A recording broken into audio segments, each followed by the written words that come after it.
if the cops are properly trained, there are many levels you go to before you use lethal force. You know, like if you look at the UK, like their cops don't even carry guns. Most of them. Very few guns. Do they still have stabbings? Yes. Yeah. Do people throw acid in other people's faces? Yeah, because people are going to be miscreants however they're able to be. Right. However, it is unreasonable the amount of lethal force that is used against our own people. It is when I take apart his music, when I look at the way Taylor Swift runs her music and her musicality, the lyrics, everything about from her PR and branding, it literally has changed the way I read my Bible. I know that sounds silly. Oh, wow. But the... Taylor Swift has changed the way... No, Kendrick Lamar. Okay. The context that you need to understand Taylor Swift's Easter eggs are a similar thing to the context you need to understand what Kendrick Lamar is really saying. Okay. Is similar context to, if you had more context, I believe we would understand what the Bible is saying to us even better. It's a chessboard, right? It's if we can rile the people up enough, if they step out of line hard enough, then we can send in the National Guard. Then we can really crack down. Then we can exercise all this power over here that is given to us for if we need it in times of whatever. Sure. And as soon as our government sees fit, they can call it a time of whatever and send in who they want. It almost feels like a game where it is, how far can our own government take us until we say, hey, that's enough. We're not doing that. We won't participate in that.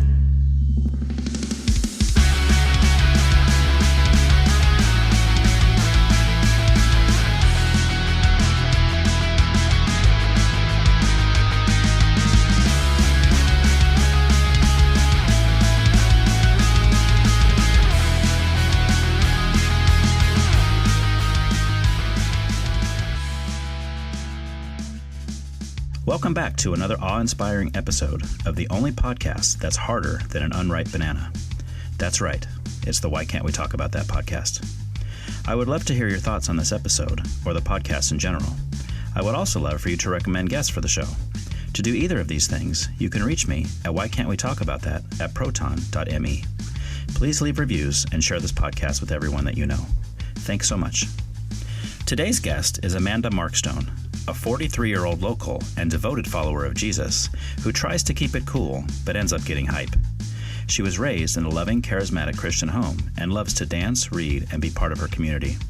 She sells steaks, not drugs, despite her musical preferences, and she wants you to know that she's doing the best she can with the information that she has at the time. She believes maturity often involves humility, forgiveness, and a new perspective on what really matters. The way that I connected with Amanda is through tragedy. But as we discuss in this episode, God has a way of bringing good things out of bad. Back in September of last year, I released an episode with Jared Williams.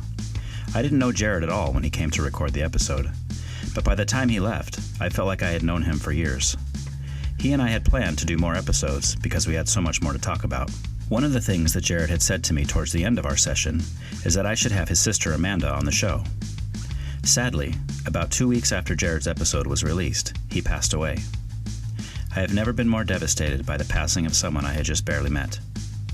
As the weeks passed, the downloads for Jared's episode started going off the charts, and I started receiving messages from people I didn't even know, thanking me for doing the podcast episode with Jared, because they had 4 hours of his voice, thoughts, and humor. It was very humbling because I had never thought about how a podcast might serve that kind of purpose. Through all of these exchanges, I eventually was in touch with Jared's sister Amanda.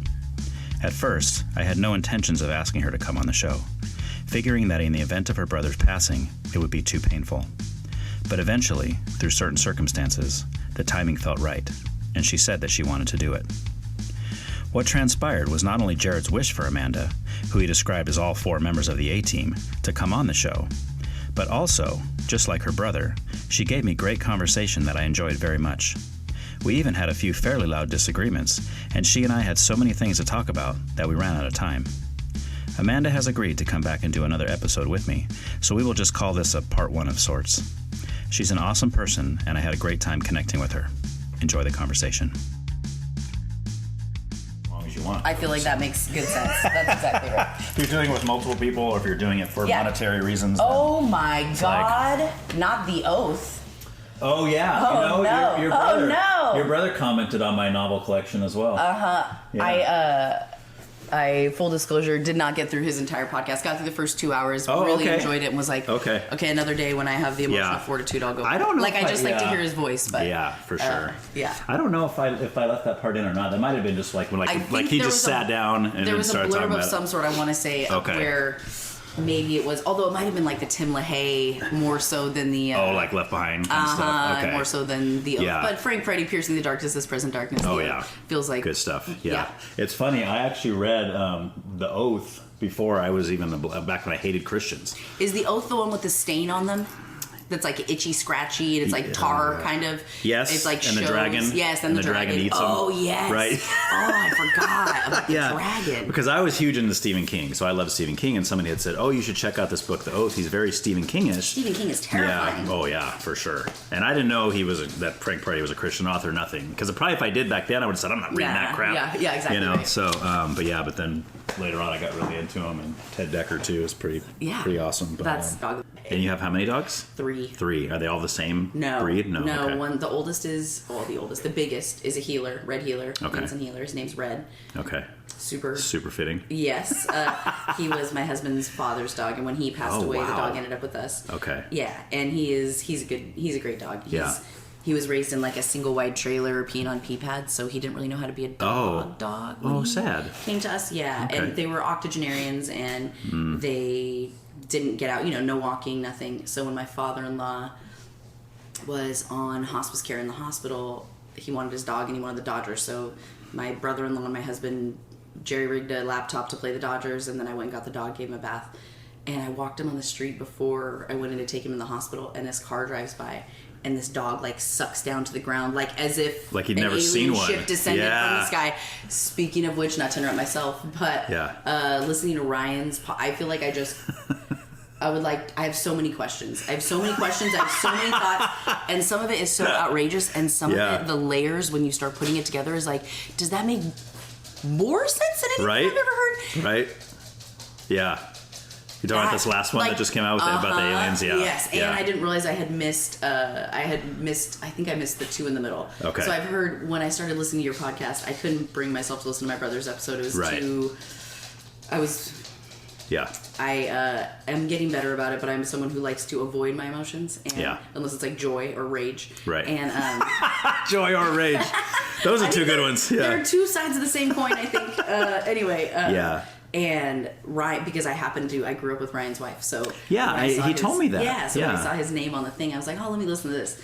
And I listened to it, and I was like, all right, that was cool, that was good. Yeah. And then I had come back to it and listened to another one of his, and then I caught this last one, and I was like, okay, if that doesn't make it's crazy like a fox. Do you know what I mean? Like, is it like? Sure. I have a lot of questions, and I need to go back and do a lot more listening and reading and view some documentaries. And I have a dad who, if my dad and Ryan got together, it's over. I'm just gonna say that. Oh yeah, is he he's a big into that kind of stuff too? Big conspiracy theory people. Okay. And my dad is also goes to bed every night watching Ancient Aliens type of a guy. Oh, okay. Yeah. Oh, he'd love it then. Oh. Yeah. Oh. Yeah. He would love it. It would probably change my dad's whole life in some ways. Do you know what I mean? Well, what I found cool about talking with Ryan, because I've known Ryan since junior high, but and I didn't see him again since high school until I started going to a church when I became a Christian, and he was there. I was like, oh, dude, I didn't know you were. And he's like, oh, yeah, I'm a youth pastor. I was like, oh, yeah. What? Yeah, he was having worship services in his house. Right, kids. Exactly, yeah. So he was all into it. I was like, okay, cool. And then we kind of connected then, and then he left that church. Then I hadn't talked to him in years until he came to do the podcast. That's so funny. And then, but what was fascinating to me is you're learning all this, you're hearing all this stuff that sounds absolutely nuts, outlandish, crazy. Outrageous. Yeah, right. You're like, what in the world? But otherworldly, yes, supernatural, bingo, potentially, maybe. But it's like I'm listening to him and I'm going, okay, I know him. He's not some crazy psycho from out in the hood, out on the hills somewhere. No, he's not someone that's lived in the streets for several years, did meth for 8 years, hasn't slept, and then came to you and said, right. Now I have the vision of the Lord. It was very researched, very detailed. For that last one, especially, he has a laptop over here. I was like, dude, this is cool. And it's enough. And that's why I tell people, it's like, look, even if it's not your thing, I'm not saying I believe all of it because I don't. Right. But at least makes you think, know? Which is also part of what we should be doing, right. I think, at all times. Because we don't. And I find that with every stage of life, my like probably like if you go to an allergist, they'll tell you that every decade or so your body will rebuild new allergies or get rid of, take things that are full-blown allergies and move them to an intolerance, and then eventually they may become something, you know, maybe you can have milk in 20 years, who knows. And I think that the way that wisdom works is very similar. Like, you know, I'm 20 years old. I am, from the time I'm born and raised into church. I take every discipleship class. I take every place I can learn, I try to learn. And I'm like 20 years old and I'm like, here's me, a mature, full-blown Christian. Like, I'm a grown-up. I'm an adult Christian. I'm not a baby Christian. Like, I know what I'm doing out here. And about every 10 years, I look at the 10 years before that and I go, oh my God, I had no idea what I was doing. Like, and God is so faithful to adjust us, right? He's so faithful to push us in the ways we need to go and to strip back the things that don't need to be there. But it is so anything I say today, I just want to go on the record as saying, in 10 years, I might refute myself. And that's good, though. I think it is. I think you got to keep learning. You got to keep, you know, the Bible talks about as, you know, God being like rivers of water, right? If you're in a river of water, pick your feet up, bro. You'll get moving. You'll get moving. You'll get where you go. Sometimes you might take a little tributary, end up with a rest over here, so get back out, wade out in that water. One of my older Christian friends, he used to say that the more that you grow in the Lord, the more you realize how much you don't know. That's the best part. Exactly. That's the best part, is the only thing you can be certain of is that we have no freaking idea. We don't know what our bodies do. We don't know what our minds do. We don't know what our spirits are capable of. And again, the things that seemed so important to you a decade ago, like when you look at it a decade later, you're like, what? What? Like, why would I have burned my whole life on that? Because I was so passionate about being right and righteous about something. What? That's crazy. Again, maturity. Thank God for maturity. Thank God for wisdom, age, and that, you know, every single step of life is meant to correct us and put us to where we're supposed to go. Yeah, for sure. Very cool. All right. So I jump in with 3 just questions that have to do with the 3 kind of topics that we're going to be dealing with. And they're just quick answers. I'll let you flesh them out as we go. But the first one is, if you had to pick only one genre of music for the rest of your life, what would it be? Okay, so that's going to be hip-hop. Okay, hip-hop. Yeah, because that's an umbrella, right? Yeah, sure. And and I'll let you flesh out which avenues of hip-hop you like and all that. Are we doing that now? No. Okay. I'm going to ask you all 3 questions first, and then we'll go back. Okay. But yeah, we'll get there. What the heck? And the second one is... do you tend to lean more right or left politically, right? Okay. And then the last one is, in 1 or 2 words, describe your spiritual beliefs. Ooh, 1 or 2 words. Ooh. I used to say 1 word, but then people are like, what? Like 1 word? Ooh, okay. You can really, you can actually use as many words as you want, really. And I will. Okay. And I'm sure I will, because again, why use 1 word when 20 will do? Exactly. And my brother's sister. That's funny. Okay. I'm into it. I'm highly into it. I was sitting with myself thinking about, after I've seen the format of your podcast, I understand I had spoken to my brother when he got done recording. In fact, he called me when he left your house. And hyped. We were on the phone. We were on the phone for like 2 hours after this. I was like, oh my gosh, that's Jared. so awesome. And he's like, dude, that was so fun. And he's like, I really like that guy. He's like, pretty conservative, but I really like him. I was like, he's like, good guy. I was like, okay, great, Jared. I can't wait to hear it. Yeah, that was a really unique thing for me, because I've done so many of these now. And I've had lots of times where I've had people come over, like right now, like, I don't know you. I didn't know him before he got here.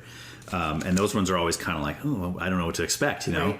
But with him, it was like instant. It was like instant connection. We talked like, it was crazy. We just went on and on and on and on. Totally loved the guy. I was like, this is awesome, you know? Yeah. I wanted to ask you too. So this kind of blew my mind when we were at the service. Okay. So we were walking around and he had the pictures everywhere. And we got to the one room that had a lot of pictures of him when he was younger. And I was trying to think, as we were doing that episode, we were trying to figure out, like, have we ever met before? Because we had all these mutual friends. Right, you guys are been all these similar ages. He's slightly older than you, right? You're 40. I'm 47. Oh, okay. Yeah. What year did he graduate? 97. Okay, so I was 96. Okay. So I was 1 year older than him. Okay, got it. But yeah, so we're talking about, like, man, how have we never come across each other before, right? So then we're at the service and we're like, we don't know anybody there. Like literally, me and my wife, that's why we're just kind of sticking together. Like, okay, I don't know anybody, you know. I want to go to this, but I know I'm probably not going to know many people there. But then John and Laura Singh walk up. And we're like, hey, Hey! How do you know the Sings? Right, that's what I'm getting to. So I've known the Sings since when we first started going back to Calvary Chapel in 01. Yeah. I think we met them then. Their daughter Ashley was good friends with my older daughter. They're the same age. Okay. So our kids used to go to birthday parties together and stuff. And we got to know them pretty well. And then they left Calvary and went somewhere else. We hadn't talked in years. But I had him on the show. John was on the show the first season. He came on.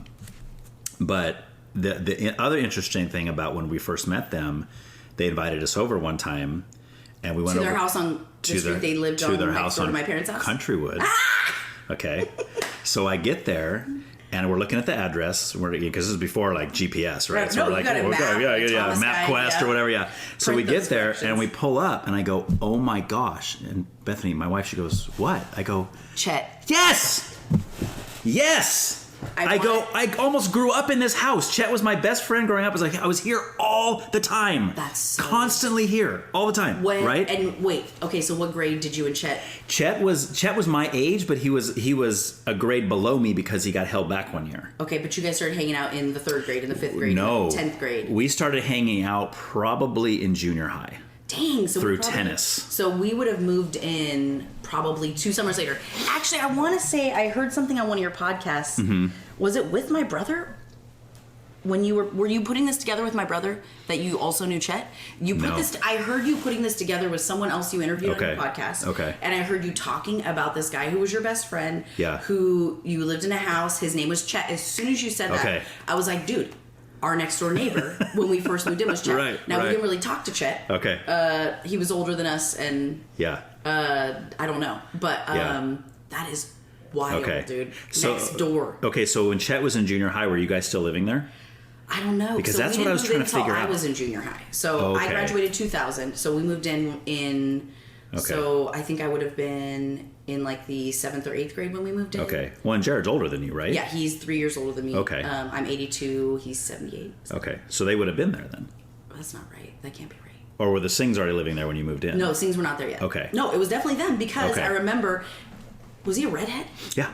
Yeah. Yeah, like strawberry blonde. Yeah. Yes, yeah. I definitely remember. Junior high girl, high school boy. Yeah. I'm clocking him.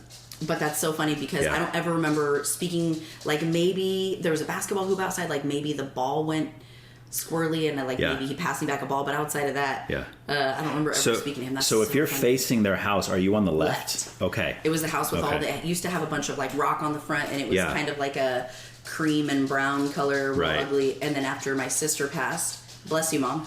My mom stole my idea of what I was going to do to my home, and she ripped they had all the rock ripped off, and then they bricked up the front of it, red brick, and then painted the house yellow with white trim. It's so cute. Okay. Very happy. They needed some cheer, I think, after my sister passed, and I was like, wow, nice that you stole my whole idea. From me.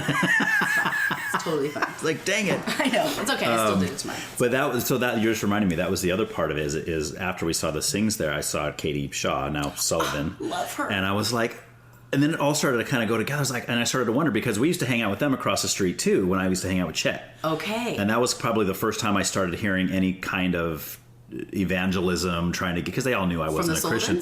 From the Shaws at the time, yeah. Oh, yes, I'm sorry, Shaws, yes. Sullivan is Katie's married name. Yeah, because we were over there, and Katie's my grade, and then her younger sister, I think, was closer to Chet's grade. And then Michael's Mike. So Lisa's in between Jared and I, and then Michael's my age. Yeah. And then they have an oldest sister. Oh, God, can't think of her name right now. She's so lovely. She writes. Oh, why can't I think of her name right now? What a wonderful family, though. Yeah. Oh, yeah. Totally. Super lovely. Yeah. And I used to because if I remember right, their mom had like a British accent. She does have a British accent. Rosemary is her name. Yeah. Dad's name is Dick. Just a few times we were over there, it was just kind of like, oh, this is kind of cool. And she kind of has, I don't know exactly what, but maybe her neck is fused, so she kind of, she kind of has she's kind of turns different. Yeah, she turns a little different in her, but she's just lovely. Her husband is spectacular. All those kids are beautiful, loving, warm. Yeah. I think 3 out of 4 of them are in education. Oh, wow. Yeah, because Michael's at I know he's OA. I knew that. My daughter goes there, and then I don't know if Lisa teaches or not. And then Katie Lisa, teaches. That was her name. That was the next sister Lisa's down, right? the baby. Yeah. Okay. Well, Michael's the baby. In between Michael and Katie. Yeah. Susie is the oldest. Okay. Couldn't think of her. I don't think I ever met her. She was significant. Like she's the I don't know what the age difference is between her and Katie, but it's got to be at least a couple years. In fact, when Katie and Jason got married, I was just telling my husband this. When Katie and Jason got married, I don't know exactly where their wedding was. It was like some ranch that almost looked like it was off of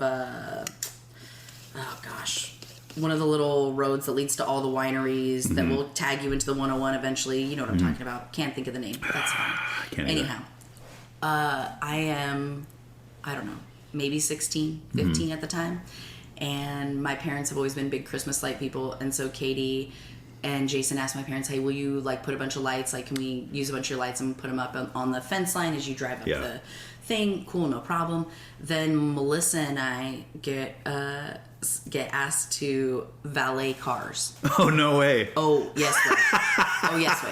And you're how old? I'm 16. Wow, so just learning how to drive. Melissa's probably not 16 because she's 15 months older than me.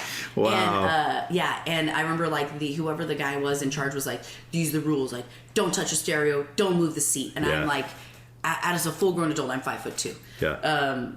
So I was like, well, I can drive a stick, but I got to be able to reach the clutch. Like, I was going to move the seat, then move it all the way back and pray to God no one notices. Yeah. But that was really fun. Valeting was really fun. Yeah. And I remember that. Okay. Yeah. The Sullivans are lovely. I love them. Their whole family. Yeah. Very cool. That's they're almost inexhaustible in their goodness. Yeah. I don't know how else to describe it.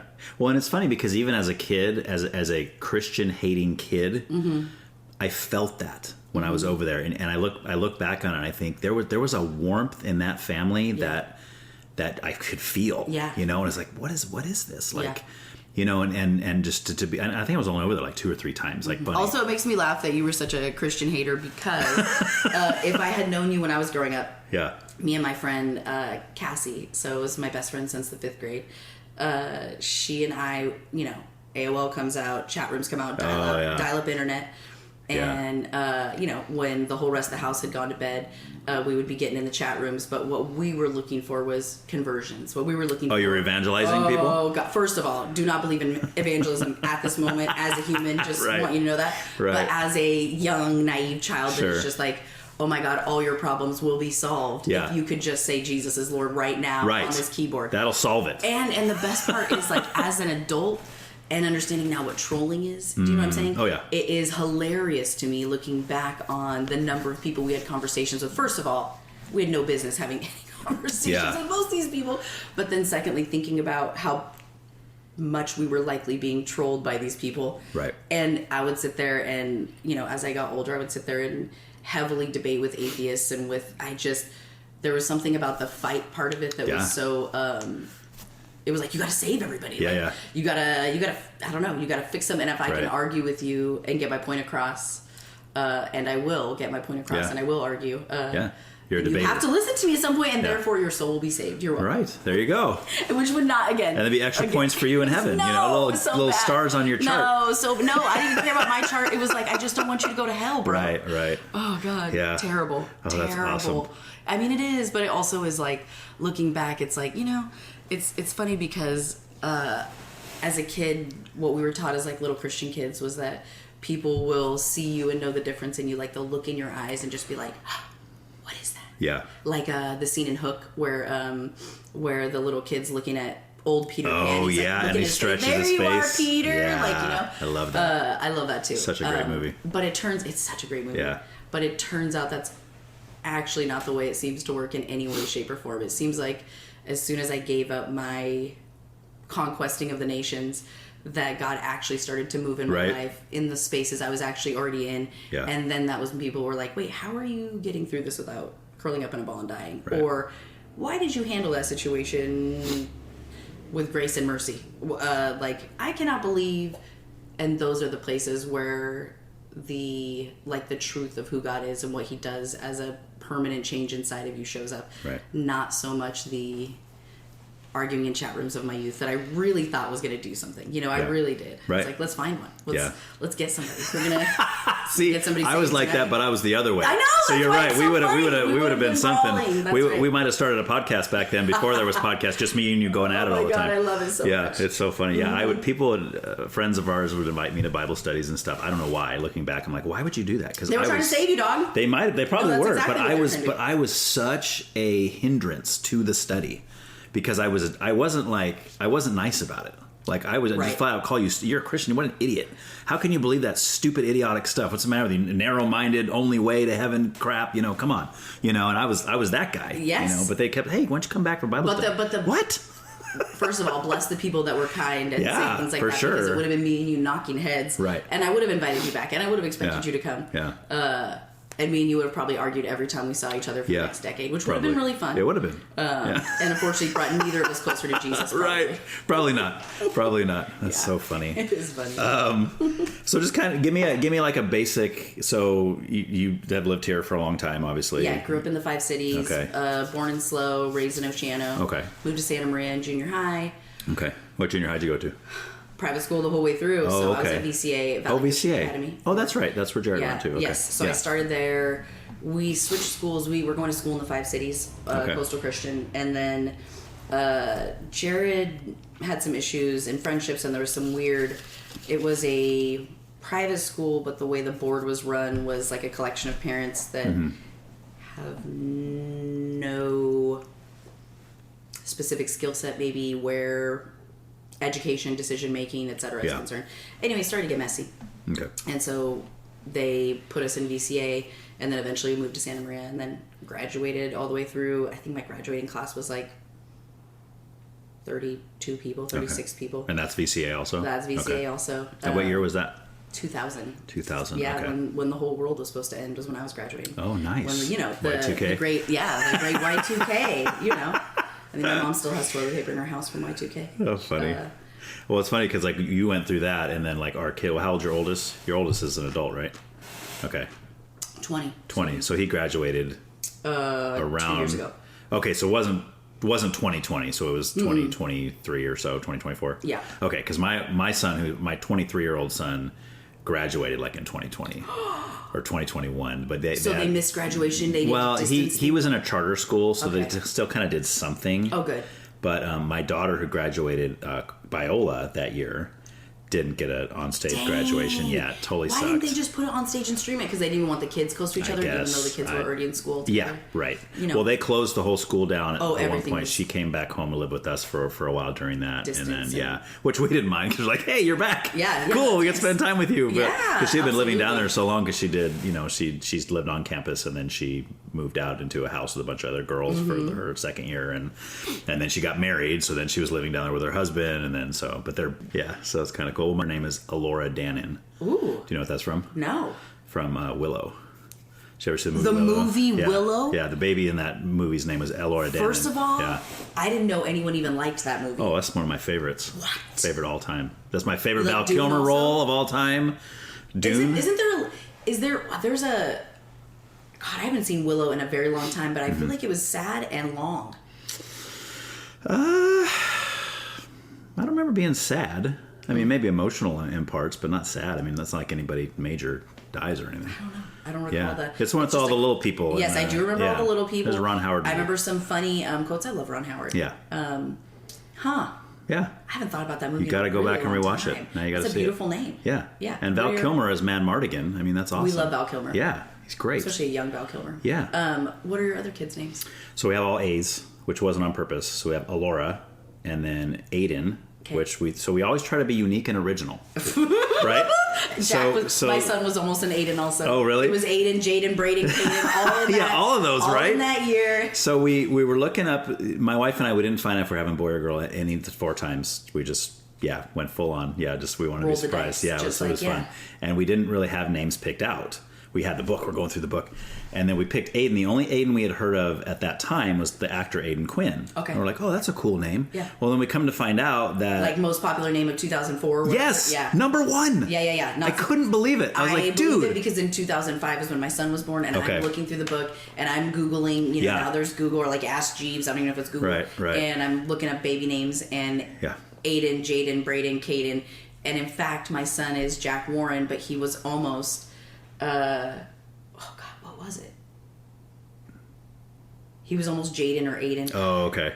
One of them. But naming children is very difficult because you'll find that every name you like, you hate the next day, or your partner's like, right. Oh, it's hard to pick one both you and your spouse used to pull like. my hair every day in school. Yeah. Like well, that reminds. There was a SNL skit way back in the day with Kevin Nealon and I think it was Julie Sweeney. Okay. And that was the whole skit. Like she was pregnant. And they're going through every single name. And she's trying to say all these names. He's like, nope, they'll call him this. Nope, they'll call him this. Call him this. And you're like, dude, he's like so over the top. And then you get to the end and like you hear what his last name is and it's like something absurd. And you're like, oh, okay, this guy's been made fun of his entire life. So he's like trying so hard to make sure his kid doesn't do it.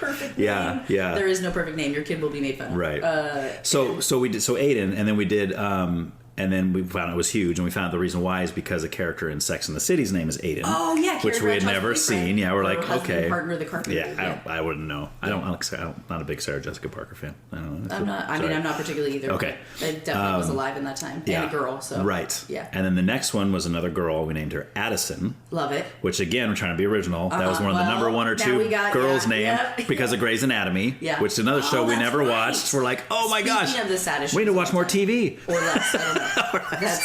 Or everyone needs to watch less TV. Right. I don't know. Yeah, probably. It's a great name. Yeah. So that's then Addison, she's 17, going to be 18 in March. So Alora's 27, Aiden's going to be 24 next month. He's almost 24, and then Addie's 17, and then we have Asher is our baby. He's 15, and he's 6'5". Dang. Yeah. Is your wife tall? No, your wife's not tall. No, she does have height in her family. Her grandma was very tall. Her dad was but not like 6'5" tall. But like her grandma was like 5'11". Her dad was 6 foot. Always the youngest. Yeah, it's always my mom is one of 2 siblings, and her dad was like 6 foot, maybe 6'1", and then my grandma was a very tall lady, broad in the shoulders, like maybe like 5'9". Yeah, tall for a lady. My mom is not even 5'2". None of my siblings. Jared was the tallest of us, and he was maybe 5'9", maybe. Okay. My mom has one brother. Her brother is 6'2", 6'3". He has 3 sons. The shortest of his sons is 6'3". Wow. It's so stupid. He's the midget. It's like how come I can't reach things off of tall shelves? Right. Like I have to climb. This is but it turns out my mom's dad might not be her biological dad. Okay. Yeah, which we didn't find out until like we joked about growing up because all my cousins, we call them, they lived in Utah. They moved out of California at some point, and so we called them the Utah Giants for many years. And eventually Jared had done some my brother Jared he'd given his DNA to Ancestry or someone, and when he told me that he did that, I want to say it was like a girlfriend told him he should do it, or someone gifted him a thing or whatever, and he was like, I'll do it. Spits in the tube, sends it off, creates an account, and never does anything with it. So when I find this out a couple of years ago, I was like, give me your login. He's like, okay. So I go look at all the login stuff. I'm messing around. I'm upgrading the membership so I can see all the things, right? Yeah. And what I immediately notice is my mom's dad. Okay, so my mom's grandparents came through Ellis Island on a boat from Italy. Immigrated through there. What part do you know? Into mine came from Sicily. So they are from like the hills. Lucca is the name of the hilly town. Oh, like the movie. And my grandfather was born here in Sanger, California. Again, should be, 100% Italian. I mean, it could be watered down a little bit, but he should be Italian. Yeah. My mom, being his daughter, should be 50-ish, somewhere percentage. Genetics are weird, but but how come there's not a speck of Italian in our blood? Oh, weird. Was it Greek by any chance? What was it? What was it mostly? No, white people. It's like we're like Norway, Finland, Sweden. We're Scotland, English. Oh, which Nordic I could have told you that. Scandinavian. Very Scandinavian, very much the white people. Very sad about it. I was hoping to get dual citizenship.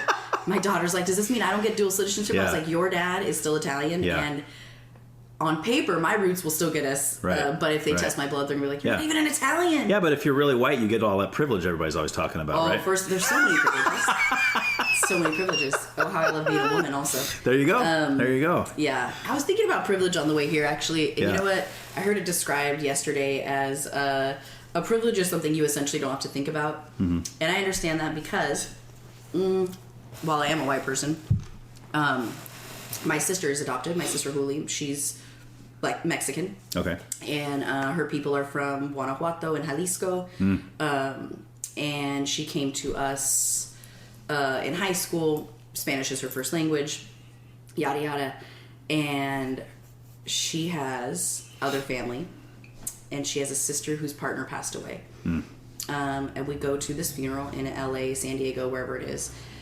And the partner happens to be a black man. And then the sister is, Latina like my sister. And I think I'd had friends that are Mexican tell me before, like, when I walk in like just a house full of white people, I'm immediately uncomfortable. I'm like, what? Are you being for real? My friend's like, Amanda, I am for real. Like, who here is going to roll with me? I was like, me? Everybody? I don't know. Everybody should be fine. No. It feels uncomfortable. Okay, I've never experienced that. I don't know anything about that. I walk into this funeral, and it is 90% people of color. Of that 90%, there's probably 80% that are black and 20% that are Mexican. There are 4 white people in the entire place. It is me and my family. And you felt what they were talking about, right? 100%. Yeah. And everyone was so lovely and so kind and so warm and accepting. Yeah. No one was weird. No one gave us a weird look. It wasn't anything that was done. It was simply an awareness of I feel different in this room than everyone else feels in this room. And then I started thinking about it, and I was like, man, it's like when I was pregnant. And you just feel so huge, and you kind of hate everyone and yourself because you're mad because you can't breathe. And like, I know that I have to sit down on the stairs to put my shoes on, right? I know that I'm uncomfortable walking around all the time, but you don't know that because you're not pregnant. You're not inside my body. You have no idea what that feels like. And that is the privilege of being a man because you don't have to have the weight. Not that you guys wouldn't if you could, you know what I'm saying? But I might not. It is, well, I wouldn't if I was you. I would definitely vote no. I would definitely vote no. I did it twice, and I was like, I don't envy please, that. Jesus, never again. I always wanted 5 kids, and then pregnancies were like, this is the worst. Oh God, just gnarly. Like, I've puked on every street in Santa Maria. Like, nice. Yeah, I've been pulled over when I was standing on the side of the road puking, and then right in front of Kohl's on Broadway in Santa Maria. And the cop pulled up behind me broad daylight.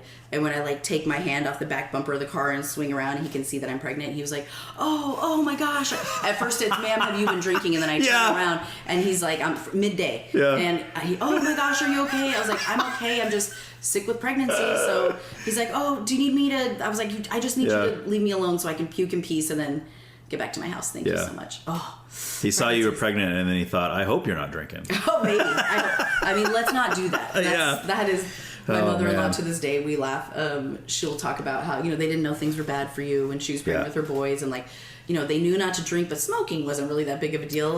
My husband, who is bald and short, and his brother's like 6 foot, is like, really, Mom? Really? You smoked through my pregnancy? That was the proof right there. My brother got the better genetics. Yeah. So how long have you been married?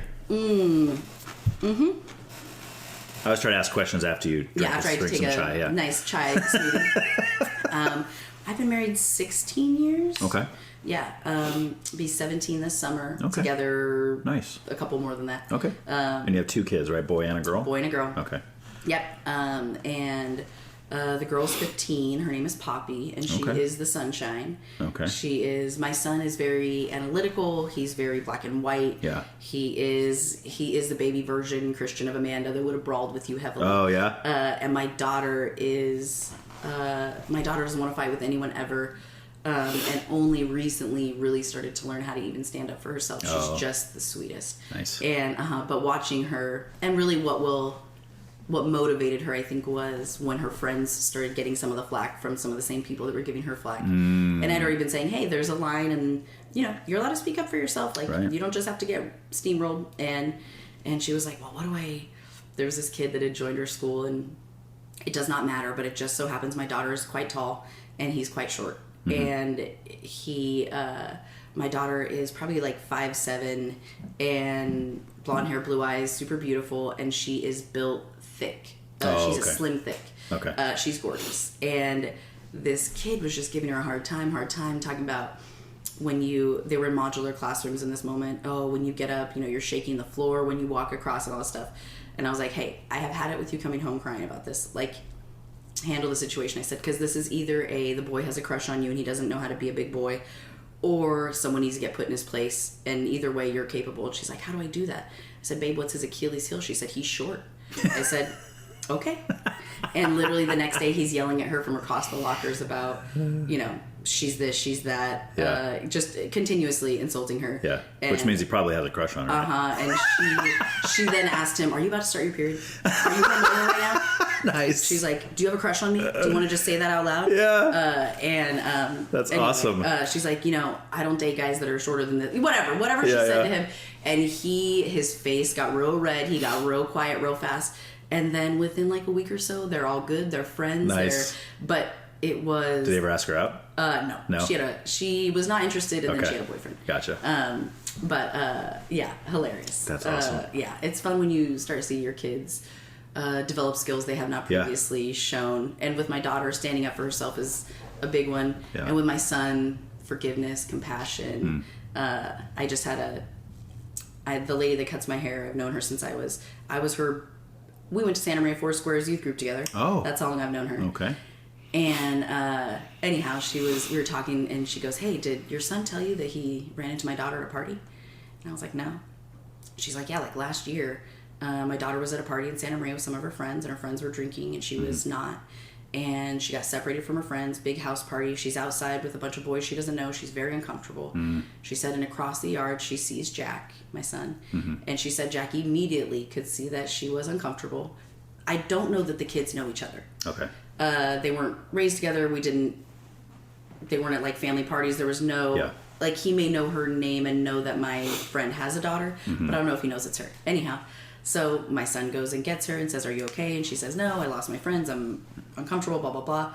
And my son walks her to the bathroom so she can go pee, and then walks her to find her friends, make sure they have a ride to get home safely, blah, blah, blah. Yeah. All this stuff. And, I had never even heard that story. And so then I'm getting to hear about my kid acting out just compassion and safety for some young lady that maybe he realized he knew, maybe he doesn't know he knew. Yeah. But there's just something about hearing those stories about your kids. It's just like, oh yeah. Yeah. Could my heart get any bigger? A totally weird side tangent. Did you listen to the Your Own Backyard podcast? Okay. Absolutely. So that just, you saying that just reminded me of the Kristen Smart thing. Oh, she's out on the lawn. Oh yeah. And if the right person would have came by it's so true, and walked her home instead of, she'd probably still be alive. That's so true. Dang, that's so true. Yeah, wasn't that good? Yeah. Oh, incredible. And the fact that the information that came from that podcast led to the conviction, to, I mean, ideally someday her remains and all that stuff, but if nothing else, like we all knew growing up here, that billboard's been up since we were kids, right? Like little kids. Yeah, because I was a little younger than her, I believe, right? She graduated, it was 96, she went missing, so she was already in Cal Poly. And I graduated high school in 96, so it was like she was a little older than me, but I remember hearing it, I remember seeing all this stuff all over, and then, but I love true crime. I love true crime, and but I really, like, I don't like an unsolved, I'm not interested in a maybe the murderer is still lurking. I like the end of Richard Ramirez, where he's coming out of the train station or the liquor store or whatever, and the entire neighborhood of wherever he is in LA realizes that it's him, it's the Night Stalker, and they literally chase him down on foot and beat him and hold him till the cops get there. So like a happy ending is what you're saying. Yes, it feels like a happy ending. Yeah, exactly. Justice is done, right? Yes, I need justice at the end of it. That's, it's hard to see it. Yeah. Well, that's why there's a few different true crime podcasts I listen to, and some of them are like that one, Anatomy of Murder is a good one, but that one always has an ending. There's always a closure. Yes, they always say, "Oh, this is the person that did it," and this, but then there's another one called The Deck, which is by Ashley Flowers. Oh, okay. Which she was in a different one. Crime before. Junkie. That's right. Yeah, she's done quite a few. Yeah. But The Deck is kind of cool because they started putting unsolved murder cases, victims on playing cards. Yes. So, and they pass them out to prisons. They pass them all the stuff. That way somebody might say, "Hey, I know who killed that girl," or whatever, right? So on The Deck, she does one of those every week. She's like, "This week our victim is such and such on the King of Hearts from, or whatever, right? Right. And then she'll go through that. And it's a cool show, but the problem is most of those are all unsolved.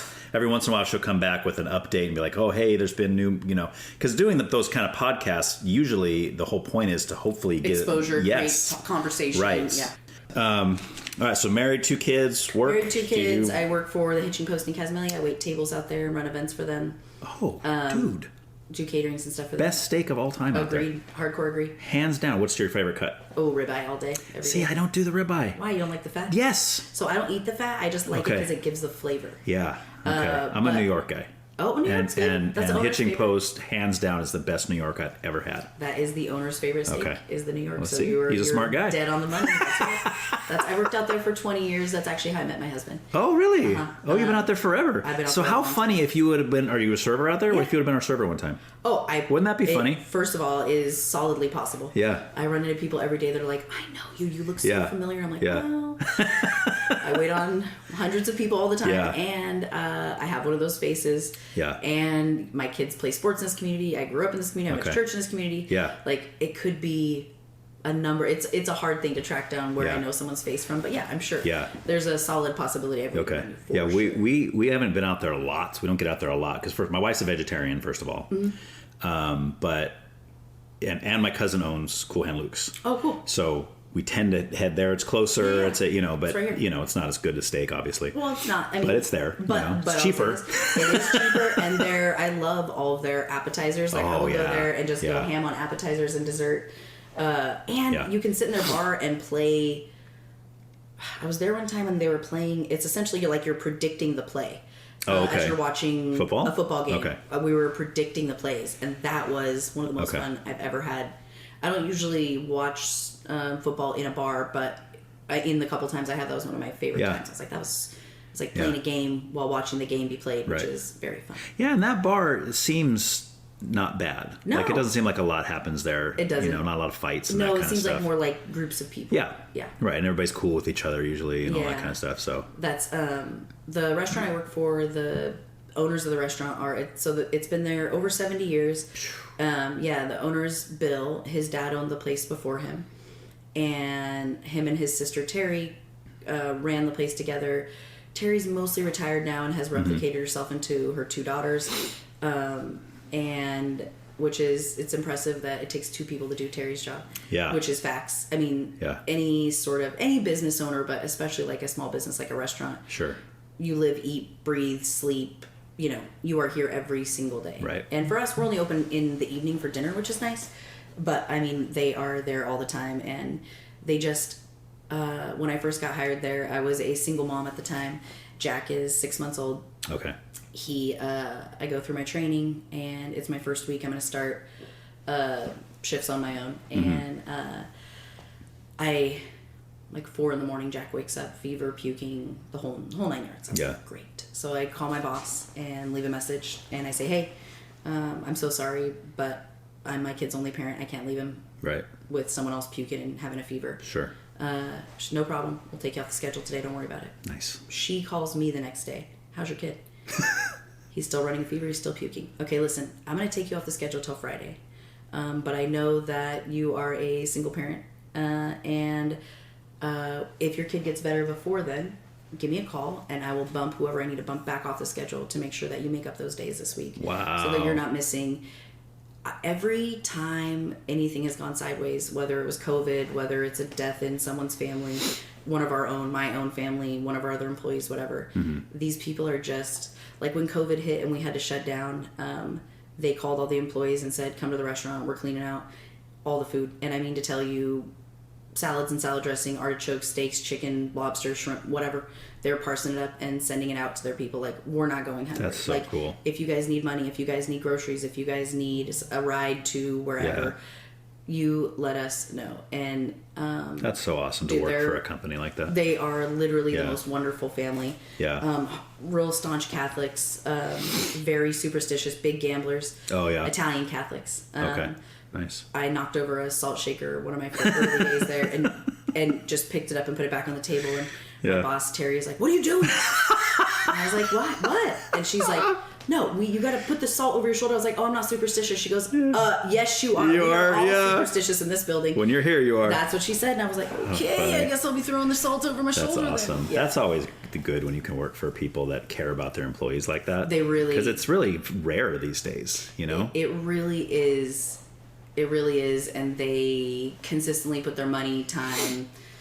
where their mouth is. Like my sister passed, and when my sister died, my parents originally didn't want and my sister also had worked there. My sister worked there for probably a decade before she didn't anymore. Okay. And this is the baby, right? The youngest sister? Mostly, okay. Yeah. And when she passed, I think because there was some concern from my parents about the manner of death, my parents initially wanted no service of any sort, no memorial, no nothing. And then one day that week, they got the coroner called them and gave them the specs on what had killed her, which it turned out my sister had an enlarged heart that was a defect since birth. And, she managed to jump out of planes and travel the world and do all kinds of stuff in 33 years with a gigantic heart that most of the rest of us couldn't do with our regular size hearts. Right. And anyhow, once they found out that her heart had stopped because it was enlarged, and like any other engine, it just ceases and gives out at some point. My mom said, okay, you guys can plan something, but like, this is a Thursday. Like, I want it done by Sunday. Wow. I called my best friend, who is one of my bosses, and I said, hey, I don't care what the food is or whatever, but this is what I need. This is the space I need. She's like, no problem, we got it. They put that thing together, and I mean, like, yeah, we went and got flowers and printed up pictures and stuff like that, did a slideshow, but every table, chair, the tents they had to put up, I walk in the place, and it's not just our own staff that's serving, it's like my coworkers that I've known for 15 years at this point, or 10 years, 12 years at this point, who also knew my sister, but it's their children, who I've performed their weddings, who I've gone and picked up drunk from places because they needed a ride home. Right. It is such a beautiful melting pot of families and humans out there that really, like, genuinely we take care of each other. And I think I'm in a cult a little bit. But a good one, at least. A good one. That's something I would talk about with my brother quite a bit. It's like, man, we would have made amazing cult leaders. Maybe we were at points. And I was like, no more cults for me. I'm not doing that anymore. And then I was like, dang it, I can't get out of this one. I'm too deep in it. I love this place too much. And they feed us every night. Like, if you're the opening crew, we all sit down, have dinner together. Every single night of the week. If we have a particularly busy night, at the end of the night, the guys are going to cook us. We call them tasters. They throw a bunch of steaks on, slice them up, throw us out bread and fries and veggies, and we all go ham and get some energy before we power out and close it down. Nice. And yeah, it really is.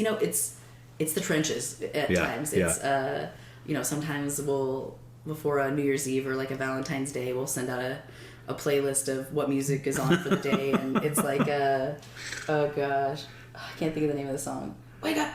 Oh, System of a Down. There it is. Yeah. Chop Suey. Yeah. You wanted to. Yeah. That's so. There are good days and bad days, but it's always fun because you're working with people, and that is everything's different every day. Well, it's like you're probably like a family out there. So when you get to things like Valentine's Day, you're like, all right, here we go again, guys. We did this last year. Oh yeah.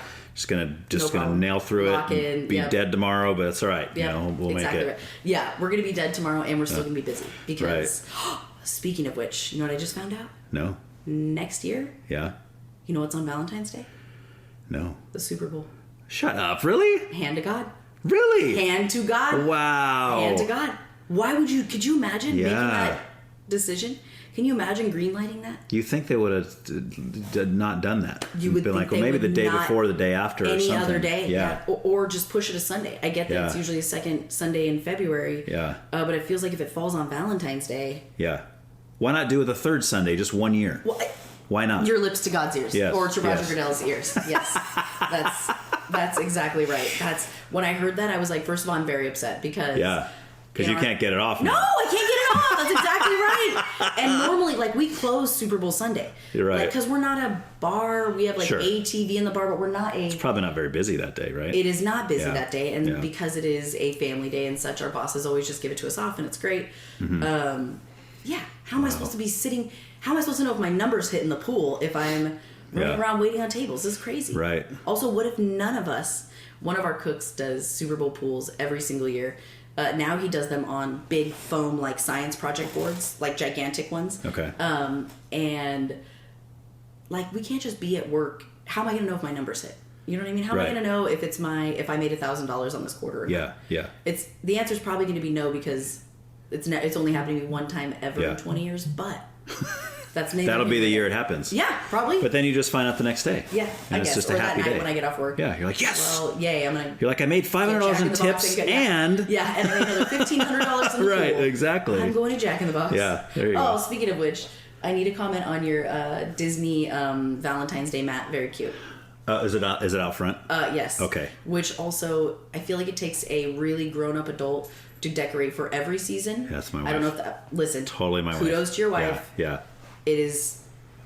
It's very impressive to me. Yeah, I like it because I come home from work and I was like, oh, it's St. Patrick's time, I guess, or it's Valentine's or whatever. It's all, she doesn't just do the big ones. Yes, Christmas I like that. and all that. She does like every month there's a different theme in her house. I love it. Yeah, and she's a huge Disney, which is something your brother mentioned. I know. I recall. That's as soon as I got here and I saw the mat, I started laughing. I was like, oh, Jared. Yeah, and I'm a Disney fan, but definitely not as much as my wife. We do go often. In fact, we were just there on what's today?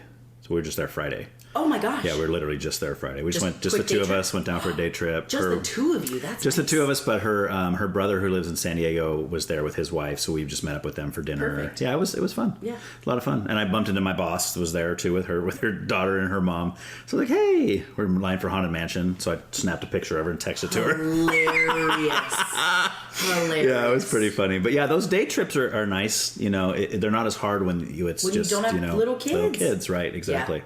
And our kids are at the age now where they're almost kind of like, it's like, we don't take you anymore. Yeah. Like my 17-year-old daughter, she's just kind of like, she has the things she likes to do there, but if we're doing things other people want to do, she's not having it. No. She just puts on a face and just has an attitude. Also, she's 17. Yeah. Go get on a ride by yourself, sweetie. Right, exactly. Right. And she will. Good. She would do that. So she's like, I'll meet you back here for a exactly. For a Mickey head for pretzel. you to pay for. That's obvious. Well, that was the unspoken part. Yeah. That's did you know, you probably didn't know, my friend's daughter worked at Hitching Post for a pretty short time. Her name is Haley Moore. Moore? Yeah. Your friend is Mike Moore? Yeah. Or which Kayla? Oh my gosh. Well, both of them are my friends, but Mike's one of my best friends, but I'm friends with Kayla too. That's funny. Yeah. Where'd you meet Mike? Oh, that's a good story. So Mike, you can hear that whole story on his podcast episode. But I first met him in high school. Well, then years later, probably 3-4 years later after high school, I was working at Arnaldi's, which is now Patricio's. Love Arnaldi's. Oh, R.I.P. that place. Yeah. Oh, so good. Yeah. But we were working there together as delivery drivers, and I met him, and he was totally different. He was a recent born-again Christian. He was married. He had a young daughter who was the same age as my young daughter at the time, who's our oldest. Is this his oldest, Michaela? Mariah. Mariah. Yeah, that's it. The oldest Mariah. And so Mariah and Alora, they grew up together. Aww. They were best friends growing up. We got pictures of them napping together when they're like 2. Adorable. Yeah, so we really connected then. And then we just kind of broke apart for a while. And then years later, he has another religious experience where he's like, no, this is like real this time. Like he would even tell you, I was not saved back then. So he had more of and so he and my wife was a server at Cool Hand Luke's. And he was in there one time having dinner with a bunch of his football guys, and he saw her, and he told her, hey, how's it going? I haven't seen you in so long, Bobby. Because he goes, man, I really want to talk to Ryan. Can you give me Ryan's number? She's like, yes, I can. Yeah, and she's like, right, exactly. So he texts me. He's like, hey, man, let's get together for lunch or whatever. So then we got together for lunch, and this time that we've connected is when we've really become like really close friends. We meet probably 2-3 times a week for Bible studies and that kind of thing, and just talking about life and stuff. So yeah, we're really, really close. But I just met Kayla when we reconnected for this time. Gotcha. Yeah, because she's the second wife. Yeah. So Mike is really good friends with my friend Matt. They are firefighters. Oh. And they were both actually, Mike might have been the only paid employee there. No, they were both volunteering, I think.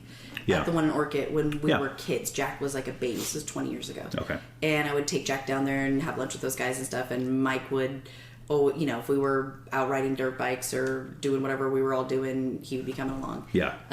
But yeah, I love his daughters. And I love Kayla. Yeah. And yeah, they're fun. Mike's a character. Yeah. For sure. All right. Well, let's get into music. Let's get into some music stuff. I like to start as early as you can go back. Like the first time you ever remember, like, dude, I love this, or the first time you ever are conscious of enjoying something musical. It has to be worship. It has to be inside of a church, and I don't remember too much about the church that was like in my early childhood, but this church was in Slow. It was called Agape Christian Fellowship, and instruments for worship and stuff like that. And my parents have always been, my dad in particular, sing, dance. My mom too, not like sing and dance like Broadway, but like if we're in the car, the tunes are up. If we're in the kitchen, he's, shaking it while he's making pancakes, whatever. Right. And so it would probably be in church, and it would probably be like literally I'm like holding on to my mom's waist and she's stepping side to side during like the praise part of praise and worship. Would probably be my first. But I will say this, my parents came out of my parents graduated high school in the late 60s. Oh, nice. And my dad was doing too much. He was using drugs recreationally, and he was selling them as well at the time. Oh, wow. Statute of limitations up, Dad. Don't worry. And my mom was raised to be like a real good Catholic girl. My dad was raised Baptist, but rejected all teachings and training. Sure. And they pretty much did what they want. And when they decided they did not want to live that lifestyle anymore, they moved from the San Joaquin Valley to the 5 cities, to the coast is what they call it in the valley. And at that point, they just needed to get away from, because even if you're going to stop doing drugs and stuff like that, you kind of have to get out of that culture. You have to get away from that family, those group of people, whoever it is that you've made. My dad would be like, we would come home to our apartment and it would just be, it's been a party for 4 days. There's people in this house I don't even know. I'm throwing people out of the house just so I can get some sleep. Right. And so anyhow, they come here. My mom has a conversion experience. My dad had gotten into a car accident when he was 16, 17, broke his neck, was paralyzed from the waist down. Dang. Yeah. Couldn't take a stress ball, and like he says he remembers his hand just shaking, just trying to make the stress ball like give at all. And there was a person that was killed in that accident. My dad was driving the car. Ooch. And they were out on their, if memory serves, they were out on their lunch break from school, smoking a joint and driving. And in the valley where they come from, they have big runoff ditches.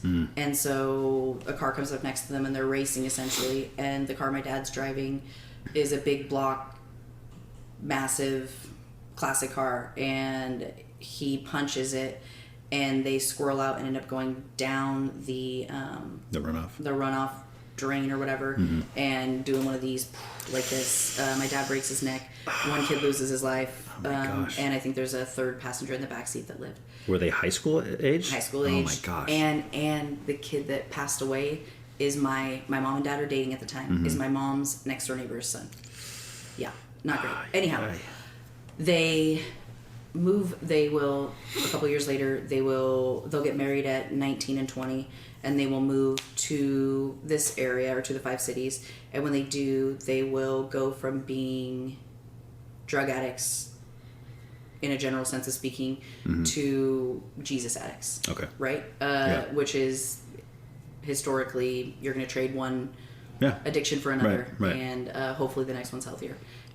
So my parents, because of how I think there was something that came out of the Jesus movement in like the late 60s, early 70s, where there was like a promise made to our parents that was like, hey, if you read your Bible, if you do good, your kids won't be drug addicts and die. Right. You know, like, for real. Yeah. I'm so serious. It's your kids don't have to live the life you lived. Right. If you can put these principles in front of them, and then there's a bunch of biblical stuff taken out of context to make them believe that. Anyhow, the point of me telling you all that is that we did not grow up listening to secular music in any way, shape, or form. Okay. Like my brother's radio station for his alarm was set to Pure Gold 104, which was an oldie station at one time, and he got in trouble. Really? Yeah, he got in trouble. We didn't, even though that wasn't really bad. And later in life, it wouldn't be bad at all. But in that moment, in that moment of legalism, and in the these are the rules.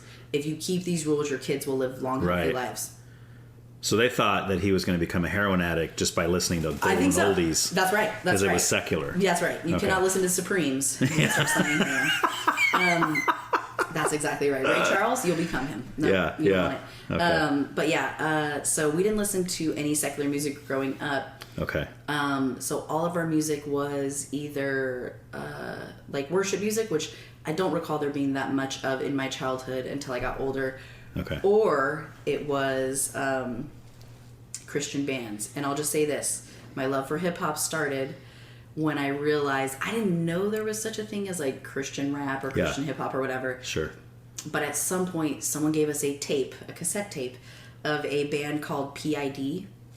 Preachers. No, not POD. Not We would get into them later. Absolutely, yes. PID. Preachers in Disguise. Really? There was a secondary band right up there band group that was called SFC, Soldiers for Christ. Okay. And these were like my early... And these were hip-hop groups. These were hip-hop or rap groups that... Dude, I've never even heard of them. Well, that's because they didn't go anywhere. Okay. And I probably was the only person that cared about them forever. I mean, I've done some pretty deep dives on Christian music, but I've never heard of either one of those. I will send them to you. Yeah, please. Assuming I can find them on somewhere. But so I went from there to, we were allowed to listen to Michael W. Smith and PFR. Okay. Carmen was huge. Yeah. To this day. Yeah. You're a big fan? To this day, the champion, get out of here. Who forever will be the champion. See, I could never take that guy seriously. Oh my God. So I don't know why. Album, the Addicted to Jesus one, where he went and Yo Kids, that was where me and Carmen, we took separate roads at that point. I haven't heard that many of his songs. I've heard probably 3 or 4. But I ever like Riot. Songs like that. This is after we've taken our... Okay. So the early stuff is good, is what you're saying. The early stuff, it's the gnarliest. It's straight up like spiritual warfare and poetry form. Okay. Is it still kind of rappy though? Or no. Okay. No. Although he talks, but no, it's mostly singing over music. Okay. And then, what else did we listen to when we were kids? As I got older, you ever heard of Out of Eden? Oh yeah. That was the first group that Toby Mac signed to Goatee Records. Okay.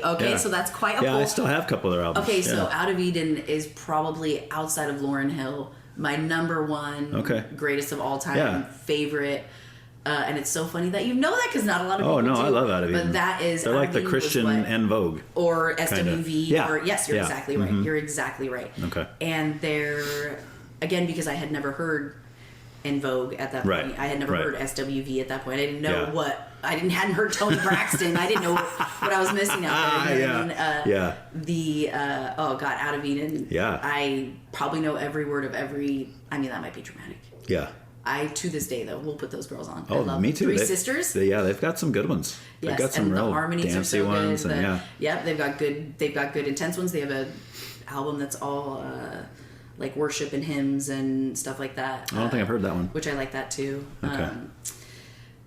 Rebecca St. James, Jackie Velasquez. Oh yeah, good ones. And then as I would get older, I would do an internship at the church I was at, and we would start hosting concerts and stuff. And so I got more into like the hardcore side of Christian music. Okay.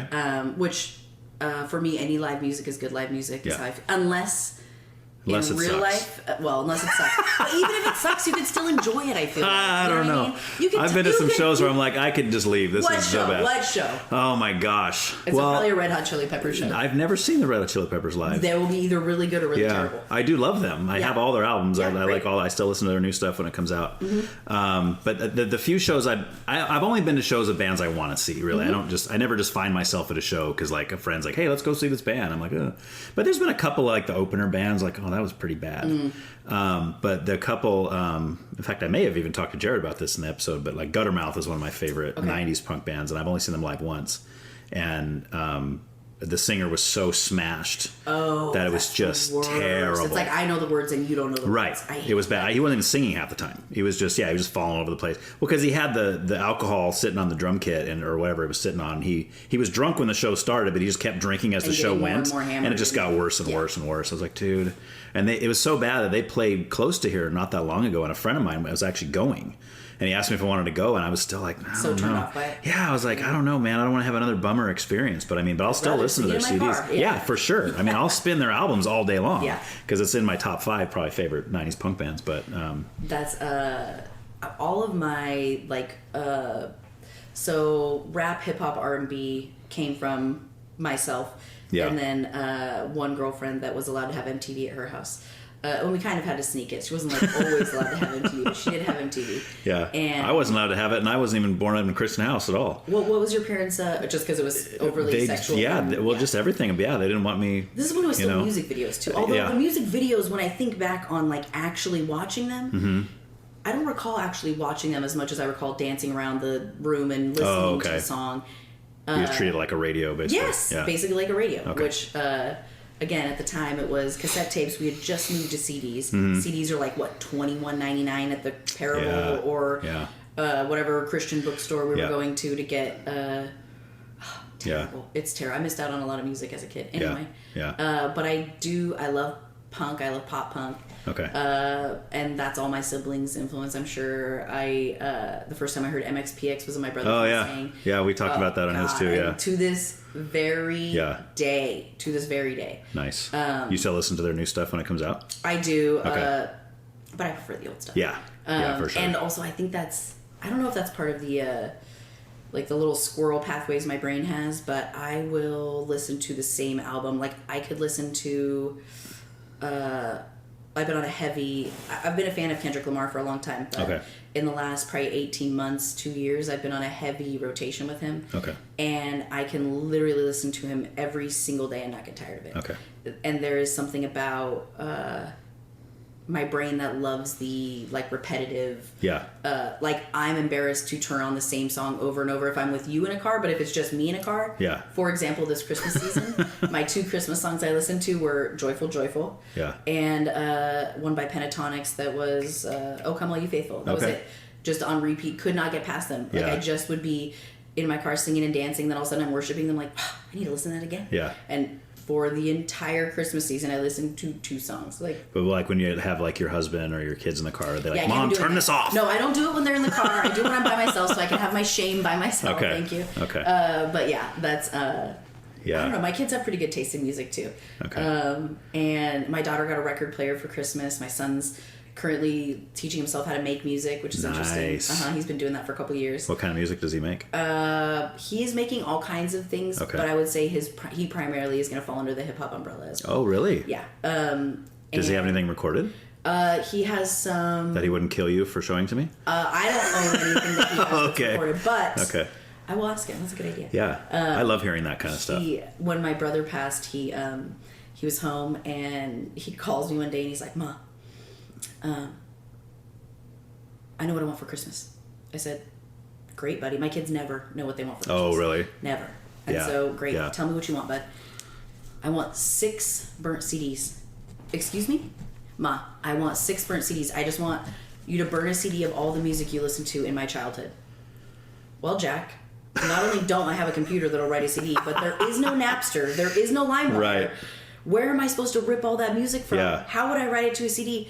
I'm sitting there. But why 6?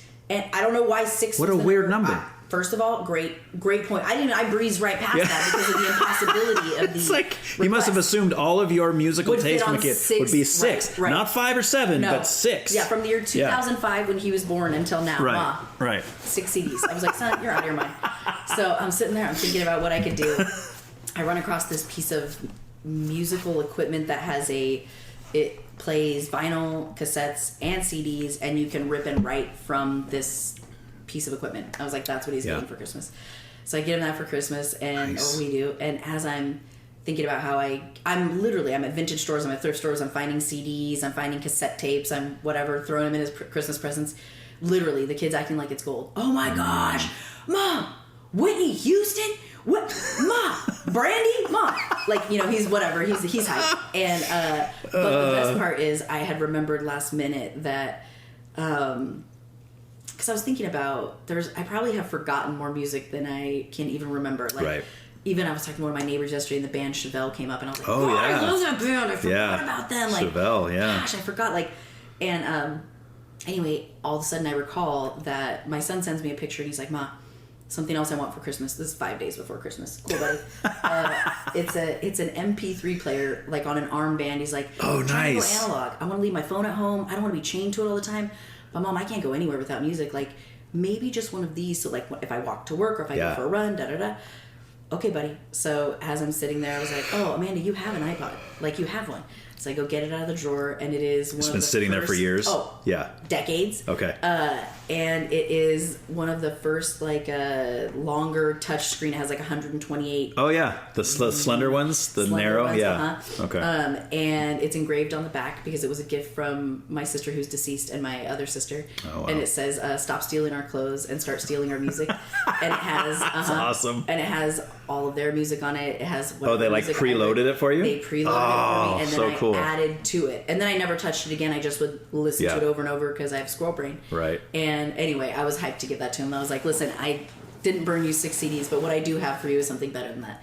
So he's listening through them, and he's telling you what he thinks. He is. That's so awesome. Yeah, and the best part is even on those old iPods, because again, we're ripping it off LimeWire or Napster or whatever. It's like track 1 through track 24. Like, you don't even know who the band is when you're pushing. It's like a burnt CD. It's like you have no idea what's on there. So cool. On some of the it's a grab bag. Yeah, he was very jazzed on that. Oh, that's awesome. Yeah, I love that he was into that. Yeah. But I've always been any beat that makes me dance, I want to dance to. Okay. And for me personally, there's something that scientists talk about. In the Bible, you would call it faith, right? Behaving as things are the way you want them to be, or speaking those things into existence that aren't actually in existence yet. And for me, a lot of that is I gotta hype myself up for the day. And whether that is some hardcore, I don't know, whatever, or whether it is 5-Iron Frenzy. Nice. Go and get your riot gear. Yeah. Maybe one of the best songs of all time. Yeah. Very apropos of today. Right. Oh God, so good. Yeah, I love 5-Iron. Oh my God, so many. Tooth and Nail just had a bunch of. Oh they yeah. were under Tooth and Nail, right? Well, no, they were Cerebellum. Okay. But they did release. They did that side project, Brave Saint Saturn. Yes. So their second album was on Tooth and Nail. Okay. Yeah. Yeah. 5-Iron Frenzy to this day. Yeah. They feel like they should have been Tooth and Nail, right? They fit into all the bands, right? Absolutely felt like they should be Tooth and Nail. And they're always touring with like MXPX. Still, they tour with MXPX. Do they really? Yeah. In fact, I just saw them a few years back at Ventura Theater. It was Dogwood, 5-Iron, and MXPX. Yeah. Oh, I forgot about Dogwood. Yeah, I love Dogwood's probably my all-time favorite Christian punk band. Oh yeah, hands down. Dogwood is great. Just because lyrically they're just so powerful. And that's the most fun too. And which is also when you get into like rap and hip hop, I think one of the and I do like rappers that have no conscience. I do like rappers that are straight up talking about drugs and women. Yeah. You like that about them? Or you just like their rap style? I like the rap style. I like the music. I like how it feels like I'm going to go fight somebody, even though I'm not really going to go fight somebody. Right. But like as a hype, as like a hype song, give me YG. Absolutely. Give me Lil Wayne. Absolutely. But if I want to listen to someone, give me Nas, give me Kendrick, give me J. Cole, give me, oh God, there's so many. But I enjoy conscious rap. I enjoy having to replay that line and be like, dang, he just said something 5 different ways in one line. I could take apart this line for 20 minutes and not be done talking about it. Right. It is, like I was telling someone, legitimately the way... If you're someone that is a Swiftie, you know how I don't know if you know much about Taylor Swift. I'm not a Swiftie, but I do. I'm a huge fan. Okay, so I'm not a huge fan. However, when I really began to learn about her, I put some respect on her name. Yeah. The way she layers in things that are just for her, like super fans, the hints and the color of her dress and the time on the clock and the fact that she used this word and not that word in this song, or this is the special song on that tour, that means XY is coming out, and da-da-da. The layers of intelligence in what she does, you can just listen to her song. Right. Or you can take that whole thing apart and find so much more. Because it's deep. Because it's deep, right? And it all is woven together over projects, over albums, over decades of her life. Yes. And Kendrick Lamar is the same way. Okay. And when you look at the way that he writes, when you watch him go through his struggle with his ego and then come back to God, and then you see him really like, okay, but I'm going to kill everybody because you all are still doing the wrong thing. Yeah. Whatever. Yeah. It is when I take apart his music, when I look at the way Taylor Swift runs her music and her musicality, the lyrics, everything about, from her PR and branding It literally has changed the way I read my Bible. I know that sounds silly. Oh, wow. But Taylor Swift has changed the way. No, Kendrick Lamar. Kendrick Lamar. I was giving you Taylor Swift. Gotcha. That's an example. But no, because the context that you need to understand Taylor Swift's Easter eggs are a similar thing to the context you need to understand what Kendrick Lamar is really saying. Okay. Is similar context to, if you had more context, I believe we would understand what the Bible is saying to us even better. Right. And looking at, like in Kendrick's case, it would be looking at where you've come from. Let's say, for example, in the beef with Drake, right? We could look at how long this beef has been coming on, Kendrick writing lyrics for him and setting Drake up, all this stuff, calling him out, but doing it quietly in a covert ops kind of a way until it's like, okay, it's ready to go big guns. Right. But when you look at all of the scenarios and all the layers and from everything from what we're naming albums to where we're touring to that it's on Father's Day in Canada, whatever. Yeah. There is a purpose in the color of dress Taylor Swift is wearing, in that exact word choice that Kendrick Lamar used, and also in whatever I'm supposed to be learning from this story over here. Right. And I've been reading the Bible in a one-dimensional way. How come I can see Taylor Swift in 5 dimensions? Right. I can see Kendrick in 10. Yeah. But when I read the Bible, I read it like it's a book, and at the end of it, wow. Yeah. Okay, that was That's great, really guys. cool. It is mind-blowing. Yeah. I mean, go back and think about the story of David. Go back and think about the plagues in Egypt. And if you think about those, which also is something why Ryan's interview hit me some sort of way, because I've been churning on this for a while, but there's something very interesting about every one of the plagues that God uses to set up freedom for his people being in direct opposition to the other gods of the area. Like, God knew culturally what was happening in that area and in that time and space.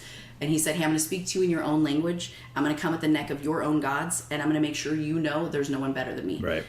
Taylor Swift be doing that. Kendrick Lamar be doing that.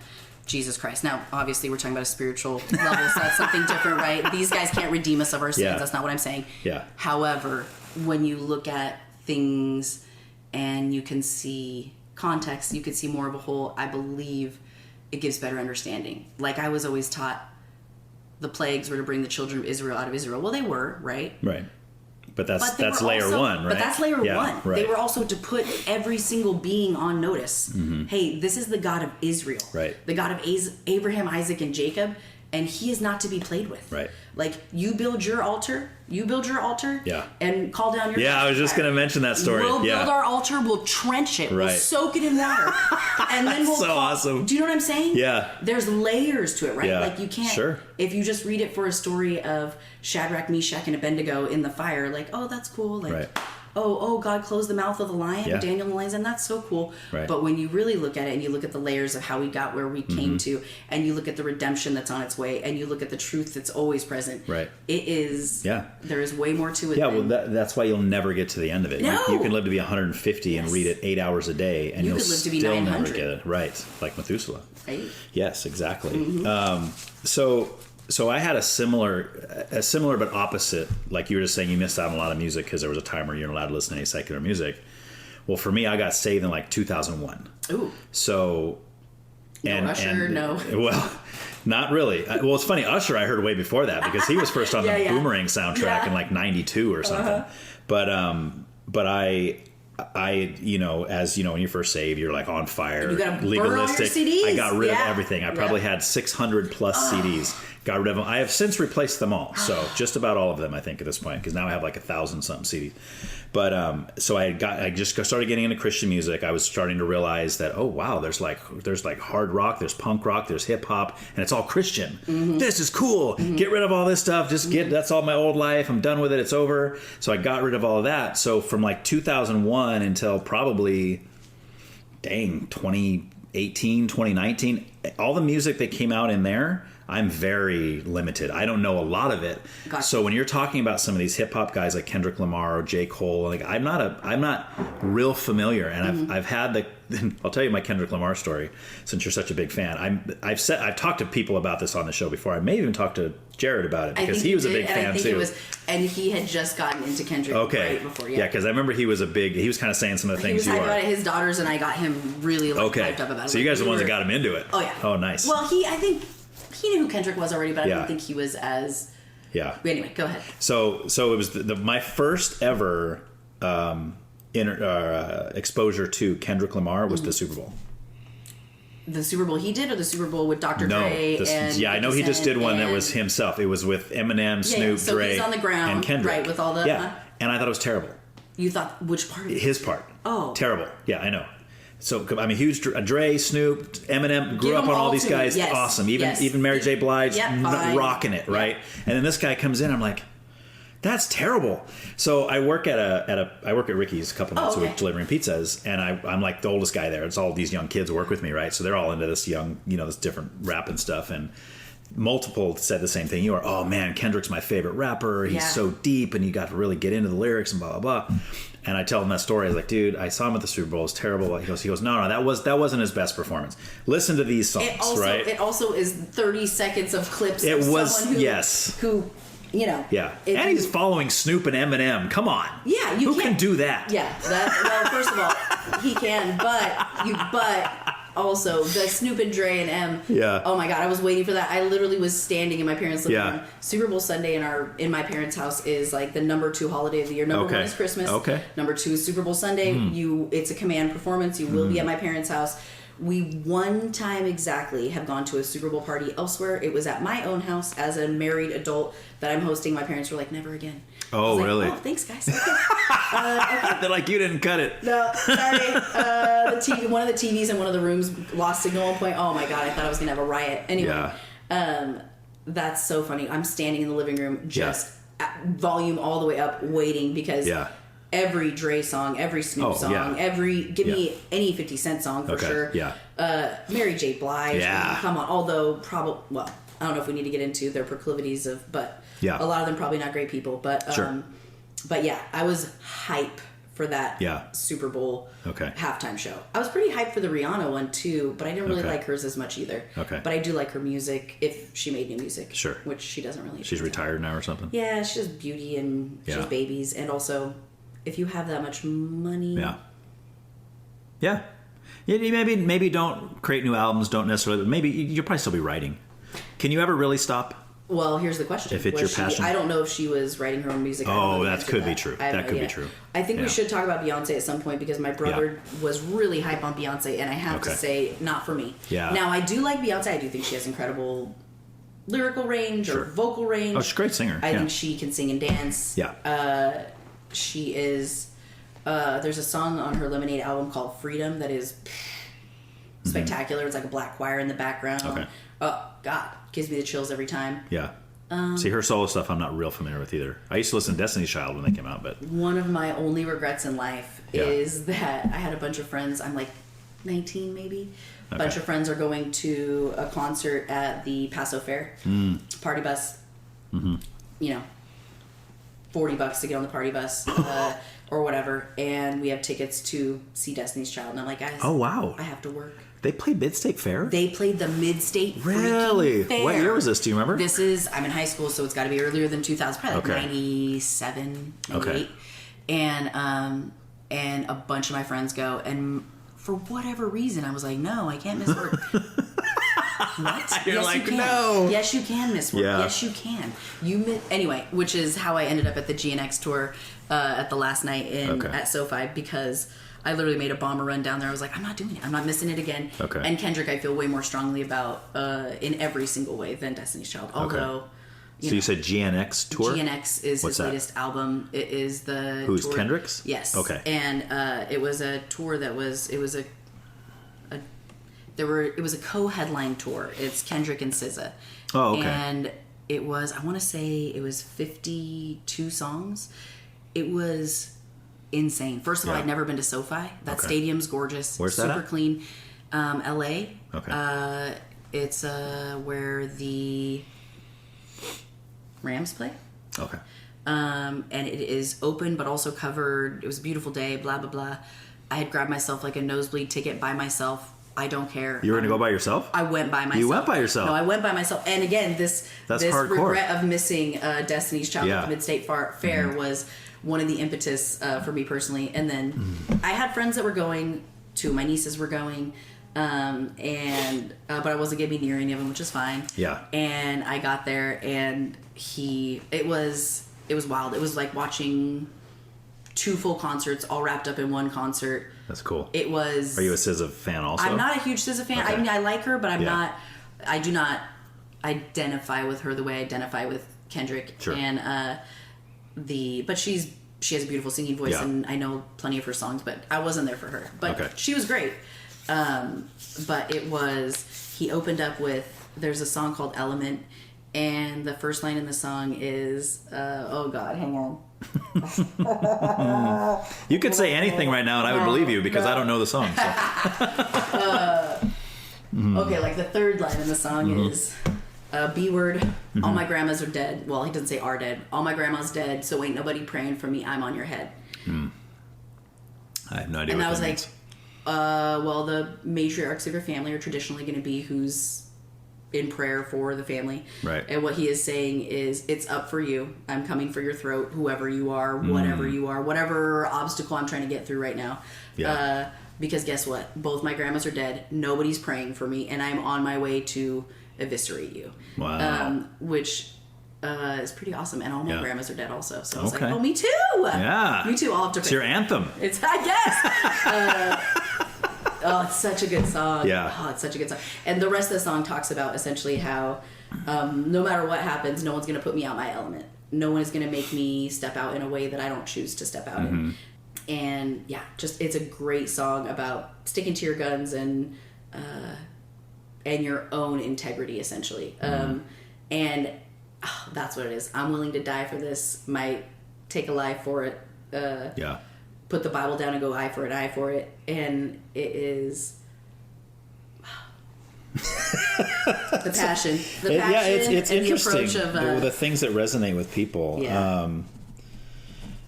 Yeah. I mean, when the younger kids I work with would show me some of his songs, I listened to it and it was much better than what I heard at the Super Bowl. I'll give it that for sure. Like I listened, I was like, okay, a couple of songs I was like, that kind of sucks, and then the guy's like, what? All right, how about this one? He was really trying, right? And he hit a few that I was like, okay, that one's good. I could see that one's good, and there was a few, but I still have yet to really go for it. The musicality of it too. He has like George Clinton is on a couple of songs on the Mr. Morale album. I think it's the Mr. Morale album. Okay. That he is, even if you aren't listening to the lyrics, the musical part of his, it is like... It's like funkadelic kind of stuff? Like George Clinton? Yes. Okay. Yes. Funky bass, lots of heavy rhythms all the way through. Yeah. And again, anything I can dance to, anything that I can move to, if I don't get up and make myself move, I will stay asleep. Yeah. And so, between Kendrick Lamar, and I think my early Kendrick Lamar, and don't roast me, internet, but might have been Kirk Franklin, of all people. Oh, see, I can't stand him. What? He's okay, terrible. now I can't stand him, but terrible. back in the day, he ruined God's Property. No, he's bad. And every song he's featured in, he ruins it. Like Diddy style, like how well, he has to get out in front yes, of everybody. Exactly like that. Thank you. No, you're right. You hear a Biggie song and you're like, oh, we're going, and then you hear Puffy going, yeah. I'm like, dude, shut up! You're ruining the whole song. And I feel like that about Kirk Franklin. Like I'm hearing a Toby Mac song. That's the first time I ever heard Kirk Franklin was in a Toby Mac song. I'm like, all right. And then you hear Kirk Franklin say, yeah. I was like, dude. Do you know any other words? Yeah, stop ad-libbing. Yeah, it's so bad, and I've heard some of his like solo his albums too, and I just can't get into it. I think it's terrible. That's so funny. So bad. My cousin loves that guy. I'm like, how can you listen to this? I do not love him like as a human, but I love the Kirk Franklin and God's Property album was great. The New Nation one, that was like even a bilingual one. Yeah. Oh God, that one was really good. Okay. But I feel about Kirk Franklin the way I feel about megachurch pastors. You know what I mean? Yeah. Speaking of which, did you watch that Drewski skit about the megachurch pastor? He comes down, he's coming down, he's being suspended from the ceiling of a megachurch. Yeah. Big smoke and flames. He's in his designer blazer with his red bottom shoes on, and he is talking about how when you give the Lord money, it's giving me money, and he starts talking about... It was real? It was real? It was a parody. Okay, it gotcha. was a parody mocking mega churches, and it was spot on, and in my personal opinion, it is akin to Jesus flipping tables. I think somebody sent that to me, and I haven't watched it yet. It is horrifying to watch, truly, because it's a satire about the mega churches that we have here, and it is appalling. It's real gross. Yeah. It's real, give me your money. It's real, it's bad. It's real, let me fabricate a miracle. Yeah. It's very much, the Lord wants us all to be rich and prosperous. Right. Which, weirdly, I did grow up in a, do you know what a prosperity gospel mindset is? Okay, so we grew up in the prosperity gospel. Health and wealth. And wealth. Most people miss the health part. Right. If you don't know about it, you probably miss the health part. Yeah. Like you can't say you're sick because that's confessing you're sick. That's right. And then the devil gets overs on you because then you're going to die from your sickness. It's over now. You'll never be well. And no, we don't need to see a doctor. Jesus is the great physician here. Right. And is. Yeah. However. Yeah. See, I hate that kind of stuff. I hate that kind of stuff. I hate it because it makes people on the outside of Christianity think we're all like that. Mm-hmm. And they think, all you Christians are like this. I'm like, no, I can't stand what that guy's saying. What are you talking about? Like that's not Christianity. Yeah. Just trust me. Yeah. Yes, he has a Bible. Yes, he's in a church, but that's not Christianity. And that, by maybe if we just abolish the church as a whole, like the buildings, like maybe we have one communal space in every town. It feels like we could do better. Yeah. Much better, because it's real gross. Yeah. Well, in the old days, they met in homes, and they just, that was their fellowship. They met in homes, they ate food, and they got into the Word, and they prayed for each other. What you do with your regular friends on a regular daily basis. Right. That's why most of us, if we're honest, we get more spiritually more out of those kinds of meetings. When I get to, like I mentioned, I get together with Mike a couple times a week, and my another friend, and we get into the Word, we eat, we pray for each other. I get more out of that than I do my church service on Sundays. Right. Like, easily. And I think people that are honest will admit that, right? Yeah, absolutely. You know, because church service, and I love my church, don't get me wrong, my pastor's awesome, everything's cool. But it really is. It's a production. It's okay, we're going to sing this many songs, and then it's 10:15, so now we're going to do a 35-minute sermon. We're going to sing another song, and it's all structured, and I don't see a lot of that in the book of Acts. You know? No, you wouldn't. No, you wouldn't. Right. No, you wouldn't. Yeah. That's I feel very strongly about a lot of things where churches are concerned, and one of them is tax exempt status. I really think you should have to prove it to somebody that you deserve that tax. Sure. Show me your books. Right. Show me who's making how much. Mm-hmm. Show me how much money you donated back to your community. Right. Show me where you're putting your donations.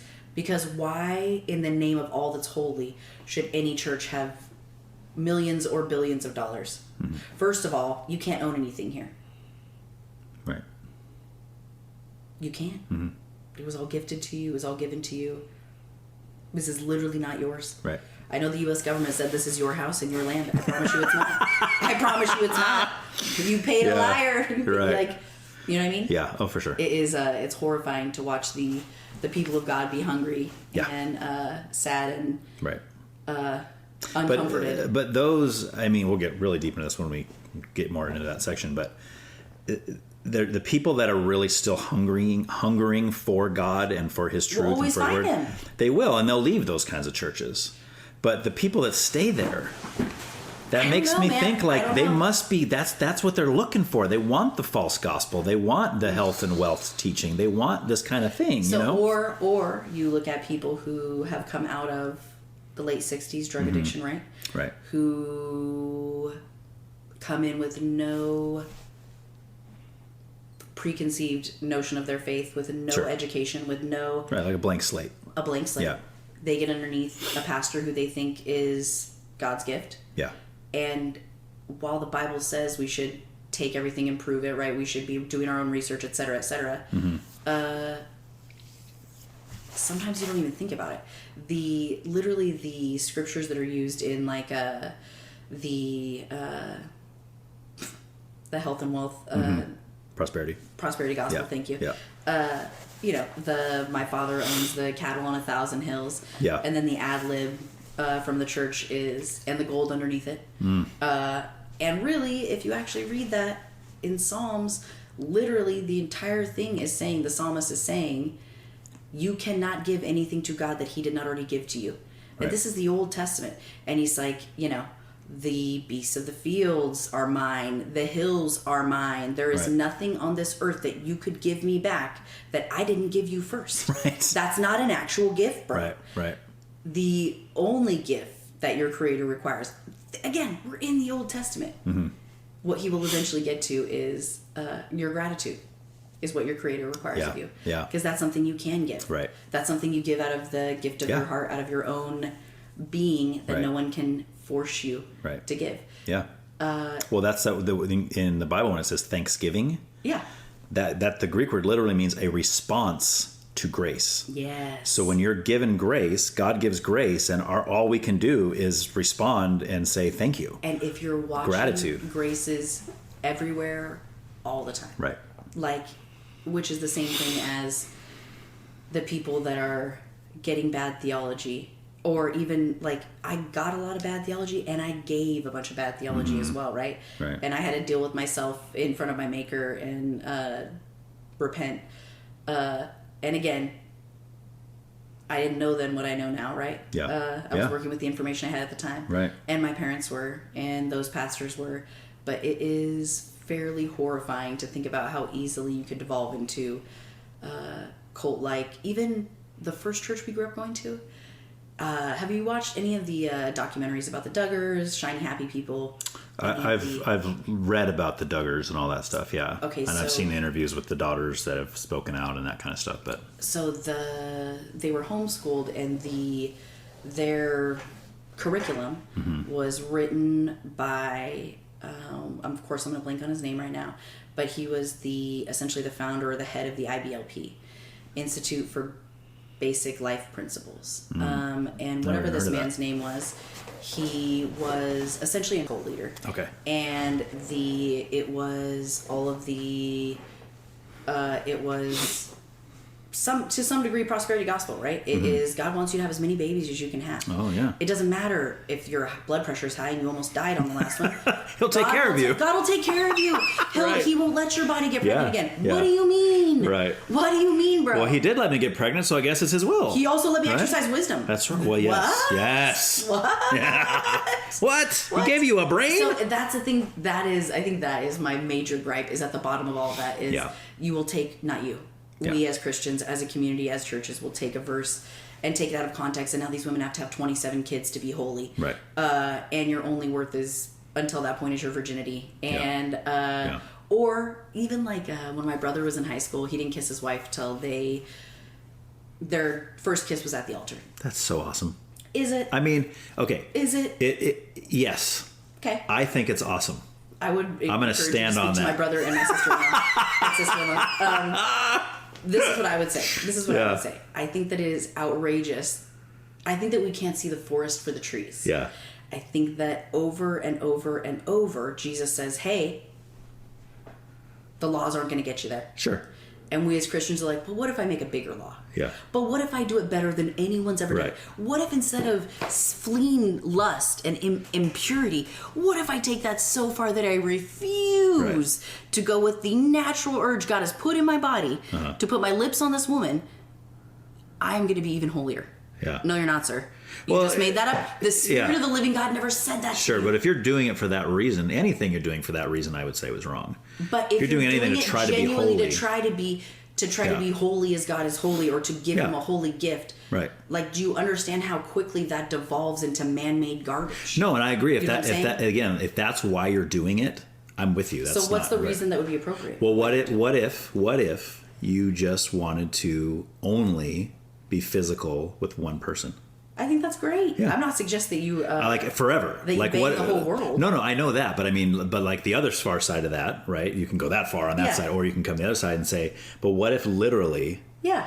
The only for me speaking, if the only woman I've ever kissed or been physical with was my wife. Great. That'd be awesome. Yeah. I wish I could say that. And what you're saying is, so I disagree. Not because I'm trying to make God happy. I'm say I disagree with that. Okay. If my husband had only ever been with me, it's going to take us a lot longer to get where we're going. Really? Oh yeah. Yes. Interesting. Yes, you wouldn't see that as a good experience, and you gain. Yeah. And also, like, I'm not I am not suggesting multiple sexual partners are great for people. Right. We know that, first of all, biblically, God's like, don't do that. Sure. And then we also know that the stats in our physical world will always back up the teachings of the person that created the being that created this place. So therefore we know what the stats on DV are when you live together before marriage. Sure. Or your stats on pregnancy or abuse or whatever, STDs, whatever metric you want to look at. Creation echoes the creator. Right. Like what God says will always be the truth, and we will eventually find out that science backs that up, right? That all the data we can collect naturally, I think so, is going to back, has to. Some people don't think that. That's fine. They think science and faith can't go together, which is insane to me. I know, me too. It also, though, I'll say this: if I'm going to be biblical, we see through a glass darkly, right?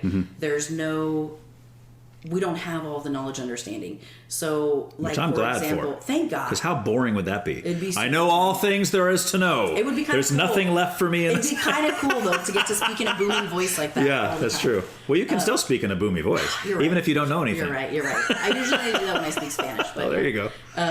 Yeah, it is it's a wild thing to try to pursue your maker in a way where you're making up rules. Right. And again, that's where I believe that God is so faithful that he will correct us. Right. I believe that there's no assuming that you're humble, assuming that you are looking for instruction. Sure. Instruction will come to you. Yeah. Like, well, again, I'm not saying from my perspective that I think, like, if you were to tell me, or if someone was to tell me, oh yeah, I kissed another guy before I married my husband, I'm not going to be like, shame on you, because of course there's no scripture anyway that says that. First of all, that would be making up a rule. Right. And I'm also not saying that someone who decides to wait until the altar to kiss their spouse, if their reason for doing that is to somehow gain higher standing with God or something, I would say, no, that's dumb. But that's that's the ultimate point. That's why we do anything that we think makes us holy, right? Well, makes you staying holy, away though. from sin. Well, it could be just to please the Lord, though, right? Staying away from sin. But what you think you're doing is pleasing the Lord. That's my point. Right. My point is, you have made up some garbage. Sure. That you think yes pleases the creator of the universe. Right. But we're using that example because that's something not in Scripture. We're using that example you're because talking it's about, not in like, Scripture, and because it's something that is just, right. It is like Jesus literally spends the entire New Testament being like, hey guys, the rules are irrelevant. They're irrelevant. They're never going to make you holy. They're never going to save you. Right. They are not going to do anything for you. Come follow me. I'm going to heal you. Like, what I have to say to you is important. What I'm growing in you is important. And what we do is consistently go back to, well, if I don't have sex with anyone before marriage, if I don't listen to secular music, if I don't smoke, drink, blah, blah, blah, right. I'll be holy like God's holy. I will be closer to God, when in fact, I don't know that those things make you closer to God. Well, I wouldn't word it that way either, say close to God, but are you saying that as a Christian, you don't think there's things we should or shouldn't be doing? Correct. You just, I think that the goes. Spirit of God will lead you where we go. I think that, all things are lawful, but not all things are profitable, right? He might lead someone, I'm known for my extreme examples. He might lead, let's say he leads somebody who's married, and maybe the guy's saying this. The guy cheated on his wife with 40 women. Okay. And he says, no, I swear, God's leading me to do this. I have these urges and these feelings. These women want to be with me, and I'm going for it. Yeah. What would you say to him? Right on, man. Good for you. So I don't know what I would say to that person. I could not tell you what I would say to that person. I probably wouldn't be something we could repeat on here. Yeah. But I would say this. I understand the taking it to the logical extreme. And I don't know the answer to that. Right. I don't. But do you think that would be is there any scenario for you where that would be a good thing? Where a man with 40 wives is a good thing? No wives. No, he's just cheating on the wife he has with 40 other women. No, but I will also say this. I don't cheat on my partner not because it makes me holy, and not even because of my partner. My vows and my commitment are before my Creator. Sure. And So you take that seriously. I take that seriously. So you've made a vow before God. Yeah, I take that seriously. And but isn't that again? So then wouldn't you be holding up that commitment because of God? I would be. In that sense. You know what's a good question? I was performing a wedding in Idaho, and the kids getting married are young, early 20s, and have recently found out they're pregnant. They already live together. They're getting married. They're excited. Yeah. And at the end of the ceremony, they've asked me to announce the baby's coming in 8 months or whatever. Cool, no problem. So the family of the bride, jazz, everybody already knows, everybody's excited. Family of the groom, conservative Christian, very upset. This is their only child. So they didn't know about this until the wedding? Oh, no, they knew. Oh, okay, they good. Knew I would say that'd be pretty messed up to drop it on them right now. They're like, wait, what? They were super ashamed because their child had sex before marriage, apparently. Sure. And so now I perform the wedding, kiss the bride, Mr. and Mrs., and adding to the family in July, baby coming, blah, blah, blah. Yeah. The mother of the groom grabs me after the service, and she starts to go in on me. And she is, as if it's your fault. I can't believe you would embarrass our family that way. Oh, by announcing it. Yeah, and I said, I did what I was asked. Right. By the adults that just got married. Yes. And she's like, well, you should know better than this. I was like, how should I know better than this? And I'm holding a notebook that's a leather notebook that maybe she thought was a Bible. And she's like pointing at it. And I was like, I'm not a pastor, lady. Yeah. Right. And she's like, what? And I said, I am a representative of the gospel of Jesus Christ, but I'm not a pastor. And I said, I have a question for you. Just out of curiosity, in Jesus' day, when was a marriage solemnized? Because my understanding is that it became a solemn thing once the once the engagement had occurred.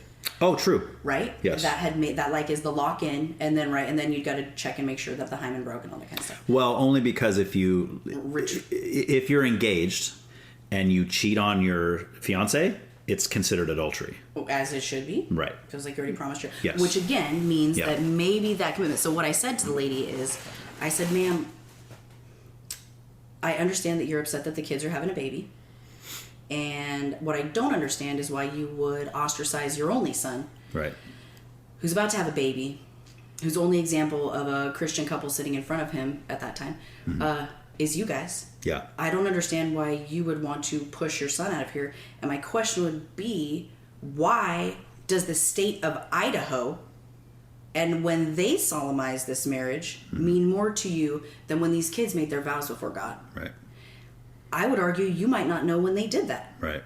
What did she say? And she just was continuing to rage. And at that point, I lost it good. And I was like, and this is the problem with Christians. And I went ham. I was like, you would rather lose your child? You would rather not be there to be influential? You'd rather be there? You would rather remove yourself from a situation when you could walk this kid as a married couple who have been Christians for 30 years. Right.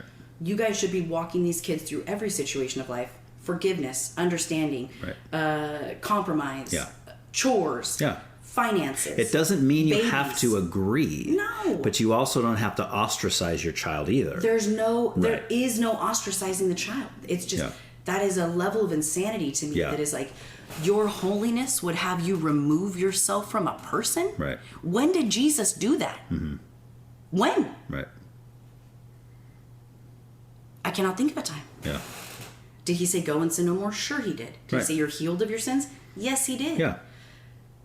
But did he sit there and berate something that was already done? Yeah. And not only that, again, if we're going to get biblical, children are a blessing from the Lord. Sure. Ma'am.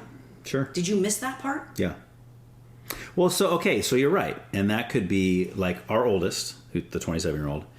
Bethany was 17 when she got pregnant. I was 19. And we had no plans to be parents. We were actually, but when she found out she was pregnant, we were on the verge of breaking up. Oh. The only reason we stayed together is because she got pregnant. Right. And even though neither one of us were believers at the time, we were both anti-abortion. We weren't going that route. Even though for a lot of people that age, it'd be like, well, this is our only option. We were like, no, we're not. I guess we're being parents. And it was scary because we weren't ready for that at all, right? Yeah. And so, but in hindsight, I can look at that and do I justify our actions and say, that was okay for us to be sleeping together prior to marriage. I would say, no, it wasn't. Who are you to justify anything? Well, I'm pulling that from Scripture. But why are you the justifier? I'm not saying I'm the justifier. I'm just saying I couldn't, even if I was. Gotcha. I wouldn't try to I wouldn't sit here and say, our daughter was born, she's great, we love her so much, therefore everything we did back then was totally okay.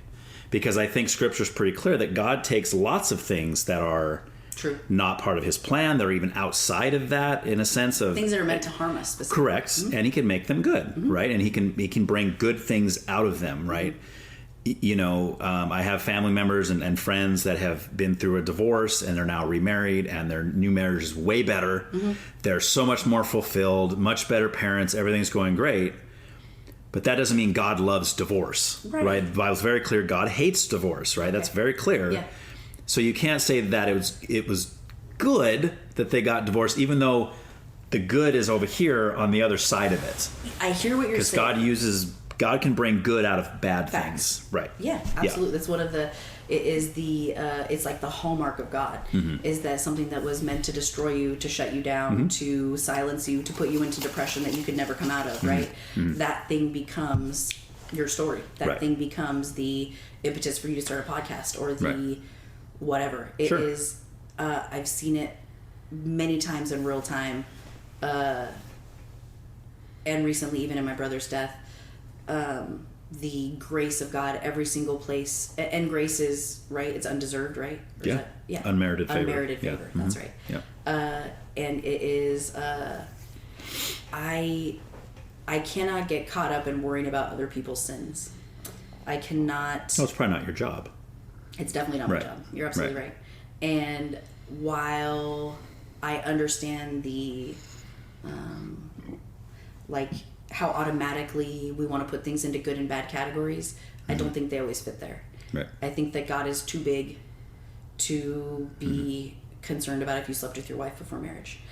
Not because it's not one of the big sins, but simply because his purpose and plan for your life are so much bigger than that. Sure. We are moved so far past that.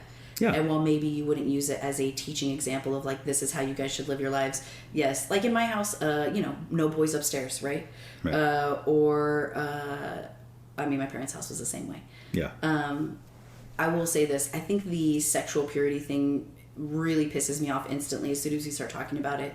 Because in the churches and spaces I grew up in particular, virginity for females was a really hot topic issue. The boys and the girls, they split us up. They're going to grab a piece of paper and they're going to rip it in half and say, for every person you sleep with, you have less of yourself to give your partner. Yeah. Go blank yourself, because that is absolutely not true. And not in any way, shape, or form. They would chew a piece of gum and then ask who wanted it after that. And that's what it's like if you've already had a sexual partner. Right. Again, ask my husband right now if he'd rather have someone that was a virgin or someone who, I'm not going to say know what they're doing, but... Right. And again, I'm not for that purpose, but it is a wild thing to ascribe so much value to something like virginity.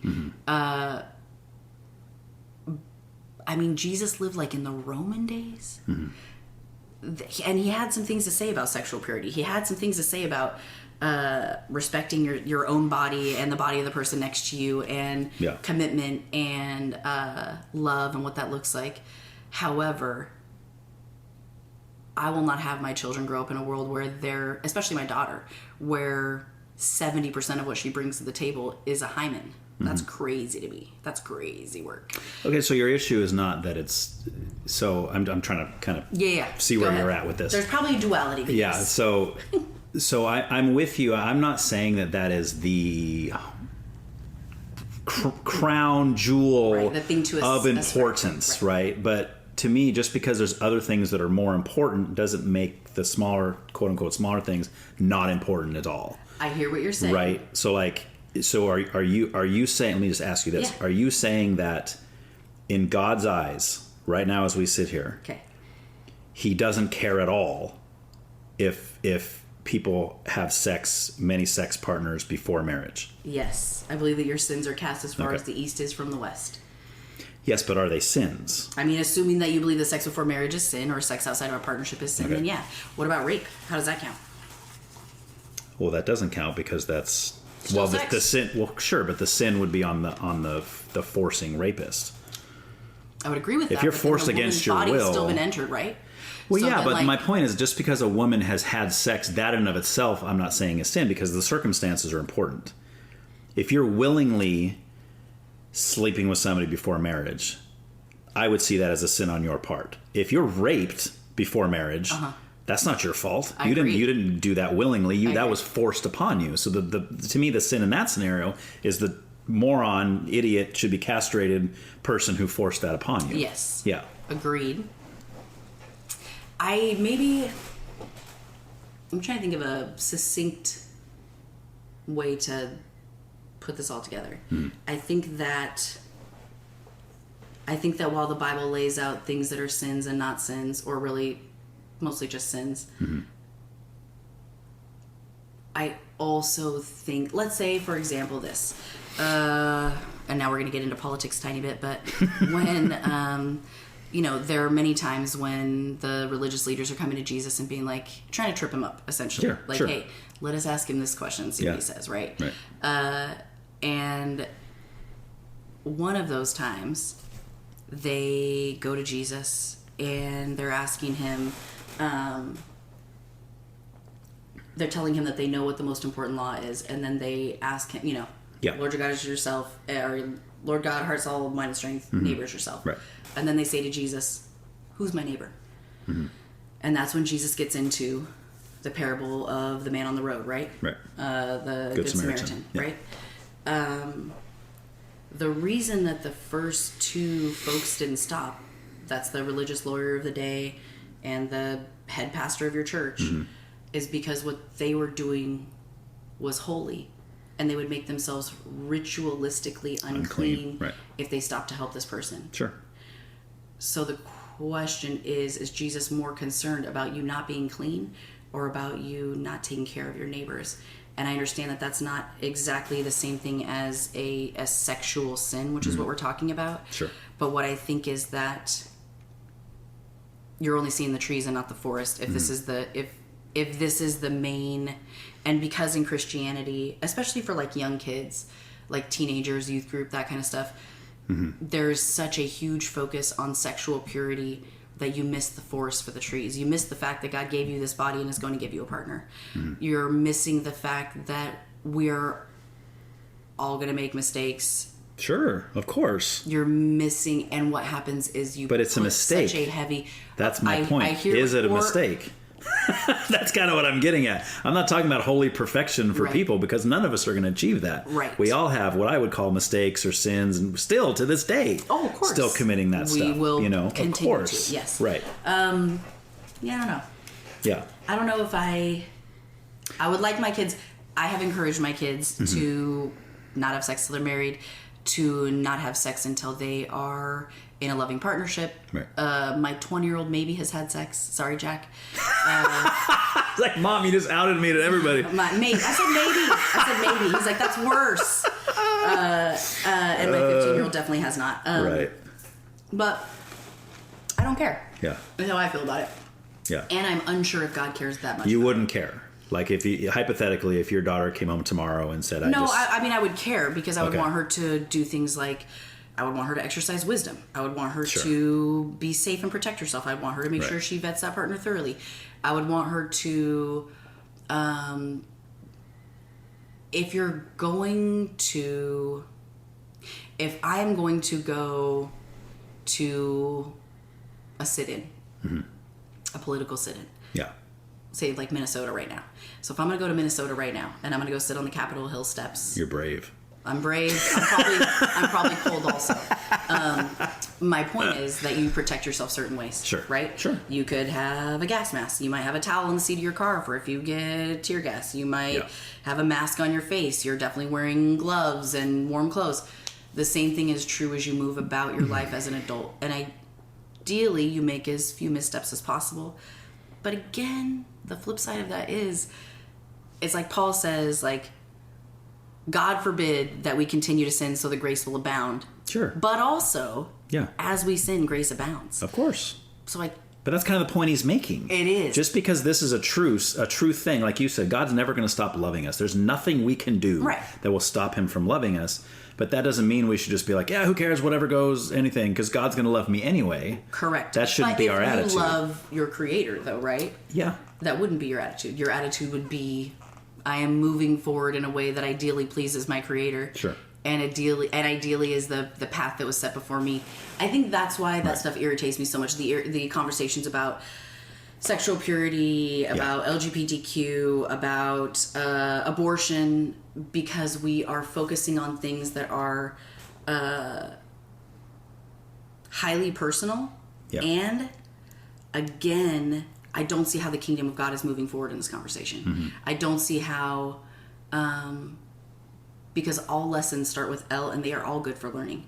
Right. And whatever way your kid learns that lesson, whether it is stealing penny candy at the store and getting caught, whether it is a baby at 17, whether it is a visit to a mental health facility, the way that your life is going to walk itself out, or the way you're going to walk your life out, is already set up in front of you. You're on your way, and every single space you get into serves to whittle you back down into the version of yourself that your creator most wants you to be. Sure. So that you can show up exactly as yourself, as an emissary of the gospel, as the person you're created to be. If I did not have my son as a single mom, I may not have ended up with my job at the Hitching Post. Because the reason I got that job is because I knew I had saved up enough money to stay off work for 6 months. And after that, I was going to have to get a job. Right. And I was trying to think of where I could go for the least amount of time, make the most amount of money. And I end up sussing out that this place doesn't open until 4:30, which means I miss 2 hours. Like, I miss dinner time. He's going to get up from his nap, eat dinner, take a bath, and go back to bed. Right. And, okay, I can give up that 2.5 hours with him as a trade out for this awesome job that's going to let me do what I want to do. Right. Yeah, but, like, don't you have some, as you think about your children... Yeah. And let's say you have a certain, you want them to learn a certain lesson, right? And ooh, yes, let's get into this. So they want to learn a certain lesson, but don't you, and you could list maybe 5 or 6 ways that they could learn that lesson, right? And in all 5 or 6 scenarios, at the end of it, they've learned the lesson. The lesson is learned. Right. But let's say that list of 5 or 6 ways they could learn it are from mild to severe as far as the circumstances and what they go through. I know, but like, as a parent, do you have a hope that maybe it would be the lesser of the two? I have a hope that the lesson gets learned. Right, but in each scenario, the lesson's learned is my point. Yes. So since you know that already, when you're given list 1 through 5, 1 being the least amount of... So I'm not given that list. My child has that list inside their hands. Right. And they're the one making the decision. But if you did, severity. Would you hope for the least of it? I don't know. In other words, would you hope that they just got into a fender bender and still learned the lesson, or they became a heroin addict and went to rehab and jail for 20 years, then learned the lesson? Right. You have no I think you're preference. Making an equivalency here. Well, I'm making a hypothetical. That's a wild It's a hypothetical, I know. So let me give you an answer to that. That's a story. Okay. So my oldest, I told you, very black and white. He is and has always been someone that will hold a grudge better than anyone I've ever known. And Jack's entire life, I've been speaking to him about forgiveness. I've been modeling forgiveness in front of him. I've been telling him about when people hurt my feelings, or I am in a years-long process of learning something, right? I am walking out my whole life in front of these kids. I'm teaching Sunday school. I'm doing all the things. And my son and my husband are brawling. My son moves out day after he turns 18. He is 2 days into his senior year of high school. Everything is on the fritz. I am, God, what is going on here? This is awful. I'm sick. I don't know what to do. And I'm just sitting still because that's all I could do at this moment. Sure. And maybe a year later, I'm at work. My son is also at my work. And he works there too? He did for a time. Oh, nice. He did from when he was like 15 to 18. Now he lives in Santa Barbara. Oh, okay. But at the time, he's working there. He's busing. And it was about to be Father's Day. And my husband is going to be my husband is a social science teacher, teaches high school. He's going to go grade AP history exams in the middle of the country somewhere. He's going to be gone for Father's Day. Hey, son, I have cards for Dad for Father's Day. Do you want to sign one? I'm going to stash them in a suitcase. The previous year, the answer had been no. Okay, I'm still going to ask. This year, I say, do you want to sign one? He says yes. I give him 2 cards. He picks a card. I'll give it back to you later. Okay, I'm going about my work. He's off the clock. He takes the card. He goes and sits somewhere. Like 40 minutes later, this kid comes up to me. I'm in the middle of working. And he's like, here's Dad's card. And I was like, great. And he's like handing it to me, and I go to take it from him, and he will not release it from his hand. And he's looking at me and he goes, he's really going to like it. Great. I'm like trying to I'm literally working. Yeah. And he's like, no, Mom, like he's going to cry. And I said, okay. Yeah. And he goes, I decided it was probably finally time for me to forgive Dad. Oh, wow. And I probably have some things to ask for forgiveness for as well. Wow. And I literally, and again, I can't get into it with you the extent of how far I've been with this kid on this topic, but I looked at him. This has been like the recurring theme of his life. Like the single lesson I've tried to teach him most in his life is probably forgiveness. And I look at him and I say, Jack, what prompted that? Like what led to that? And he said, oh, I had a conversation with so-and-so. And when he said this young man's name, this young man is the youngest of a family of 4. We were going to the same church. Dad gets sick with cancer. And so because we're tight with the family, a couple of families get asked to, their kids are homeschooled at the time, essentially move into their house, homeschool their kids while they are at UCLA. And we start taking shifts, right? So I'm sleeping on the couch. My kids are in the bedrooms with their kids. Yeah. We grow up together, everything. Dad eventually passes away, yada, yada. So the baby of the family is a year younger than my son. And the kid is, I love you, Sam, but the kid he's a nightmare. He just got a ticket for going like 100 miles an hour in a school zone. The kid enjoys too many herbal refreshments. The kid runs his mouth a little. He's a smart. Yeah. God, I love this kid so much. Yeah. And he's a great kid, but he's out here doing some foolish things. Yeah. And by herbal refreshments, you mean like chamomile tea? Yeah, chamomile tea. That's right. He smokes on that chamomile tea. Gotcha. That's right. And so Jack looked me dead in my face and said, oh, it was something Sam said to me. Yeah. I said, what? And he goes, he just said to me, don't you think it's about time you forgave your dad? Like, I know my dad's dead, so I can't really say anything about it, but if my dad was alive, I think I'd forgive him. That's it. That's all it took. And I'm like, Jesus, and this is how I know evangelism isn't a thing. Because I could live out and evangelize to my kid every single day of his life, and then on a random Thursday, at midnight playing video games, this smart aleck kid who I would not put up as a bastion of wisdom. I would not necessarily. My kid does have friends that I encourage him to go to for wisdom and go to for heavy conversations. Sam wasn't one of them. He not off the top of my head in that moment, certainly not. Yeah. And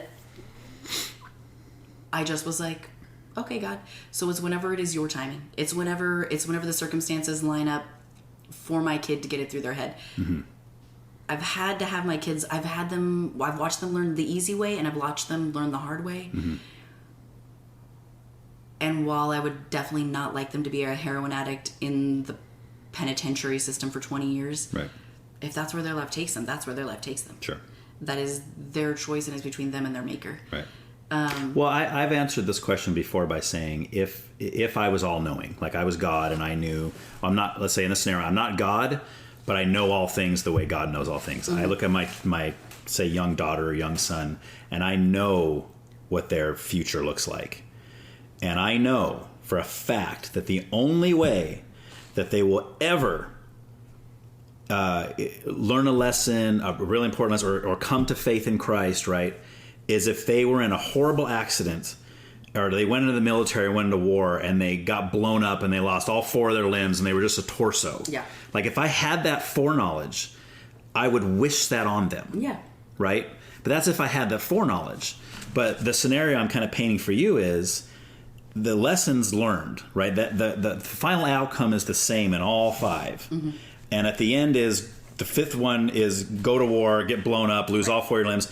The first one over here is get into an accident, break your leg, but you're still learning the same lesson. Right. So I would wish for number 1. If only that was possible. If it was possible, right. When the scenario it is. That's my point. Well, in the scenario, then we're going to choose the less of all the evils for lesson learning. I don't think that's the way lessons are learned, though. Okay. I think that in this... Sometimes no. Sometimes you're right, yes. Sometimes it takes the most extreme thing to happen. And then in that case, I would wish that extreme thing on my child. If that was the only possible scenario for them ending up... To learn the lesson. Yes, right. I think the best part about that is we don't have to wish for any of that because those scenarios are already on their way. Mm-hmm. My kid, your kid are already being taught outside of anything you could teach them in this house, outside of any foundation you could give them. Right. They are completely and totally cared for by someone way cooler than you. Right. And you say totally and completely, though. So do you not... Is there no role you play as a parent in your view then, or do in what?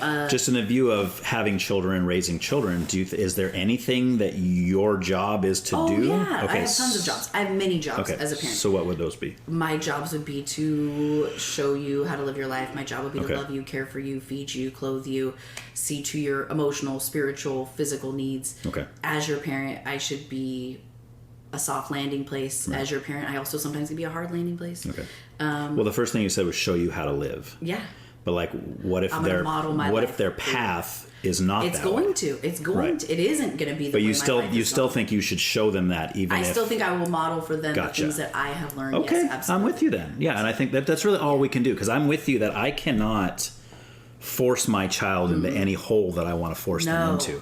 I can teach them all what I think are the right things. I can live my life in front of them a certain way. But ultimately, if they choose to make decisions that I know is going to put them through hardship, it's going to make a hard life for them, they can make those decisions. I can't follow them around and put handcuffs on them and say, no, you're not going to do that. You're not going to do this. And at those times, I think for me anyway, as a parent, that's where I just pray and ask the Lord, just like, they're in your hands. I trust you. And that's the thing is they always have been and they always will be. And that is for me, at the end of the day, when I say my responsibilities, not that my responsibilities are minimal. Geez Louise, I work my butt off as a parent. Sure.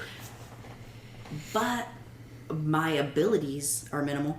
Of course. My ability to be with you, see you. I can't make all the circumstances of your life push you towards forgiveness. Right. That's a God only move. Right. That's that's above my pay grade. Yeah. And when I have become, probably because of watching addiction and things like that in my family, I have become very comfortable with pain. Mm-hmm. I've become very comfortable with suffering. I don't concern myself. It's like when your kids are little and like they're so tired and they have to finish their soccer practice and they're like, but my side hurts. I just want to drink a water. I just need to go pee. No. Right. You got to get back out on the field with your team. It's going to be painful. You're going to have a stitch in your side. Yeah. But at the end of this practice, you're going to be better than you were walking into it, right? But what if they say to you in that moment, let's say they listen to this and they know, they probably already know your views on this, but I'm assuming because you sound like a very involved parent. But let's say they throw back at you and you say, you know what, you got to get out there. And they say, Mom, you don't understand. God's leading me to not go back into this game. My path, Mom, is to not go back into this game. And what I would say is, hey, as the adult in this room, as the person most responsible to God for you until you become of age, get your immediately.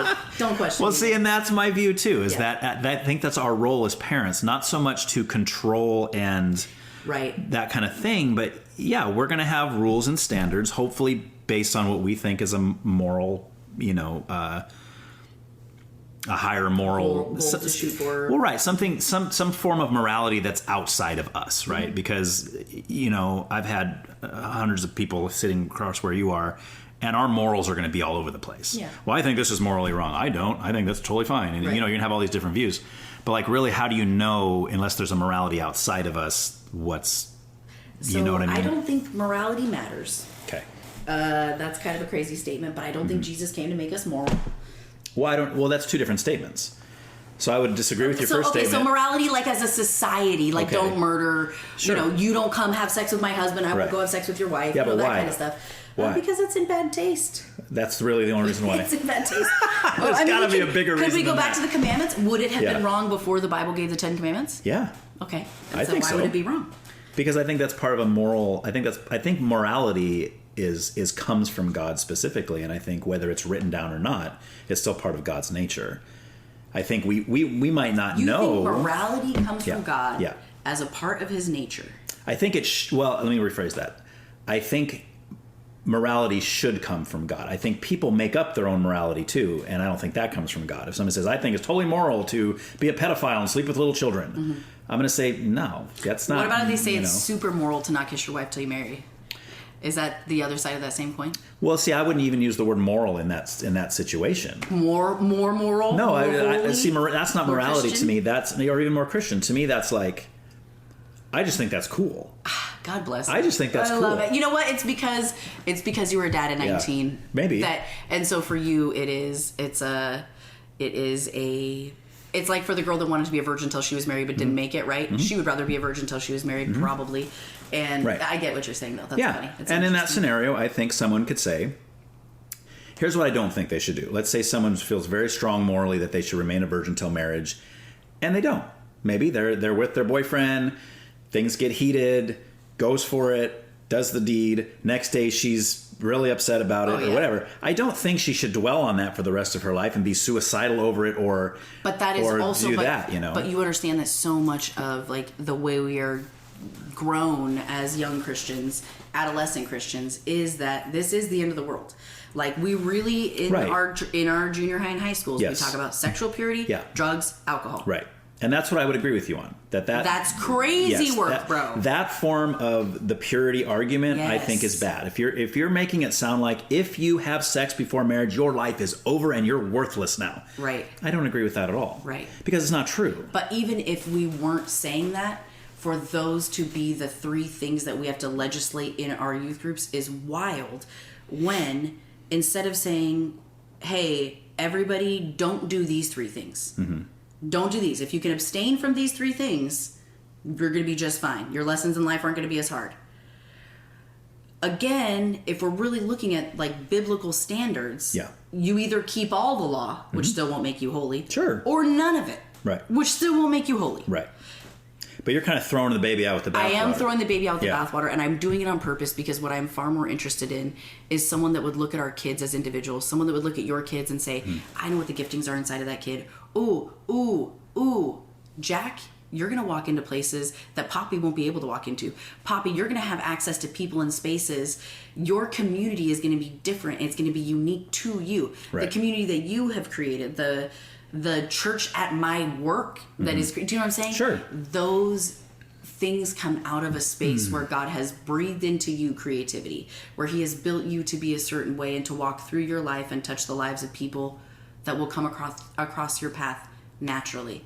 And I think what makes me very upset about the sexual moral police situation over here is we are skipping the heart issues often. Yeah. We are legislating our kids into Christianity. We are saying this is what a good boy and a good girl look like. Right. If you can look like this. I had a friend who got the Christian Character Award when I was in high school who cussed her dad out who was our coach while we're on the basketball court. I mean, she's just under her breath going after the refs, going after her own dad. Nice. End of the season, she gets Christian Character. I'm going to throw something at a wall. I've literally been dealing with my own sin before Jesus on my face in my bedroom. Right. But this one, because she's quiet, looks like a great Christian. Yeah. What do you mean? Yeah, that's bad. Laura Clark, I love you. Yeah. Well, you're name dropping a lot on this episode. She'll never hear it. Okay. But I think that the frustration for me is not that I don't care about sexual purity. It's not that I want my kids to get STDs or to have multiple partners or to give themselves away easily. I don't want any of those things for my kids. Yeah. But I also care far more about the rest of their growth and development than I do just about their sex organs, than I do just about... Yeah, and I think I can find common ground with you on that, because I think your whole argument with all these different kind of topics has kind of been the same, right? It's not so much that this doesn't matter at all. It's that this over here is so much more. And you keep saying, like, it's missing the forest for the trees. Yes. But my stance would be like, yeah, you can miss the forest for the trees, but you can also see the forest and the trees, right? It is very difficult to do, my friend. Yeah. You got to have a lot of practice and probably some good friends. Yeah. Because that's But I mean, we can make a hierarchy list of this is more important than this, is more important than this, is more important than this. But I would just say that doesn't mean that they're all not important. It doesn't. You know, of course it to doesn't. say, would I rather have my kid have sex before marriage than go on a shooting spree in a mall? Of course I would. Yeah. But that doesn't mean if I had a choice to choose neither of those for them that I wouldn't take that choice. I think that's because they're also. both. Except that again, I don't want to take anyone's choices. I feel very much like because God sits above time and space, there is nothing that shocks him. There's nothing that surprises him. That's true. My friend that was raped from the time she was 7 to 14. Right. None of that was a surprise to the Creator. Right. But would you say he was? Did he think it was good though? Oh, of course not. I right. don't think because morally, it was wrong. Correct.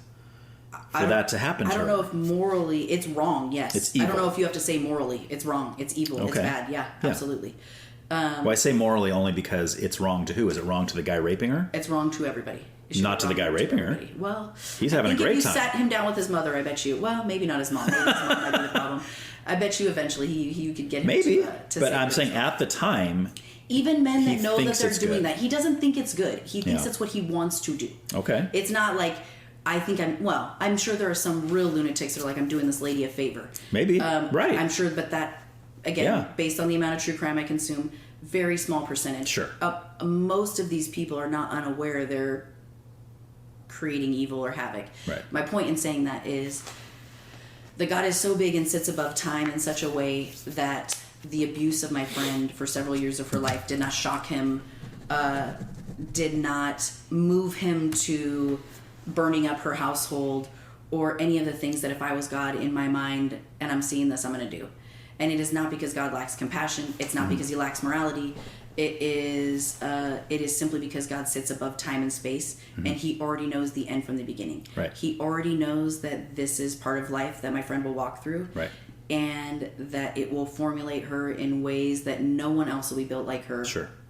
Very few people on this earth, right? Yeah, but that's what I mean by seeing the forest and the trees, right? Is like, I agree with everything you just said. I agree God's outside of time.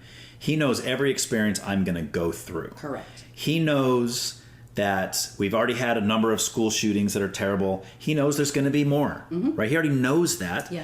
And he has all the power in the world to stop them from happening. Yes. And he doesn't sometimes. Sometimes he does. Sometimes the guy on the way to the school shooting, his car blows a tire and he spins out and hits a tree, and the cops get there and he's got a bunch of guns in his backseat and he was 5 minutes away from a school or something, right? God does what he does, and I'm not going to pretend like I know why, or I know why he allows some things and why he doesn't. I trust that he knows what he's doing. But I also don't think that just because he's allowing something that he's good. Right, that he's sitting there going, reasonable. This is wonderful. This guy's shooting up all these kids in school. This makes me so happy. I'm so glad. That you're not wrong. And I also think that God already knows what out of that moment, out of that shooting, out of that pregnancy, what good's going to come out of it and glorify him. Of course. Will set someone's chains free. How about this? Like, I have a friend he was an addict for a long time. Oh, well, I guess he would probably still is an addict, and is a pastor now and all this stuff. And it is it's a crazy thing to think about. If he had not taken himself to the places that he went, he wouldn't be in the location he is now. He wouldn't have an understanding of the things he has now. He wouldn't have compassion the way he has now. It's like once you've really sat with someone who's had an abortion, you have a way less opinion of abortion because you understand that the person is also hurting. It's like when you have a friend that's gay, you're far less likely to be a gay hater because you understand, or if you have friends that are people of color and you understand privilege, you're far less likely to, or you're far more likely to incorporate that into your understanding. Okay. I think that while God doesn't think these things are good, I also don't think he's flummoxed by them. I don't think he's but see, I agree with you. Put off his game. I agree with you. He's never surprised by anything. He's not. When I do something stupid, he's like, "Oh my gosh, I had no idea you were going to do that, Ryan." Right. Not. I didn't see that one coming. Not even that. Just the like God is calm in a way that is over space and time. Like when your kid falls down and scrapes his knee, he's screaming, crying. And or like my daughter, she needed stitches in her head. She's 2-3 years old. She's screaming, she's crying. I'm uncomfortable watching it. I'm sweating watching it, but I also know she's got to get these stitches because that's going to be helpful to her, right? Like, I'm not moved by her pain in that moment. Sure. Not because I don't care about her pain, not because I don't love her, but because I'm above the time and space that she is in as a 2-year-old. Well, couldn't you be moved by the pain, but at the same time need it to happen because you know it has to happen? It's an and. It's an it's not an either it's both. or. So that's the thing too. Is in our society, it is our world is so either or, so black and white, so Republican versus Democrat. Right. It's like, or maybe it's just none of that. Maybe it's all of it. Right. Maybe it's a both and situation. Maybe we can call a spade and still have compassion. Maybe I don't have to be the boss of everyone. Right. How come we can never call a diamond a diamond? Oh, I'd like to do that. Why is it always a spade or a spade? I don't know. It's a great question. Dumb. You know what's wild is I've never even thought about it as the card. I've always thought about it as a shovel. spade, like a. Maybe it is. Maybe I'm wrong. It could. Well, in that case, why can't we just call a rake a rake? Oh. Or I was just gonna say it. Oh man. All right, so we're gonna. I wrote down lots of stuff because we were hitting it. We were hitting some good stuff, but I do want to kind of circle back. That phrase. What was her name? Used to say that. I don't know. Jen Psaki. There it is. Yeah, in the Biden administration. So we're gonna circle back to the music again and just kind of finish up some of the. Yeah. Favorites and stuff in that area. Oh, good, because I was thinking that we didn't do it. Yeah. Well, yeah, we didn't get to the favorites. We talked about some of your favorite rappers, but we didn't really get into it. So if we want to do like, I'd like to talk about like most influential, something that changed your life. Would you put Kendrick Lamar in that? I would put Kendrick Lamar in there. I would put Out of Eden in there. I'd probably put Lauryn Hill in there. Okay. What was the one in between?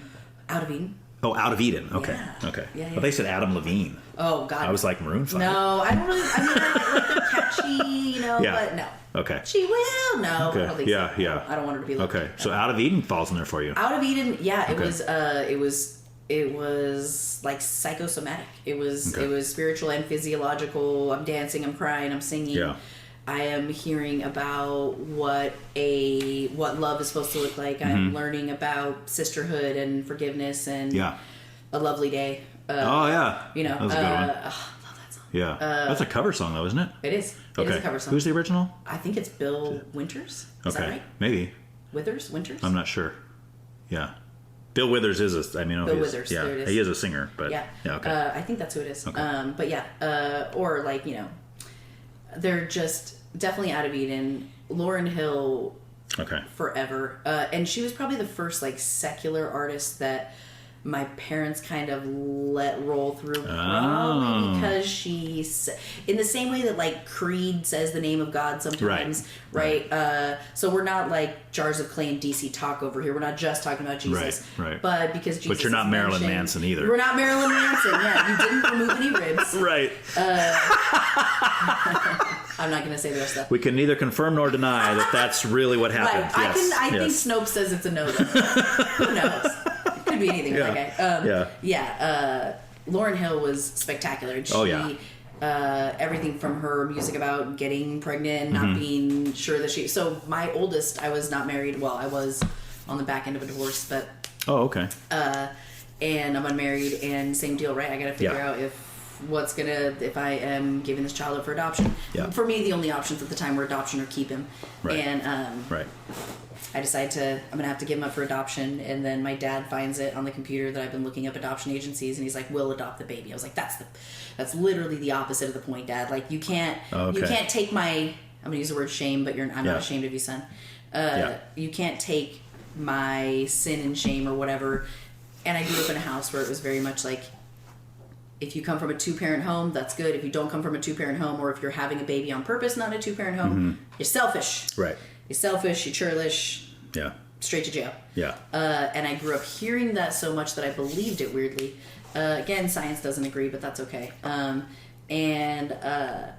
What eventually would happen, though, as in many things, I find that it's the same reason you should be friends with gays and lesbians. It's the same reason that ideally you have a friend who's been to jail or had an abortion or lived a different life than you have lived, because your compassion will change, right? The things that you've held to as your gospel truth, which for my parents was 2-parent home or bust. all of a sudden I'm pregnant with my son, and my dad's like, no, we'll raise him. Like, you know, if you don't feel like you can do it, honey, you be the best mom of all time. But if you don't feel like you can do it, no, I can do it. I just was told this whole time I shouldn't do it. It's selfishness. Sure. And watching my parents kind of walk that back was like my first experience of like, okay, so there's some things that when we are talking about them in theory, we sound so sure and so right and righteous about them. And then when we get down to the practice of what life gets messy and what life really looks like, it is like, oh, these are the rules, but this is what mercy looks like. Right. Oh, these are the rules, but this is compassion. Sure. Oh, these are the rules, but this is how we really treat people we love. Sure. And which was so freeing and so lovely to know that we could do that. Okay, so Lauryn Hill had that song To Zion. Yeah. And that was a pretty, listened to that one a lot while I was pregnant with my kid, obviously. So this is like Miseducation? Oh, yeah. Okay. But all of her unplugged stuff. I mean, we go back to the Fugees, too, if we want to. The Fugees, exceptional. But she was the best. She was the best one. Well, I think. I don't know. Yeah. She's definitely my favorite one. Yeah. I don't know if you've heard her unplugged stuff she did for MTV. No, I have not. There's one that's called Adam Lives in Theory. Okay. Is this like unplugged of like new songs, or she's unplugged like the Miseducation album? No, these are unplugged new songs. Well, new at the time. I don't know what year she recorded it. Probably a long time ago, and right? it would have been a long time ago. And she didn't have any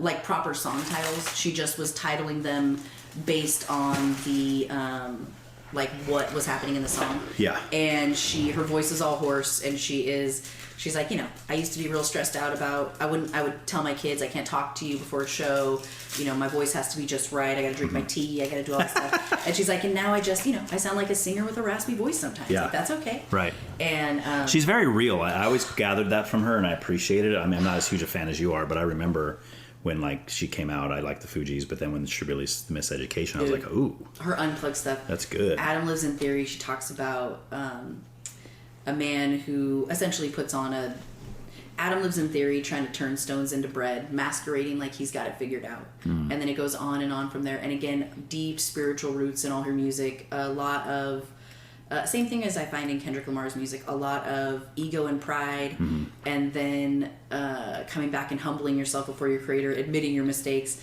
and then once you've dealt with yourself, you're probably going to take off on everybody else right after that. Right. But yeah, Lauryn Hill was like could listen to her in any mood, and it's going to be right. I don't know, would Jimmy Eat World? Really? Oh God, I love Jimmy Eat World to this very day. I'll cry listening to which part of that is because both my siblings love Jimmy Eat World, which is probably where I got that from, because again, I was busy with like the Supertones, and I don't even know who was, which to this day I would go to a Supertone show. Oh yeah, we were at their final show. I didn't even know they had a final at Biola. show. This is back in 2000, 2001, 2002, maybe a little later than that. But then they came out with a new album after that. Hilarious. Well, everybody does. Yeah. Five Iron had their final show. How about who is one of my coworkers has been to see the Eagles like 100 times, and it's always their farewell tour. I'm like, is it really their farewell tour? Is it? Because it's been their farewell tour. That's how you sell tickets. 99. That's how you sell tickets. It is. This will be the last time you get to see us. Yeah, exactly right. We're going to be dead after this. No, we won't. We're coming back next year. Yeah. Okay. But I like all sorts of music for all different types of moods. Mostly I like to stick with, I try to balance it out where I am not only listening to one type, because I don't want to get stuck in one headspace or emotional space. Yeah. But I will, you know who I really got into recently? 21 Pilots. Thank you. Bro, my friend John sent me this song one day, and he's like, this has been like, I'm stuck on this song. This song's been on repeat. Which one? Downstairs. Oh yeah, off the new album. Off the Breach album. Breach, yeah. Holy smokes, man! Yeah. Almost that entire album is on repeat. Oh, it's great. Yeah. Like there's like probably the Downstairs, and then the one after that is, I don't know, about death, something about a tree, maybe. Really good. One Way. That's my favorite. I love on that album. That's my favorite. One Way. Yeah. Just because it's so. It is. It is. Yeah. Yeah. And I'm not a dancer at all. So I hate dancing. Well, I'm a dancer in my car. I'm a dancer in my kitchen. I'm a dancer in the bathroom. I'm a dancer on a dance floor. Right. I will be I'm dancing at my table. I'm taking your order 100% of the time. Awesome. Like, I'm going to be doing it. All right. Not crazy. I just... Well, if me and Bethany come in there, we're going to request you as our server. Do, yes. And we're going to expect you to dance a little bit. Well, I will... Can I tell you? Okay. So I used to work at this restaurant with 2 of my sisters. It was called the Original Roadhouse Grill here in Santa Maria. Oh, nice. And it used to be... My cousin used to work there. Who? Adam Hampton. Oh, my God! You know him, too? Yes! Nice. Yes! 100%! Love it. That's so funny. Yeah. Tell him I said what's That's up. my little cousin, yeah. Oh my gosh, that's funny. When Trouble by Travis Tritt was put on the jukebox, we would have to stop and go assemble for our line dance. Okay. It was probably the worst part of that job. Best part of that job was that the only song that had any hip-hop roots in the entirety of the spectrum on that entire jukebox was Santana's cover of Maria Maria. Oh, okay. And only because it has a heavy bass line, really, not for any other good reason. But the number of times that I line danced on command to Trouble by Travis Tritt is too many. It's too many. It's too many. I wonder if Adam still knows that dance. He was a busser when I was a server. Okay. Oh, he was such an adorable... Yeah, he's been at UPS for a while now. Yeah? Yeah, he's married, got 3 kids. Yeah. Yeah. I saw him not that long ago. I love that guy. Yeah, There's another awesome. dude that used to bus out there that I wait on to this day, and when I started waiting on him, it was him and his son one day, and he's like, "Do you have a sister who looks just like you?" I said, "Yeah." He goes, "Did you guys used to work at the Roadhouse?" I was like, "Yeah." And That's he's awesome. like, I want to say his name's like Josh. Yeah. I'm Josh. I was one of your bussers. And I'm like, look, he has a full beard. He's a grown man. Yeah, they look way different. When I knew him, he was 14, 15. Like, I don't know. Yeah. And I'm looking at him, and then he starts smiling. As soon as he started smiling, I was like, oh, I totally remember you. But it is funny. The Roadhouse. Line dance for the Yeah, days. I miss those Texas egg rolls. I'll tell you what. Those were bomb. First of all, those are easy to be made. I could make those for you today. Really? Yeah, you get a wonton wrapper, 3 kinds of cheese. That's it, huh? Yeah, that's it. You got to get fry it up, that dip sauce. Jalapeno though. jelly, that's yeah. also easy. It's like Okay. honey and jalapenos. That's it, huh? Yeah, it's pretty easy. All right. I got people that worked in the back of the house. I might have to put an order with you sometime. I'm having a party. Be like, hey, all right, I need 2 dozen Texas egg rolls. Totally doable. I think we did them for Super Bowl Sunday last year. Oh, We missed it. nice. Yeah. Nice. Yeah, delicious. Okay. So good. Okay. I love Texas egg rolls. Yeah, Oh, they're God. good. And They're the good rolls stuff. were really good too. I still have a burn on one of my arms to this day. It was like a right scar. before I got married the first time. Yeah, I was at the Roadhouse and I was walking behind the big bread oven and someone knocked into me from behind and I caught myself on my arm on the oven and Ooch. ended up with like a giant burn right there. Yeah. My wedding photographer is like, no, just wrap your veil around your arm. No one will see. So like 80% of my pictures is just like there's a veil wrapped around my left arm as if like Oh, man. nothing to see here. We're just at the beach with my veil wrapped around my arm. Like, look That's at how pretty awesome. this is. That's so cool. Oh, it's great. So how we get there? We're talking about dancing. Oh, 21 Pilots. Okay, so I was going to bring up 21 Pilots when you were talking about groups, artists that are so layered, yes. and you have to really dig deep, Yes. and you can just keep listening, and you learn more and more, and Every it's single like this listen. whole story. So at what point did you get into 21 Pilots? Literally 3 months ago. Oh, really? Oh yeah, just this album is I mean, like I've heard some of their music. I know. Stop covering your mouth. It's because I fixate on things. It's hard for me to Okay. unfixate. Okay. And only because the person that sent me this song. Long story. Okay. So this guy was my youth pastor when I'm in high school. Mm-hmm. I would go into internship under him and his brother Okay. at Santa Maria Foursquare. I Okay. will then marry a guy. He'll be the pastor, and then we will pastor at Santa Maria Foursquare after these guys will go. Yeah. But stayed close with this family my whole rest of my life, and one of those guys is just a super important person in my whole family's life. Not that all of them aren't, but John and his wife especially are. Okay.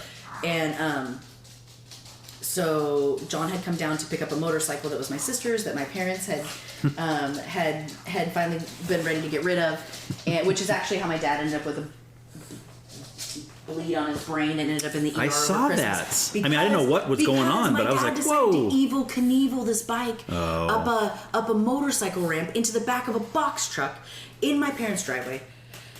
And he eats it off the side, falls, smacks his head on the ground, and then tells me, oh, you know what's great, though? I didn't have a bump. I said, Dad, that's worse. Right. If you don't have a bump by the time I leave this house, you're going to the hospital. Yeah. I look at my friend John. I was like, John, this is insert bad word here. Yeah. And he said, it's okay. It's going to be a great story. At some point, at least we all lived. Oh, fast forward 50 days. Now we're in the hospital. My dad's a bleed. Anyway. But he was telling you your own story, right? Yes! It's okay. In a while, it's going to be a story where all live. Right, exactly. And it has been, and it's going to be what it is. Right. But anyhow, so John comes and gets the motorcycle, and when he's going back home, he had sent me, I think we've been talking about music that morning. Mm-hmm. And John has always, when he was my boss, I broke up with a boy one time because he was too vanilla. And by that, I only mean he was a white guy? I mean, he was a white guy. You don't like white guys? I don't, even though I'm married to him. Not my favorite, gotta tell you.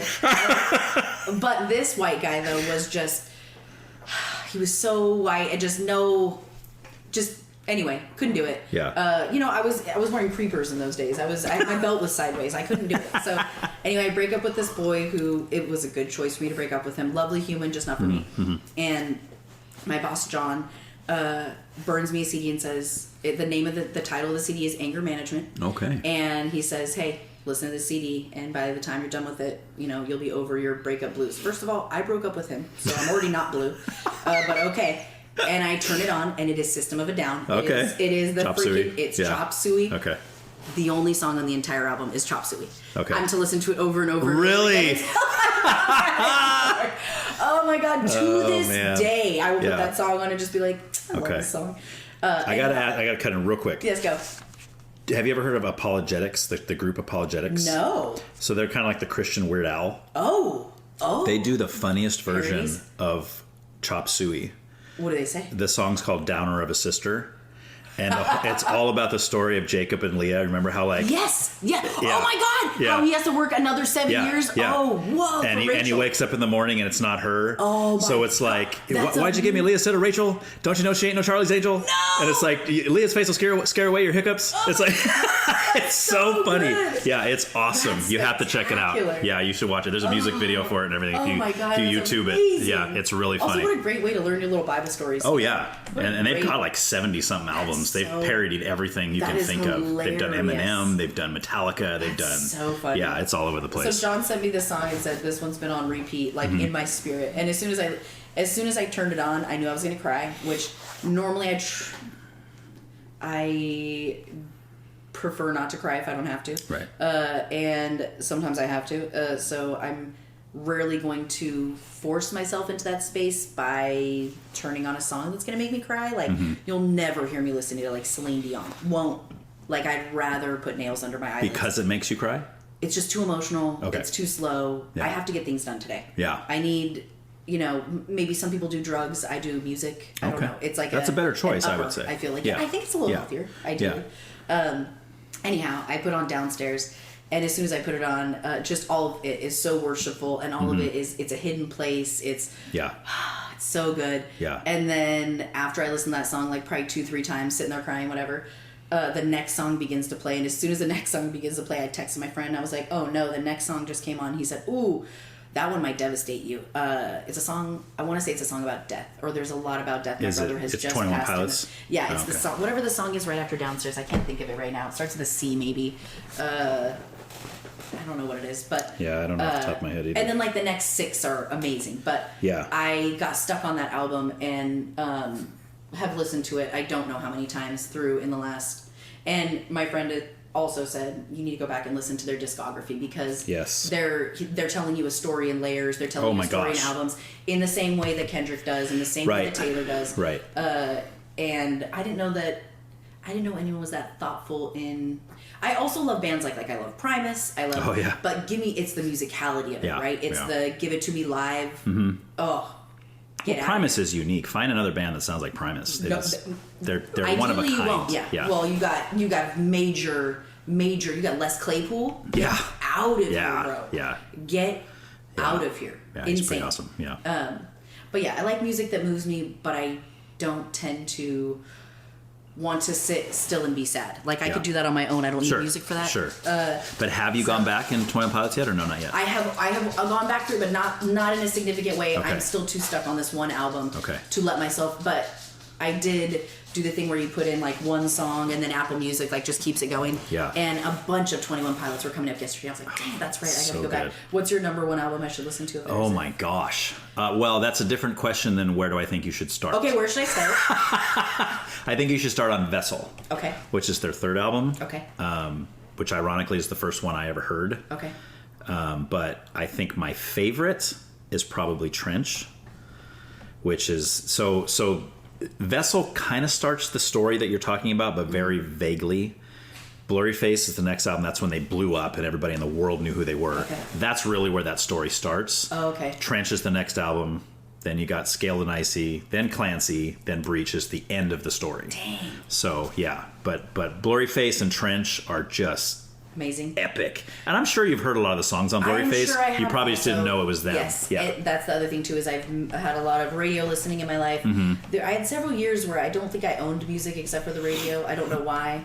And I listened to a lot of music on the radio, so I'm familiar with enough of it. But yeah. I love the story of the song that leads to the next song, but then you have to go back and undo that in song 4. And right. You have to, you know what I mean? Oh, yeah. I love that. And I love reading all the fan theories and stuff, because one of the things that I understand and appreciate, but at the same time it drives me crazy, is when artists are like, no, we just want you to come up with your own conclusion. It's like, no, can you please confirm for me? Yes. Because I didn't spend all this time trying to figure it out. Right. For no one. It's like, yeah, let us come up with our theories. That's all good. But now the story's over. I want a novel telling us the whole story. And what I don't want is to guess what the lyrics are. Right. Please write the lyrics out as if they were on the inside flyer thing of the cassette tape, so that I can sing like the old days where we'd flip it out in the big old long thing. Exactly. I knew every word. You got your magnifying glass out because it's so small? No, I had good eyes at the time.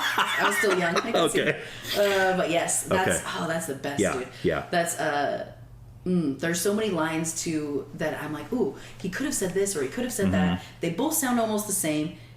They have 2 different meanings. Both of them apply. Yeah. Somebody tell me what the lyric is. Nobody's going to do it. Right. Not Rap Genius. Nobody knows what the truth is. Only the person that wrote it knows what the truth is. Yeah. And, they're not talking about it. Figure it out. It's open to interpretation. I hate it. Yeah. I hate it.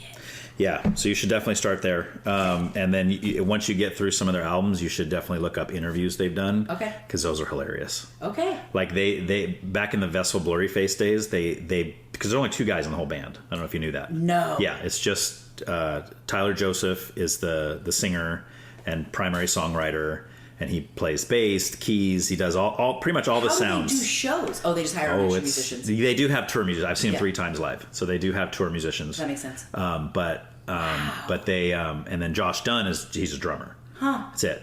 That's all he does. And then so one guy's like, I'll take 89% of the work, and the other guy's like, give me the 11%. Yeah, give me the 11. But I'll hit a harmony. When they would do interviews, they had decided at some point, just the 2 of them. They said, okay, when we're in interviews and people ask us how we met, just come up with something on the fly. Yes. And you watch them, because neither one of them knows what the other one's going to say. It. And they'll be like, wasn't it like, it was Matchbox cars, right? Yeah, that's right. I had the ad on the internet about like selling these Matchbox cars, and you called me up and you're like, hey dude, I don't have that one. And they're just playing off each other, having no idea where the story's going to go. It's hilarious. I love it. It's so funny. And every time it's a different story. That's so great. Oh, it was that time where your girlfriend knew my girlfriend? Remember we were at that party? And it's all these things. Yeah. My sister used to do that anytime we'd be like, at a bar or restaurant with like our girlfriends, especially if a person tried to approach that none of us wanted to approach. Yeah. My sister Melissa. At one point there were 5 of us there, and she had this one guy convinced that 3 of us had been married to the same person, and now 2 of us are lesbians with each other. 2 of us are sisters, not me and her. Yeah. The ones that look exactly like, not me and her. We're not sisters. And that she was like a lawyer from she just. I love the making it up off the fly. The one that looks just like me? No, there's no blood relation. No.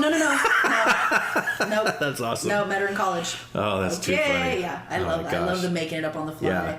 That's Where do you fall on the list? Were you the next after Jared? Yeah. Okay. So I'm the oldest female and the middle child. Okay. And my adopted sister is also a middle, but she didn't come along until I was 19.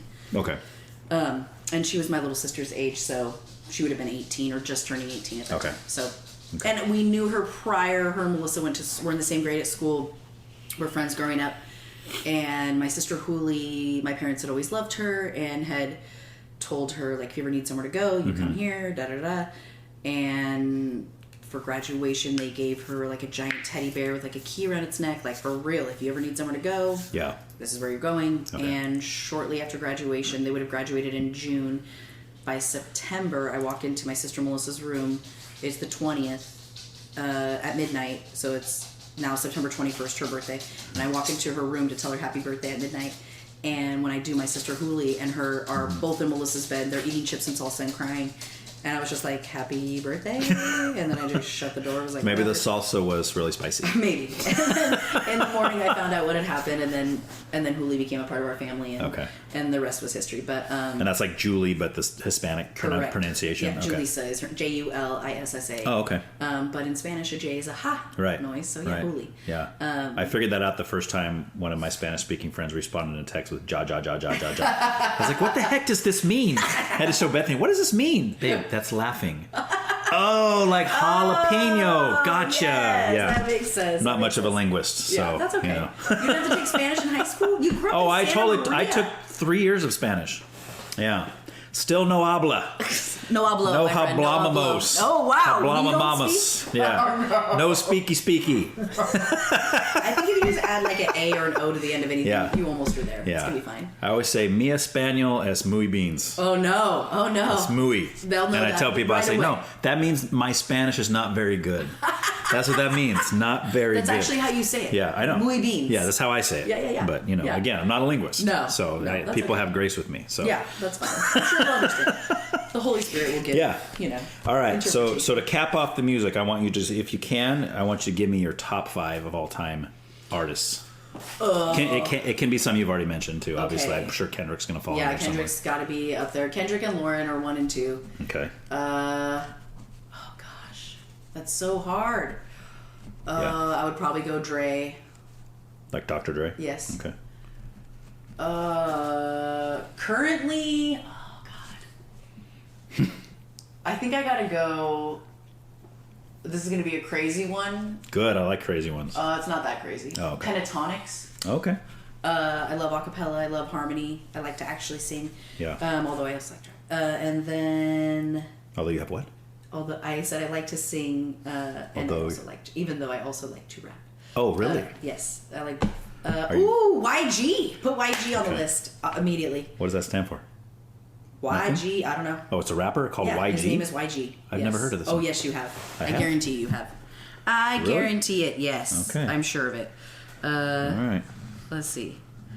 I don't know if I probably shouldn't play any because there's probably copyright. I can cut it out. Let's see. I'm sure you know plenty of this. You'd be surprised. Like I said, I haven't heard I don't listen to a lot of radio either. I have my songs I've bought, and that's pretty much what I listen to. You listen to any R&B, like HER or anyone like that? I've heard of that, but I'm not familiar with it. To me, R&B is like 90s, like Jodeci, Shy. You're absolutely right. Keith Sweat. That's all the stuff I used to love. I tried to go to a Keith Sweat concert. My husband's like, you are not going to a Keith Sweat concert without me. I was like, no, babe, it's at the fair. I'm going to go with my girlfriends. He said, no, you're not. No, you're not. He said, I was like, well, you can come then. He's like, no, if you're seeing Keith Sweat, we are seeing Keith Sweat. I was like, okay. Is that because he's a big fan? No, because he doesn't want you to Keith Sweat's baby making music. Gotcha. That's why. Okay. He just was like, you can't be out there enjoying Keith Sweat without me. Right. But yeah, if you leave his show pregnant, he wants to make sure it's from him. That's right. That's exactly right. That is exactly right. I love Keith Sweat. Golly. I like there's so many like R&B singers too. There's Maya. There's God. You have, I like her. Speaking of, you have Mariah, like the queen of all. Yeah. That she surveys. Kind of a nightmare, but insanely Christina Aguilera. Yeah. Bro. She's amazing. I went to a concert of hers in Vegas inside the last 5 years. Okay. I'm hype. I'm ready. Yeah. I know every word she's probably ever sang, and I can hit almost none of the notes, but I'm going to try. And you give it your all, though. I'm going to give it my all. Yeah. That's right. Yeah. We get to the show, and it's in a little like amphitheater inside of a room in Vegas, inside a hotel, and I am standing up, singing and dancing as one would, Candyman, whatever. And I love that whole album. Anyway, the person behind me like, excuse me, can you sit down? I'm sorry. Is that the way you looked at him? Yes, I looked at them very confused. I was very confused. Why would you ask me to sit down at a concert? Right. First of all, we should all be in general admission standing the whole time, in my personal opinion, except I don't want to be in a mosh pit. Yeah. Which, my younger days, I was in many mosh pits. Really? But, okay. Oh, yeah. All right. Yeah. We put on a lot of shows, and again, any music live is good music. Yeah. And I grew up with boys, so a mosh pit was no... and when I was a kid, it also... We weren't purposely trying to hurt each other, although we were swinging our arms around and going crazy. It wasn't like now when I watch a mosh pit, it's like, are you trying to sock that guy in the throat? Yeah. Like, it really looks like you're trying to punch that guy right in the throat. Yeah. Anyhow, the man asked me to sit down. I was like, I will not be sitting down. I paid for these tickets. Thank you so much. And that is when I look around and realize every other person in the venue is sitting down. Oh, really? Except for like me and my girlfriends. And then the usher comes over and is like, could you be seated? I was like, what did I pay for these tickets for? Wow. I was like, and we're like, we weren't like in the front row. We were in a higher tier. Right. And it felt like, okay, the 3 rows behind me switched me. Somebody switched me seats then, so the people behind you couldn't see. Was that their beef? People couldn't see, and they're sitting because they've paid to watch this show in Las Vegas to sit down and enjoy. Right. Yeah. What do you mean? Yeah. You're like, why don't you just sit at home and listen to the CD? Watch it on TV. Stream it. Yeah. Yeah, I would probably put her up in my probably top female vocalist of all time. Her voice is amazing. I like her better than Mariah Carey. I know Mariah Carey has a better range, maybe, but and the example I use is that Lady Marmalade song, because you got some great. I mean, Pink, fantastic voice. Maya's great. They're all great. As soon as there's a rapper, Lil' Kim. There it is. Yep. And then Missy Elliott is in there too. But when Christina Aguilera comes in, it's almost as if no one else in that song can sing. Dude, she just comes in and it's like, you guys all suck compared to her. I would not have signed to be on that song. Like, Pink has a beautiful voice. Sure. Very strong. Raspy, very individual voice. Let's do it. Maya, sweetest voice in all the land. Like, very adorable and cutesy. Yeah. Christina comes in like a fire hose, oh man. My gosh. She is powerful. Yes. That is like, when you look at the giftings that some people have, it just is wild. Yeah. It is... I love Christina. Oof. Yeah, she's great. Give you the chills for sure. Mm-hmm. Yeah, she's bad. All right, so we got a top 5. Okay. So of these top 5, are you able to give me 2 or 3 favorite songs? Probably. Okay. Kendrick? Oh, High Power. Okay. And Element. Okay. That's the one you mentioned before, right? Okay. Yeah. But really, he works the same way, where you got to listen to the discography. Okay. Where would you have me start? Let's say I've never heard any of his albums. What album do I start with? Oh my god. What's the one that's going to make me go, this guy is epic? I want to listen to all the other albums now. It's going to be, it's before Mr. Morale and the Big Steppers. What is it? It's the black and white. Hang on, I gotta find it. If my phone will work. He's the one that's got an album cover with the White House and a bunch of guys with X's on their eyes, right? Yes. Okay. And that is, if I can get it to go, that's going to be my favorite album. Oh, it is. Although the truth is, all of his albums, there's a song that he has on this, I think it's on Mr. Morale and the Big Steppers. To Pimp a Butterfly is the name of the album you're looking at. Oh, right. Yes. Someone else recommended that album. It's an incredible album. It's an incredible album, and I think Auntie Diaries is on here. Is it? There's a song that he has that is that talks about he has an aunt that has, my auntie's a man now, and he talks about how his aunt has now become a man, and how his uncles respond, how his family responds. He talks about how he is saying a word that starts with F that rhymes with maggot, and how we just grew up saying it like it wasn't a big deal. But then as the verses evolve, he watches his aunt go through a bunch of things, and yada yada, she's always there for him. And then one Sunday at church, he's sitting in the church, and the preacher man is calling out his aunt as an abomination. My auntie is a man now, and he essentially says to the preacher, hey, what biblically, which law is greater, the laws of the land or the laws of love? Like, what would your God say about that? And he talks about how essentially, so Kendrick had been at a concert. He has a white girl that knows all the lyrics to some song, and he pulls her up on stage, and she is singing the song, and she uses the N-word, which he uses freely as a black man who speaks a lot about socioeconomic issues and social justice and those sorts of things. So at the end of the song, he talks about how essentially how he doesn't use the word that starts with F about gay people anymore. Yeah. And he doesn't do that because if he does that, then he has to let a white girl say the N-word. And he essentially brings a parallel. It is it's an uncomfortable song to get all the way through, and by the time you get to the end of it, you're like, dang, I gotta hear that again. Yeah. Like, ooh, there was something in there that was really good. That's kind of a good point he's making, too. He makes many good points, and the way he gets there is sometimes messy or overly spiritual or shows no spirituality. But it is the ride he takes you on will always go from selfishness to being others focused. There's one song, it's featuring U2.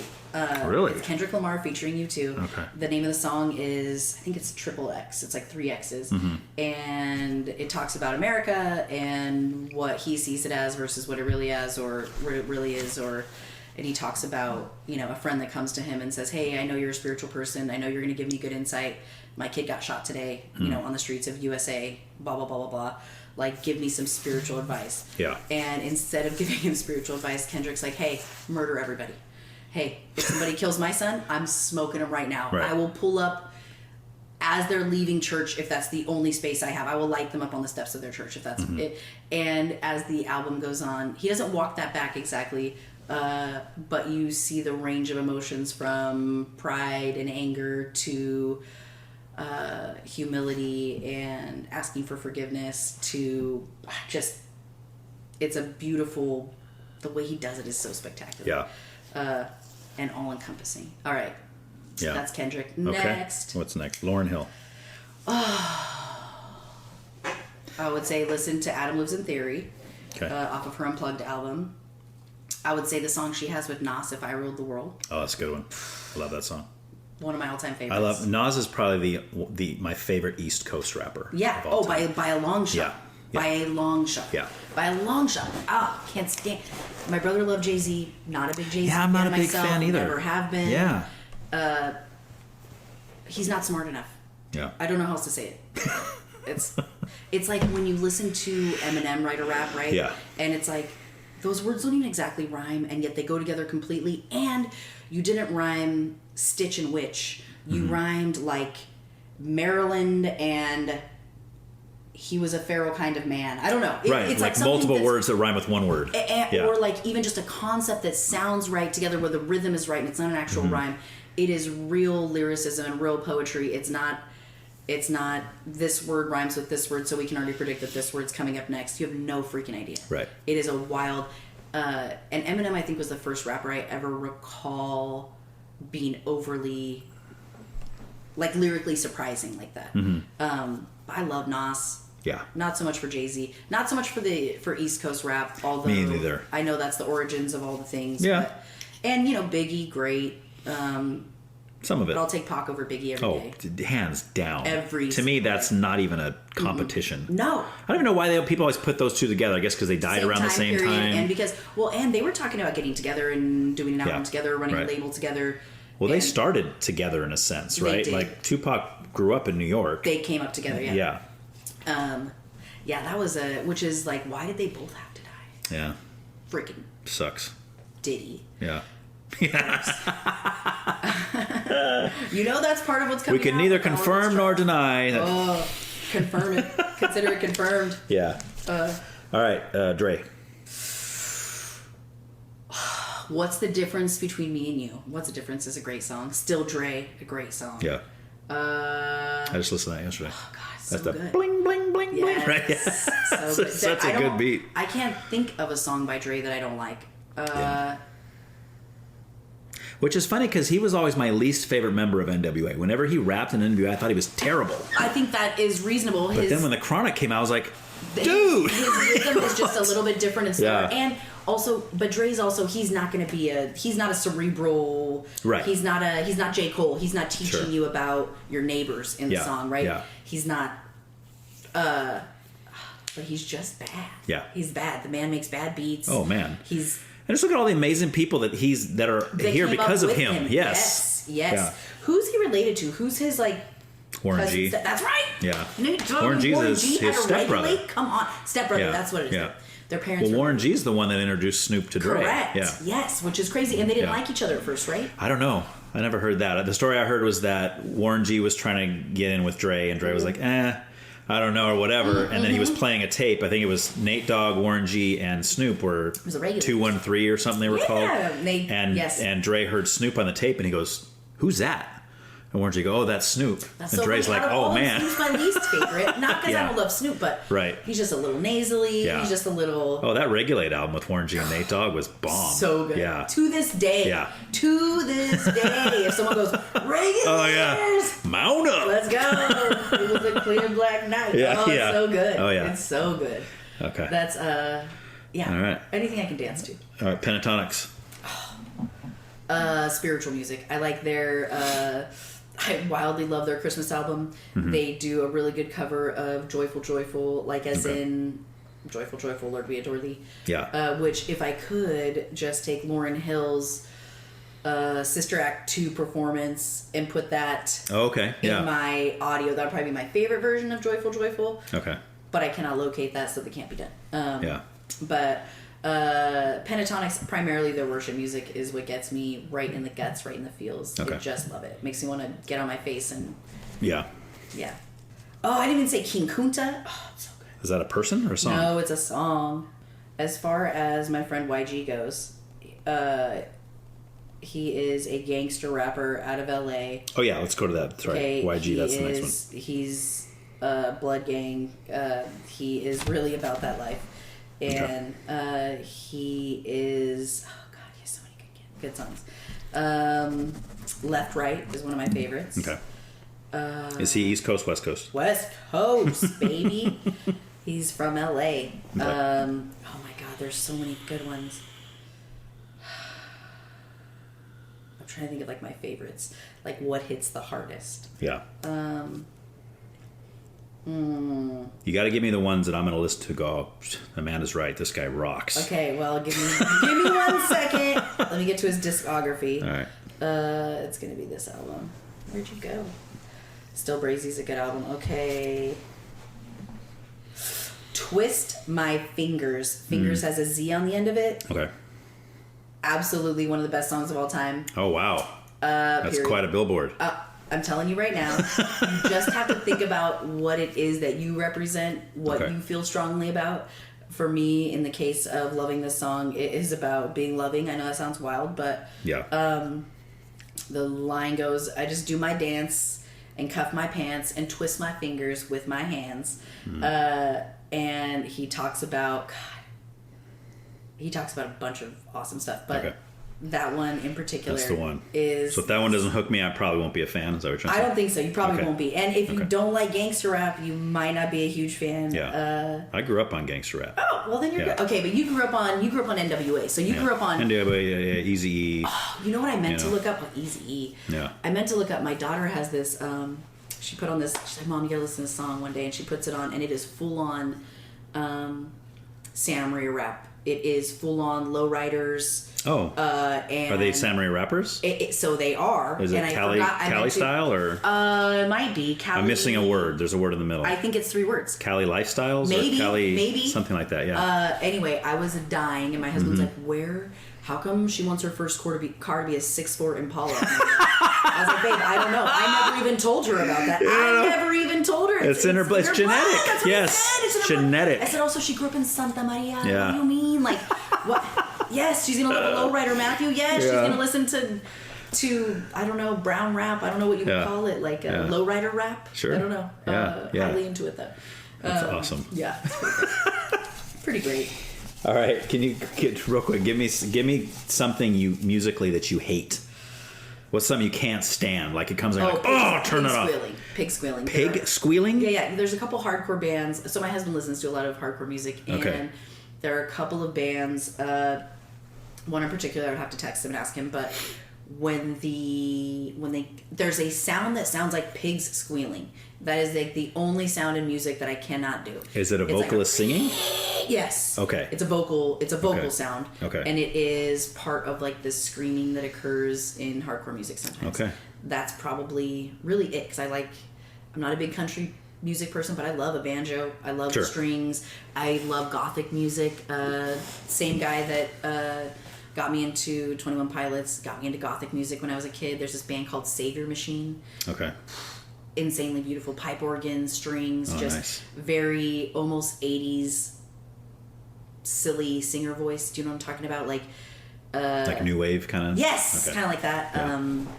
Didn't mean to yell. It's all right. The excitement just comes out sometimes, you can't help it. It does. So I'm not a big country music person, but again, any live music, probably the only hard no for me is the sound of pigs squealing. Okay. But you like some hardcore music. I do. Just not when the vocalist... Give me a super driving bass. Give me the double pedals on the... double kick. Yes. Yeah. Oh my God. Yeah.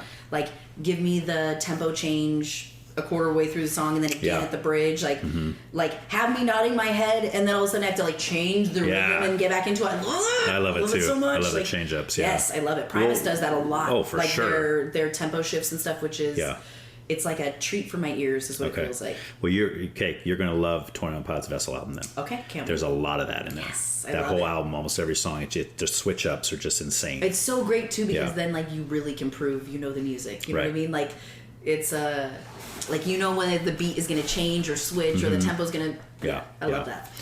All right, so this last part is musical, but I'm going to use it to segue into some of the political stuff, and we're going to get into some of the stuff I wrote down, which is going to lead us again into the spirituality part. And so when we were talking about hip-hop and lyrically and that kind of thing, and you mentioned, I forgot exactly what you said, but you mentioned something about...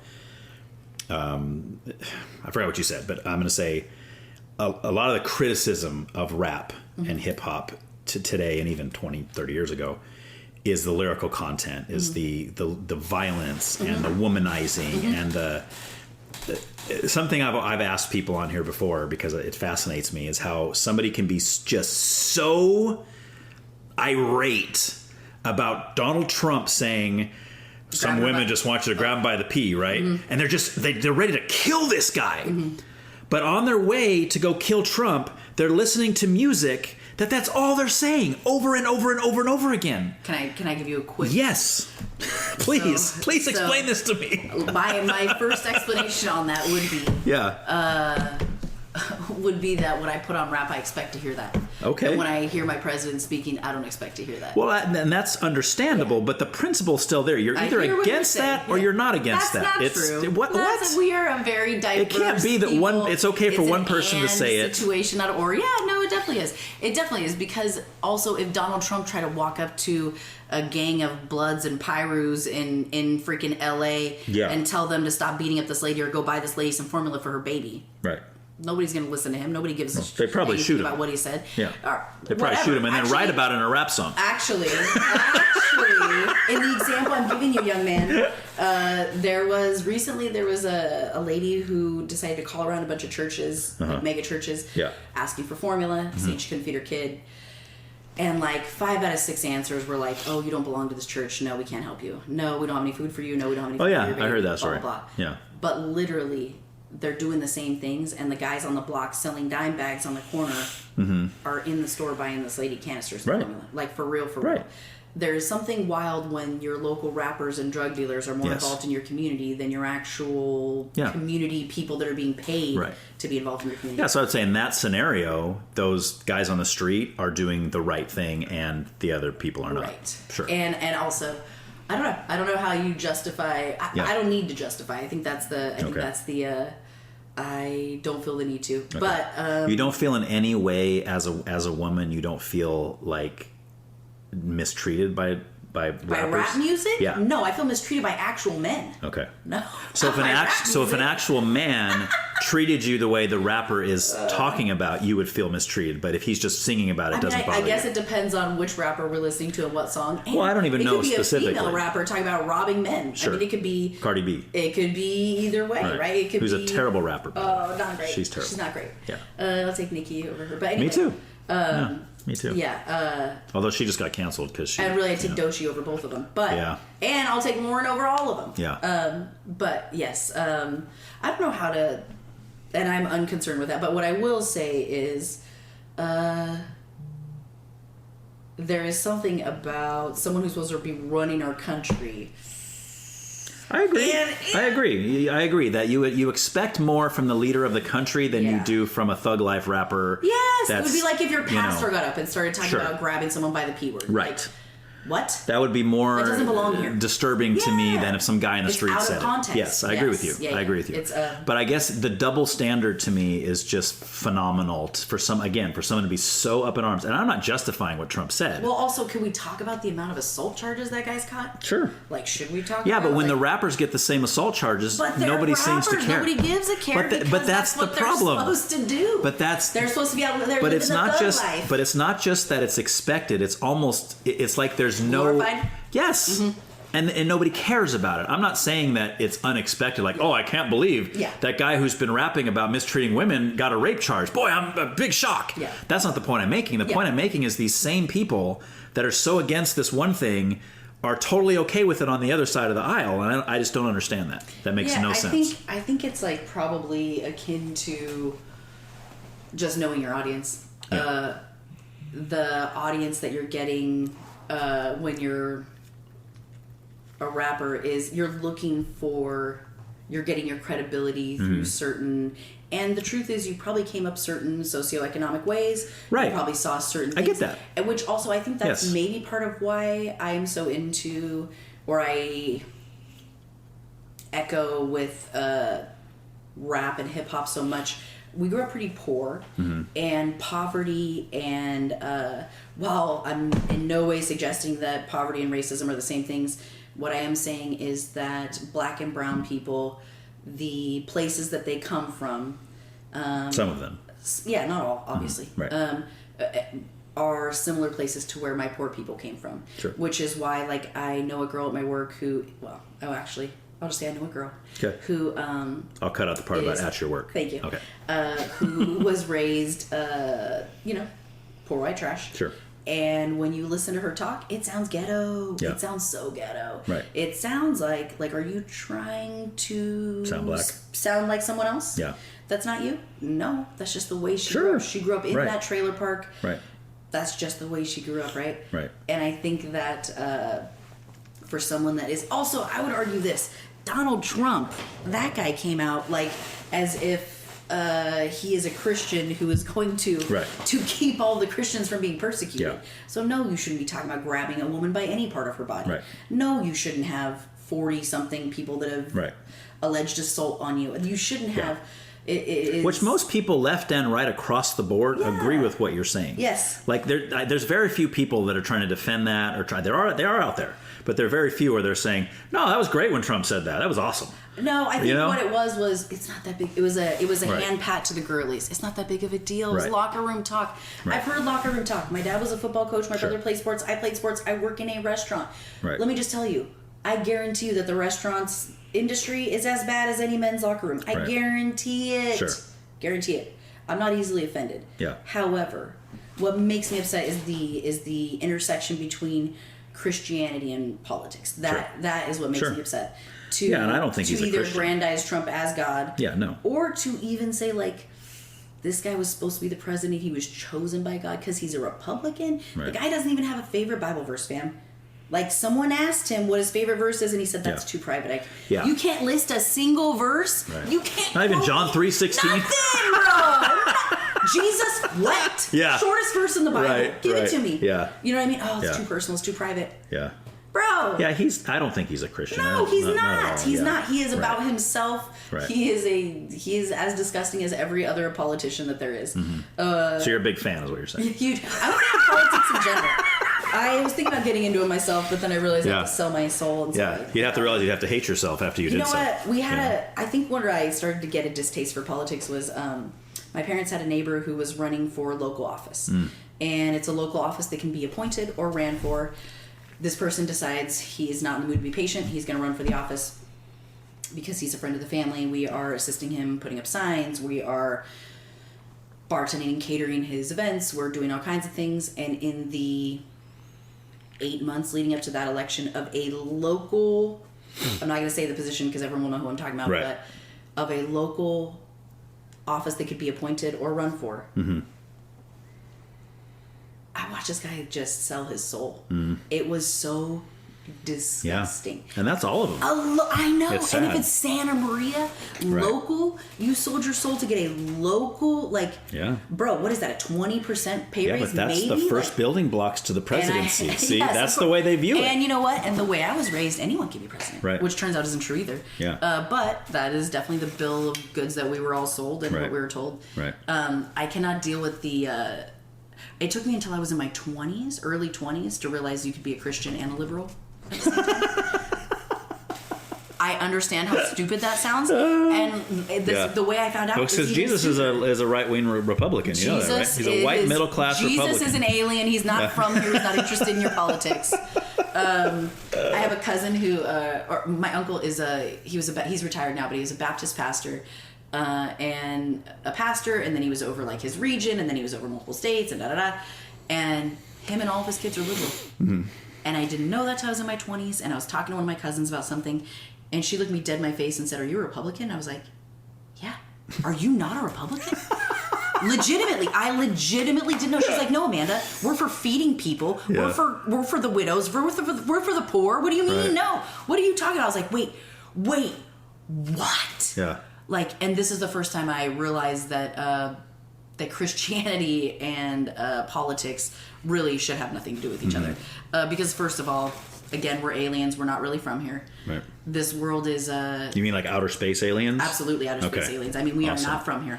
Okay. Like, this world is not my home. I'm just a passing through. Didn't somebody say that in some book somewhere? I think it's a song. My treasures are laid up somewhere beyond the blue. Yeah, it's a great song. Okay. But yeah, I always leaned hard to the right as a kid, and thought that was, you have to. You have to. Who else is going to be the moral police if it's not us? Right. It turns out the moral majority was garbage. It turns out Jerry Falwell. It turns out private school was a way to hide your kids from black people. Yeah. What? Not always. I found out... Not always. Okay, but since the 70s... Yeah. Look at the math. Okay. If you look at the math of when I guess it'd be a little less 60s, when desegregation starts to occur... Sure. The enrollment in all parochial and private schools goes up by like 143%. 143% because so many people were uncomfortable with their kids having to blend with children of other ethnicities. And although I can say that's totally wrong to say that, to feel that way, because of the time, you understand the fear, right? Because it was ignorance. Yes. They had never segregated in school before, so these people are like segregated. Correct. I mean, like they weren't ready to put them together. Desegregate. You're right. To put them together, they're like, well, what's this mean? What's this going to happen? And they had all these stereotypical wrong views of this other people. Yes. Which is totally wrong. Right. And I'm glad we've gotten way past that. We've gotten way past that. Okay. I'm tired of people saying, "Oh, we're just as bad now as we were." It's like, no way. So I don't think Come on. I don't think that as a we elected a black president twice. You're telling me we're as bad as we were in the 60s? I don't think as a whole body we are, but I think that there's still racist people. Still plenty of Sure, there's always going to be racist people. Always. There will always be racist people. But the number of them, I think, has shrunken. No. Oh my gosh. No. In the same way, it is my like birthright to be a Christian. Not really, because that's not how that works. But in the way I was raised and the lens that I was taught to look through, racists are taught the same racism of their grandparents and their great grandparents and their. Well, sure, but like I can even look back in my own lineage and say that my grandparents or great grandparents probably were. But that doesn't mean I am. I hear what you're saying, and I think we're talking about two different things. Okay. So ignorance and just the lack of understanding that black and brown people are simply people. Mm-hmm. You know what I mean? Like they're the same as you. They're the same as me. Better at sports or singing, or maybe not, depending on who you are. My point in saying that is not that racism has grown so much, but what I'm saying is people that are deeply racist, though, you're like people who really, like for example, the private school that I went to. At one point, I'm sitting in my choir class, and my choir teacher starts going off about how we should be keeping the lines pure. Yeah. About how we shouldn't be mixing the races. Right. My brother's best friend's little brother is sitting behind me, who's half black, half white. Mm-hmm. I'm immediately pissed off. I'm already mad. I'm already so mad. Sure. That is racist. Yeah. I agree. And it is a you're going to take that opportunity to try to continue to teach segregation and racism. Sure. And while, again... But would you agree that if I the agree vast that you percentage... cannot measure history by our understanding now, yes. But what I'm asking... Hang on, let me ask this one question. Let's say you took 100%... this is a weird example because you could never do this. But if you were able to put 100% of America in the chair right now that I'm sitting in, and you said what you just said... Which part? About the teacher teaching that it's wrong to mix. Yeah. Okay. What percentage of America that's sitting here do you think would think that was racist? In the imaginary scenario you just created? Well, in the one you're saying, yes. What I'm trying to say is, scenario. I know, but like right now, what I'm saying is like if you had the biggest megaphone in the world, and you told the story you just told, and you spoke to all of America, what percentage of America would agree with you and me and say that that is racist? Right. To say that people shouldn't mix, the racists shouldn't mix? I don't know the answer to that. Just throw a number. I know you don't know the actual answer, but what would you guess? I'm going to say probably 20 to 30%. 20? So you're saying 70% would think it's not racist to say that? Would think it is racist to say it. I'm sorry. Oh, 70% would say it is racist. 30% would probably be like, yeah, you shouldn't mix the races. Okay. You should keep the lines clean. Okay. And I don't think that white people are the only racist. I'm not saying that either. No. But that's high percentage, right? Like if you would have said that to all of America in the 40s or 50s, right? You'd have a much higher people say, "Oh yeah, don't mix the races. That's wrong." I understand what you're saying. I understand you can't measure history by what we know now and have understanding of now. Sure. And I have lots of questions about that anyway, biblically and otherwise. However, I would like to think that in the same way I don't fear a lot right this second in my life, that I would not have feared integration. It is an absolutely asinine thing for people to... It is insane that the enrollments for private school went up by over 150, like 143% is what the stats said. But would you say it's a speculation that that's the reason why? Because what was you said a minute ago? You said the reason why so many people are doing that was to protect their kids from black people. And when you look at the schools they were going into, right? You look at, let's say, Jerry Falwell School. You look at Bob Jones University. Yeah. We're talking about different sidewalks for people of color and people that are not people of color. Right. You're talking about, even my brother went and visited colleges. Jared was in, he had at the private school we went to, there we had a team called the Bible Quiz Team, and they would memorize large sections of scripture and then be drilled on them in the King James Version, and the board person would go, according to James 2 verse 1, who, and someone's already on their feet, and then the person is quoting the scripture, and if you get it right, you get the point, da-da-da. Sure. So they are traveling all over the place to Pensacola Christian College, Bob Jones University, Clearwater Christian College, and my brother comes home and he's telling us about the separate sidewalks, and he's telling us about their modesty rules and what the ladies have to wear and stuff. And it's so gross. It's so, you know what it is? It's blasphemy. It's taking God's name in vain. That's what it is. Okay. It is using the name of God to... Or it's twisting the scriptures to fit your own... To fit your own fear, narrative, whatever. And the only way that can happen is if you are unteachable. The only way that can happen is if you refuse to continue to learn, because the Spirit of God is so faithful that you'll be corrected. Whether it's by my son's friend that was going 100 in a school zone, right, or whether it is by an article you run across, or a loved one, or you running into someone that's different than you that you're going to build a relationship with. And now I'm going to have a better understanding. God is always faithful to correct us and bring us closer to to the people that he wants us to be and the communities that we're supposed to be a part of. Right. But I guess what I'm saying is the way that I know that we have come leaps and bounds from that thing is that if tomorrow a new Jerry Falwell came out and he opened a school, and in that school you had separate sidewalks, one for black people and one for white people, there is no way that would fly. Okay. That school would be closed down in a week. I hear what you're saying. Right? Because so much of America would be up in arms to where there was a time when they could do that, and a lot of America would be like, yeah, that makes sense. Okay. So then here's a question. So then does that parlay itself into like immigration? Does that parlay itself into... Well, the immigration... So maybe the fear now isn't black people being integrated into our schools, or black and brown people being integrated into our schools. Right. Maybe the fear now is the fear of the illegal alien. Which, again, as someone that grew up in Santa Maria... Well, okay, so the immigration discussion is vast, obviously, especially because everything's happening right now. It's all over the news. It's all over the... by ICE, but no big deal. Well, but again, each of those stories has a lot of details that need to be discussed, right? I would love to discuss those stories in the details.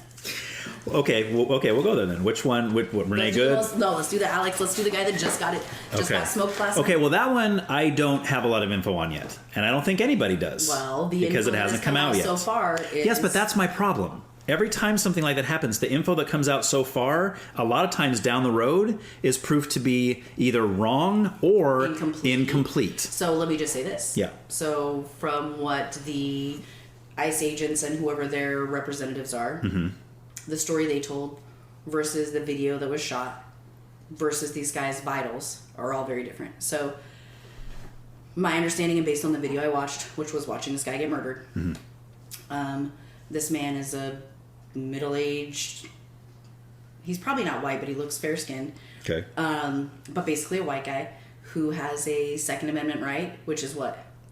Right to bear arms. Okay. And in Minnesota, you are apparently allowed to have a concealed carry long shaver permit. Okay. This guy is he's a VA nurse. He works in the ER in the Veterans Hospital. Yeah. And has a concealed carry permit, has his gun on his person, is not waving it, is not yelling at anybody, is not pushing, shoving. Not that any of those things should get you shot, by the way, on the streets of America as a U.S. citizen. Exercising your basic rights. Well, yeah, as long as not there's... one of those things. Yeah. Not as long. Not one of those We'll things. say them again. What were they? So he has the right to bear arms. Correct. Legally. Yep. He has the right to be in the street. He has the right to peacefully protest. Okay. Define be in the street. To be a peaceful observer. So he's videoing with his phone. With you. Gotcha. He is at a protest of some sort that is not going berserko. Okay. And even again, if it was, right, still doesn't give our government I agree. the right to kill our citizens. Right. And I don't think it should give them the right to kill an illegal immigrant in our streets either. I agree. Because that's also disgusting. If that's the only reasons, then yes, I agree with you. Well, the only reasons are because they're running amok. Because these guys they've got all their masks on and all their protection, and they can go. So what happens is, in the video, they essentially wrestle this guy to the ground. The guy is screaming, "Don't let them take me, they're going to kill me." So he was at an ICE protest. He is on the streets of Minneapolis somewhere. Okay. I don't see a big crowd. No, but the was video he... is he is out. Yes. So like, was he just walking home from work, or was he like at a protest? He was at a protest as a peaceful observer, right? Which I fully support. Helper, 100% stand in the support. middle. Yep. Let's keep a good buffer zone so that everybody doesn't go berserko. Right. Great. So far, so good. Right. Except what will happen is everyone will go berserko. So what happens is they get this guy on the ground. It appears that one ICE. So there's between 6 and 8. I didn't count the heads. ICE agents around him. One dude, they're kicking him, they're stomping on him on the ground. One dude pistol whips him with a gun. Pistol whips him the second time with when the you gun. say one dude, you're talking about the ICE agents. One ICE agent, yeah. Gotcha, the guy's on the ground. He's not responding. Okay. He's literally just trying not to die. Yeah. ICE agent pistol whips him with the gun. Pistol whips him again with the gun. It sounds like at that point the gun goes off. When the gun goes off, all the men start to spread back out. One man stays there and opens up and drops 8 more bullets in this guy, in this guy's back. Okay. All the way dead in the street. Right. Then the ICE agents will detain and arrest every person that is in the area, except for what they don't know is there's a lady inside of a store videoing through a window that they don't see. They don't get her phone. They don't get her footage. And... So back up a little bit again, because I don't know enough about this story. So I'm getting all my info from you at this point. So do we know the alleged reason that the ICE officers were giving? Officers, what they told the community as they reported the murder, what they said was that this man was brandishing a weapon and that he approached them all crazy. There's no video evidence that supports this in any way. But does the video start before the attack on the man or at the attack on the man? The video starts as they're just barely starting to get him off the curb. They'll drag him around and back onto the sidewalk before they'll kill him. So, okay, but was he brandishing a weapon before the video started? Not in any way I could see. Okay. And again... If it came out that he did, would you change your feelings at all? No, okay. He is still a legal, licensed... Listen. Yeah, but that doesn't mean you can brandish it at officers. That's different. Listen, my best friend is a cop. Because that's a threat. I promise you I understand. However, ICE is not a police officer. ICE is a federal government entity who is... So you don't think they have the authority... Poorly trained. Okay. And also, if you're reading and watching the reports that are coming out of Minnesota right now, or Maine, or any other state where ICE is... Even Santa Maria. Like, we're talking about you're breaking down the doors of schools and taking out 5-year-olds? What? But see, this is what's so difficult, okay? Is they shouldn't be here in the first place. No. Well, that's part of a discussion we could have. But what I'm saying is so difficult about choosing... Let me back up real quick. So, if, hypothetically, again, because I don't know enough about the story yet, everything you just said was 100% accurate, and I think most of America would agree with you that what the ICE agents did is wrong. Yeah. 100% wrong. Do you think the killing of Renee Good was good? Well, see, that's a crazy question to ask. I don't think anybody thinks it was good. Okay. Do you think it was justified? Okay. You do? Let me ask you this. Our citizens should be able to be executed in our own streets? Okay, no. What I'm saying is, let me ask you this. I was going to go here and then here and then here. So do you believe that a law enforcement, or in this case an ICE agent, at any point, if their life is in danger, do you think lethal force is necessary, or do you think they should just get killed?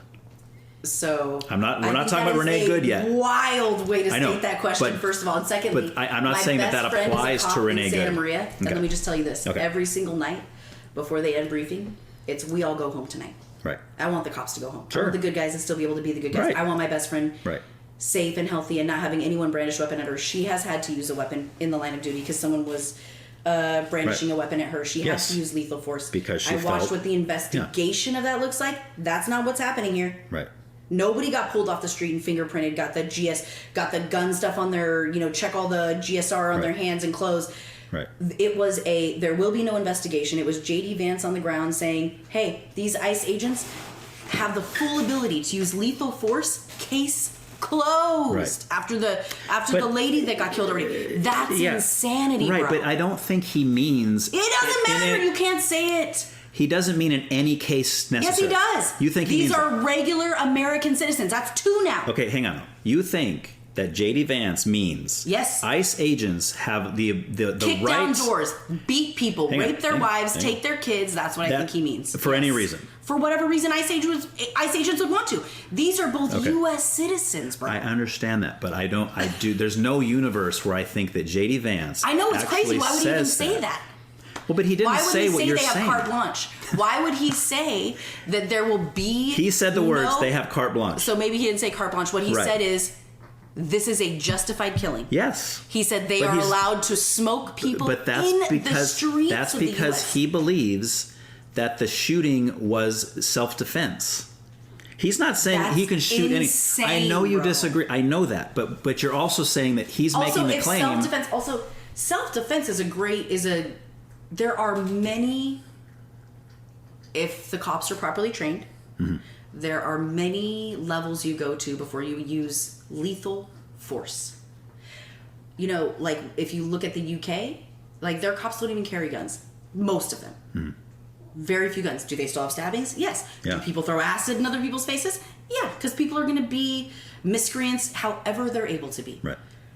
However, it is unreasonable the amount of lethal force that is used against our own people by our own people. Well, that's what I'm asking. That's what I'm trying to get out of you. Is it you give me even a pretend scenario, a hypothetical scenario, where you think lethal force is justified?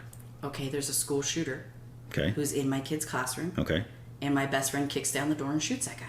Okay. I would consider that justified. Okay. As a U.S. citizen. Is there anything not that extreme that you would say? I can't think of something that you could beanbag him or gas him or tackle him for. Okay, so if your cop friend was here, would she agree with that? No, of course not. She's a cop. Well, but it's not just because she's a cop. It's because she has to be out there every day and put her life on the line. Not only that, but usually the people that say stuff like that is because they don't understand how it works. Why can't they just tackle them? Why can't they just use tear gas? Why can't they just it's not a why. It's a you are trained because I know the training my friend goes through. Right. You are trained to go through the least lethal options first. Like the lady in the vehicle, we could have shot out a tire and arrested her. You could have. You could have got in a car. Right. Woo woo. Oh wait, you're not the cops. You're ICE. Okay. You could have got an ICE car and followed her to wherever she was going and detained her then. And let me say right off. Let me say you asked me this minute ago. I didn't answer it. I'm not saying that shooting was justified. Okay. I'm saying I don't know yet. I can't believe that we would wait for that. That's crazy. Yeah. That's crazy because the only reason why is like because the opposite of like innocent until proven. No, it's not, because guilty. There's been way too many scenarios in the last 5-10 years or whatever where you see the videos in the beginning and everybody's up in arms. Oh, it's this, it's this, it's this, it's this, and then as more evidence comes out, you realize what evidence would make it appropriate for a federal government body to kill our own citizens in our streets? If he feels that his life is in danger. That's insane, bro. You don't agree? If that ICE agent came to you and said, "Hey, Jesus is telling me I should shoot all the immigrants." Well, no. That obviously that's ridiculous. But if someone, and again, this is the story from the other side, if she's going to run him over with her car, I know you don't agree, but I'm saying all I'm saying is there's a whole other side of the scenario here that believes that that's what she was trying to do. I get that. And I'm saying, do I know that? No, I'm not her. I have no idea what her intentions were. But to the cop, and again, can I say he's being totally truthful? Maybe he's telling lies all the way. Maybe his whole plan was to try to shoot this girl dead. Or maybe he just is a little man with a rage syndrome. Maybe you get in the same way at January 6th when they had that whole breach of the Capitol, right? Yeah. You get a bunch of people. It's a feeding frenzy. Mm-hmm. It's and there's so much. I also would say this. I would not want to be.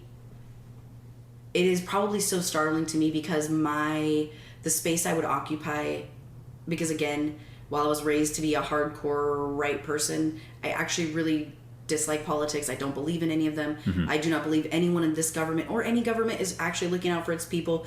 This world is not my home. I'm just passing through. Yeah, I agree with you. My legitimate concern. Yes, I love justice. Yes, I want things to go right for people. However, I don't look to the kingdoms of this earth to satisfy the things I need. Right. I am not looking at you for my morality. I'm not looking at you to legislate how I should live my life. I already know how to do those things and I'm working on them. But you are sometimes, right? No. If there was a scenario where your child, God forbid, was hurt in some way by another person, you would want justice in this world, right? You would want that person arrested and put in jail, correct? You wouldn't just be like, this home's not my home. He's going to get his someday. We'll just let him run free. So I don't know the answer to that. Right. And I will say this. I have watched people hurt my children. And I don't know the answer to that. Okay. I think more so what I mean by that is I cannot get caught up in this garbage. Right. Because this is hot garbage. Yeah. There is no... I can't sit here and talk to a Christian about how important their Christianity is and then argue with them about if the immigrant should die. I mean, it's okay to smoke immigrants on our streets, but maybe not not U.S. citizens. To me, that's a straw man, though, because I don't think there's that many people that would say those words. What do you mean? Then why did they give trillions of dollars to ICE? Then why is ICE knocking on our communities like this? Okay, because there's a difference between deporting illegal immigrants and smoking them on the streets. But I'm going to tell you right now, both are happening. Okay, that might be true, but what I'm trying to say is you're saying that everybody gave the money to ICE. Oh, not everybody. So that, or whoever. But yeah. So that they could smoke people on the streets. Yes, and you're saying that's the only possibility. Go bust heads and be enforcements. But so you're saying it's not possible at all. Part of it is a giant... It's a chessboard, right? Mm-hmm. It's if we can rile the people up enough, if they step out of line hard enough, then we can send in the National Guard. Right. Then we can really crack down. Right. Then we can exercise all this power over here that is given to us for if we need it in times of whatever. Sure. And as soon as our government sees fit, they can call it a time of whatever and send in who they want. It almost feels like a game where it is how far can our own government take us until we say, hey, that's enough. We're not doing that. We won't participate in that. Right. And at that point, we've already given them too much power. My point I'm making is that you're going to find Americans on either side of the immigration debate as far as deportations. Yeah, absolutely. You are not when you make the divide. But yes, I am, because I'm sitting here and you still can't say it was wrong that person got murdered. I need to investigate more fully. Correct. I got to have more sources. That's what everybody should be doing. No. Why should they jump on the first thing they see? Explain that to me. When there's been so many instances of it being wrong later on. The first thing they see is a little dramatic. Okay. This is not the first thing we've seen in the ICE raids. It's not the first thing we've seen in our government's overreach. Mm-hmm. And again... But hang on. Let me get to what I was saying first. Let me get to what I was saying. So my point is, if you say, okay, America, we're going to take a poll. We want everybody who thinks people that are living here illegally should be deported on this side and people that thinks they should be allowed to stay on this side. Mm-hmm. You're going to have a pretty diverse, you're going to have a somewhat even, I would say, mix, right? Okay? I have no idea. But then if you say this, okay, America, we're going to take another poll.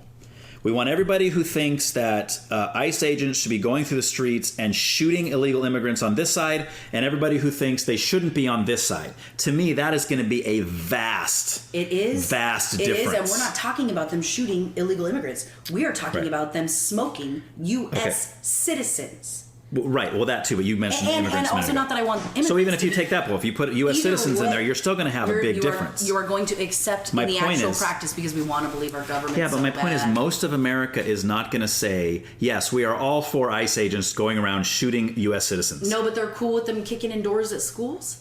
I don't think that if everyone... No, I don't think they are, depending on the... Yeah, it depends on why. And that is, I think if Johnny Q. Public...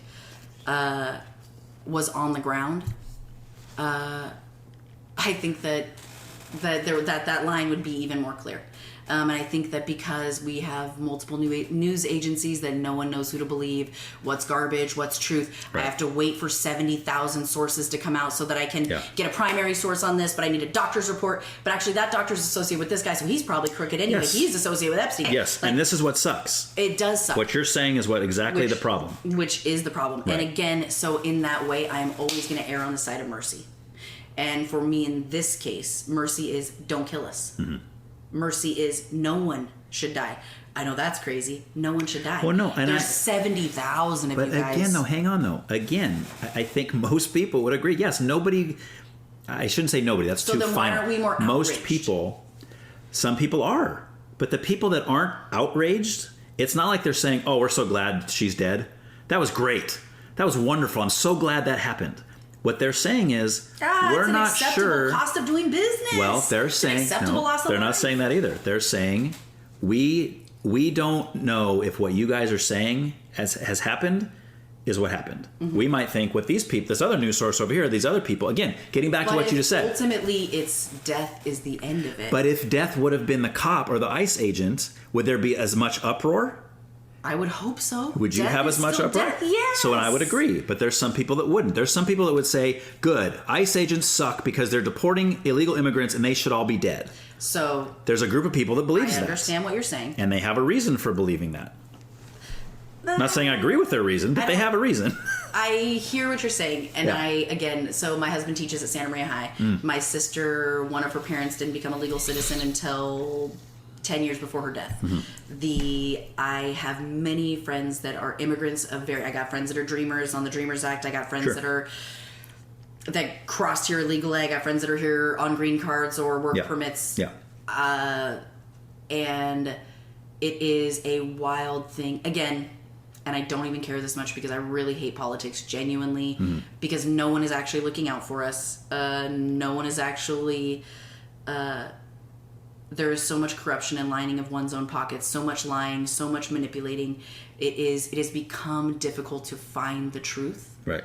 And because it's so difficult to find the truth, it's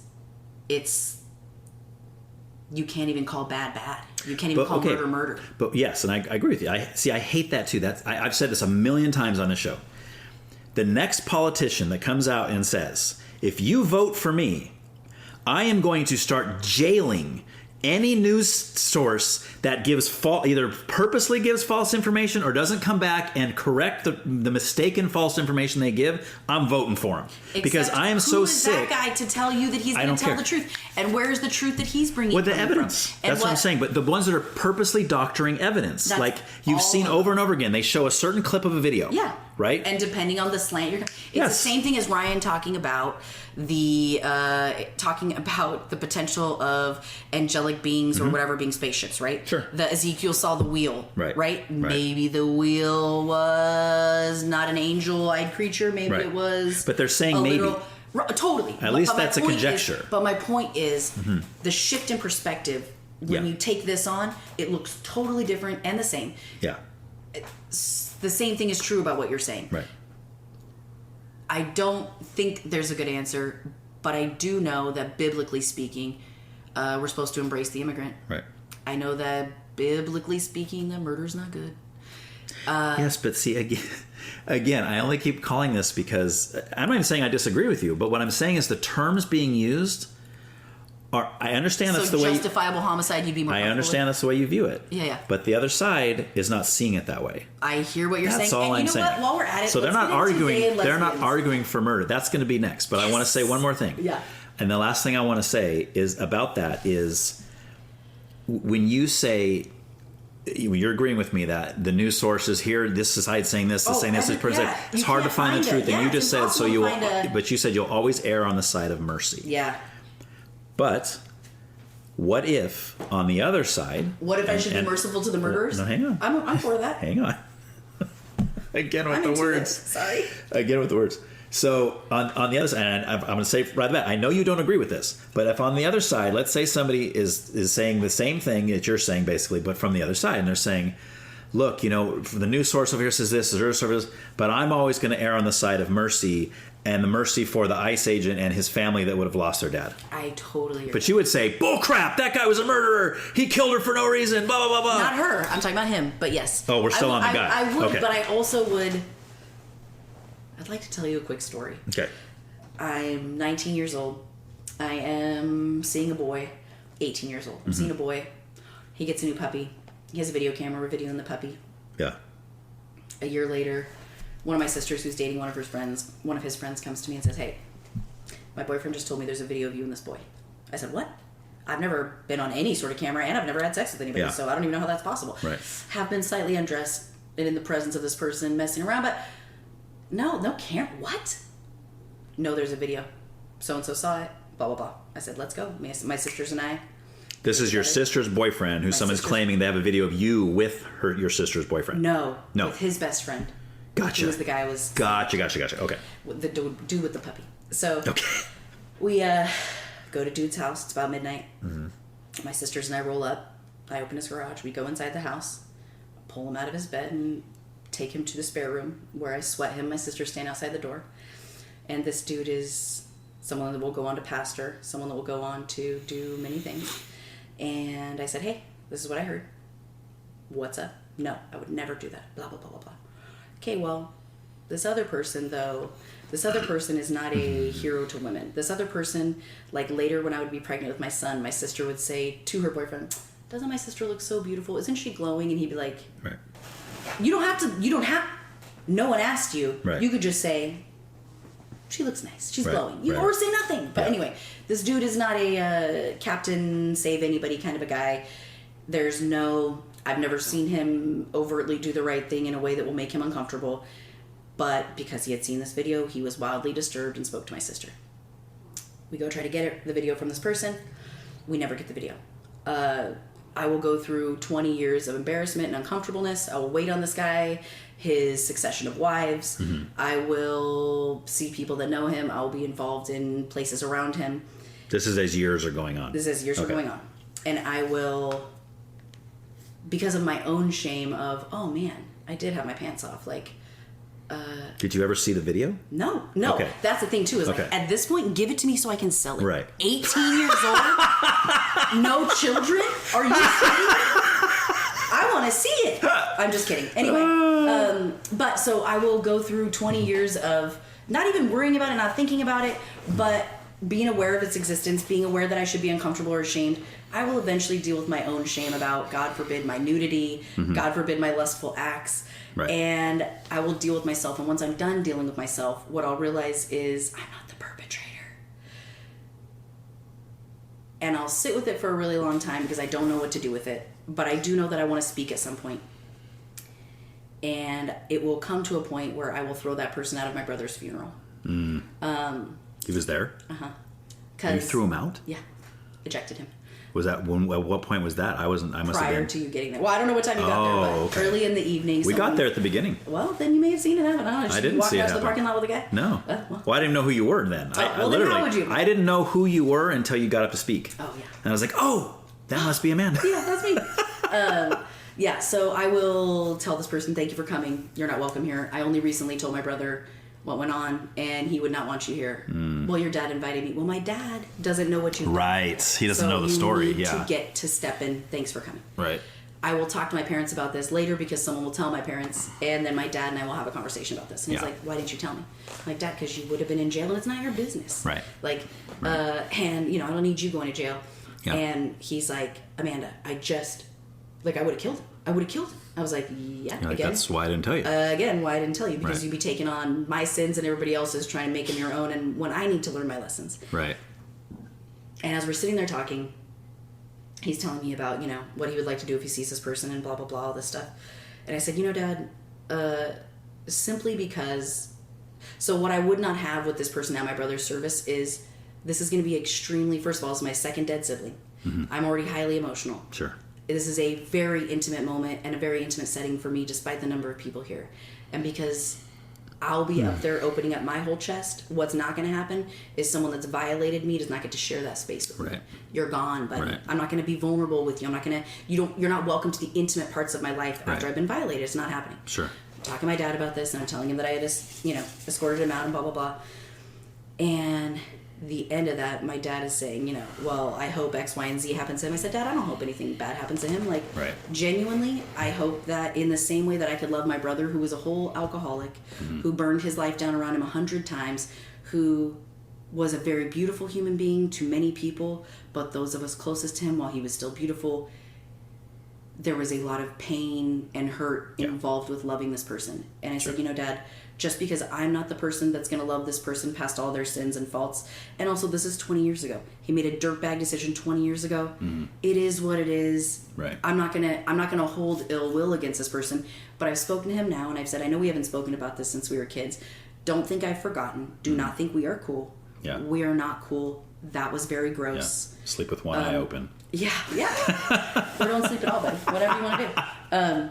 And as I'm talking to my dad, I said, Dad, in the same way that I can embrace my brother wholly and completely as both a full-blown addict and one of the most beautiful creatures God ever made. The good parts, the bad parts of him, I can see them all and love every single part of him all at once. And it took me like over 20 years of hardcore practice to figure out how to do this. Sure. I hope that someone else loves that same man the same way. It's not going to be me, and that's okay. Right. But I hope that someone has that same ability to see all parts of this person and say, I love you, good, bad, ugly, all parts of you, I love you. Right.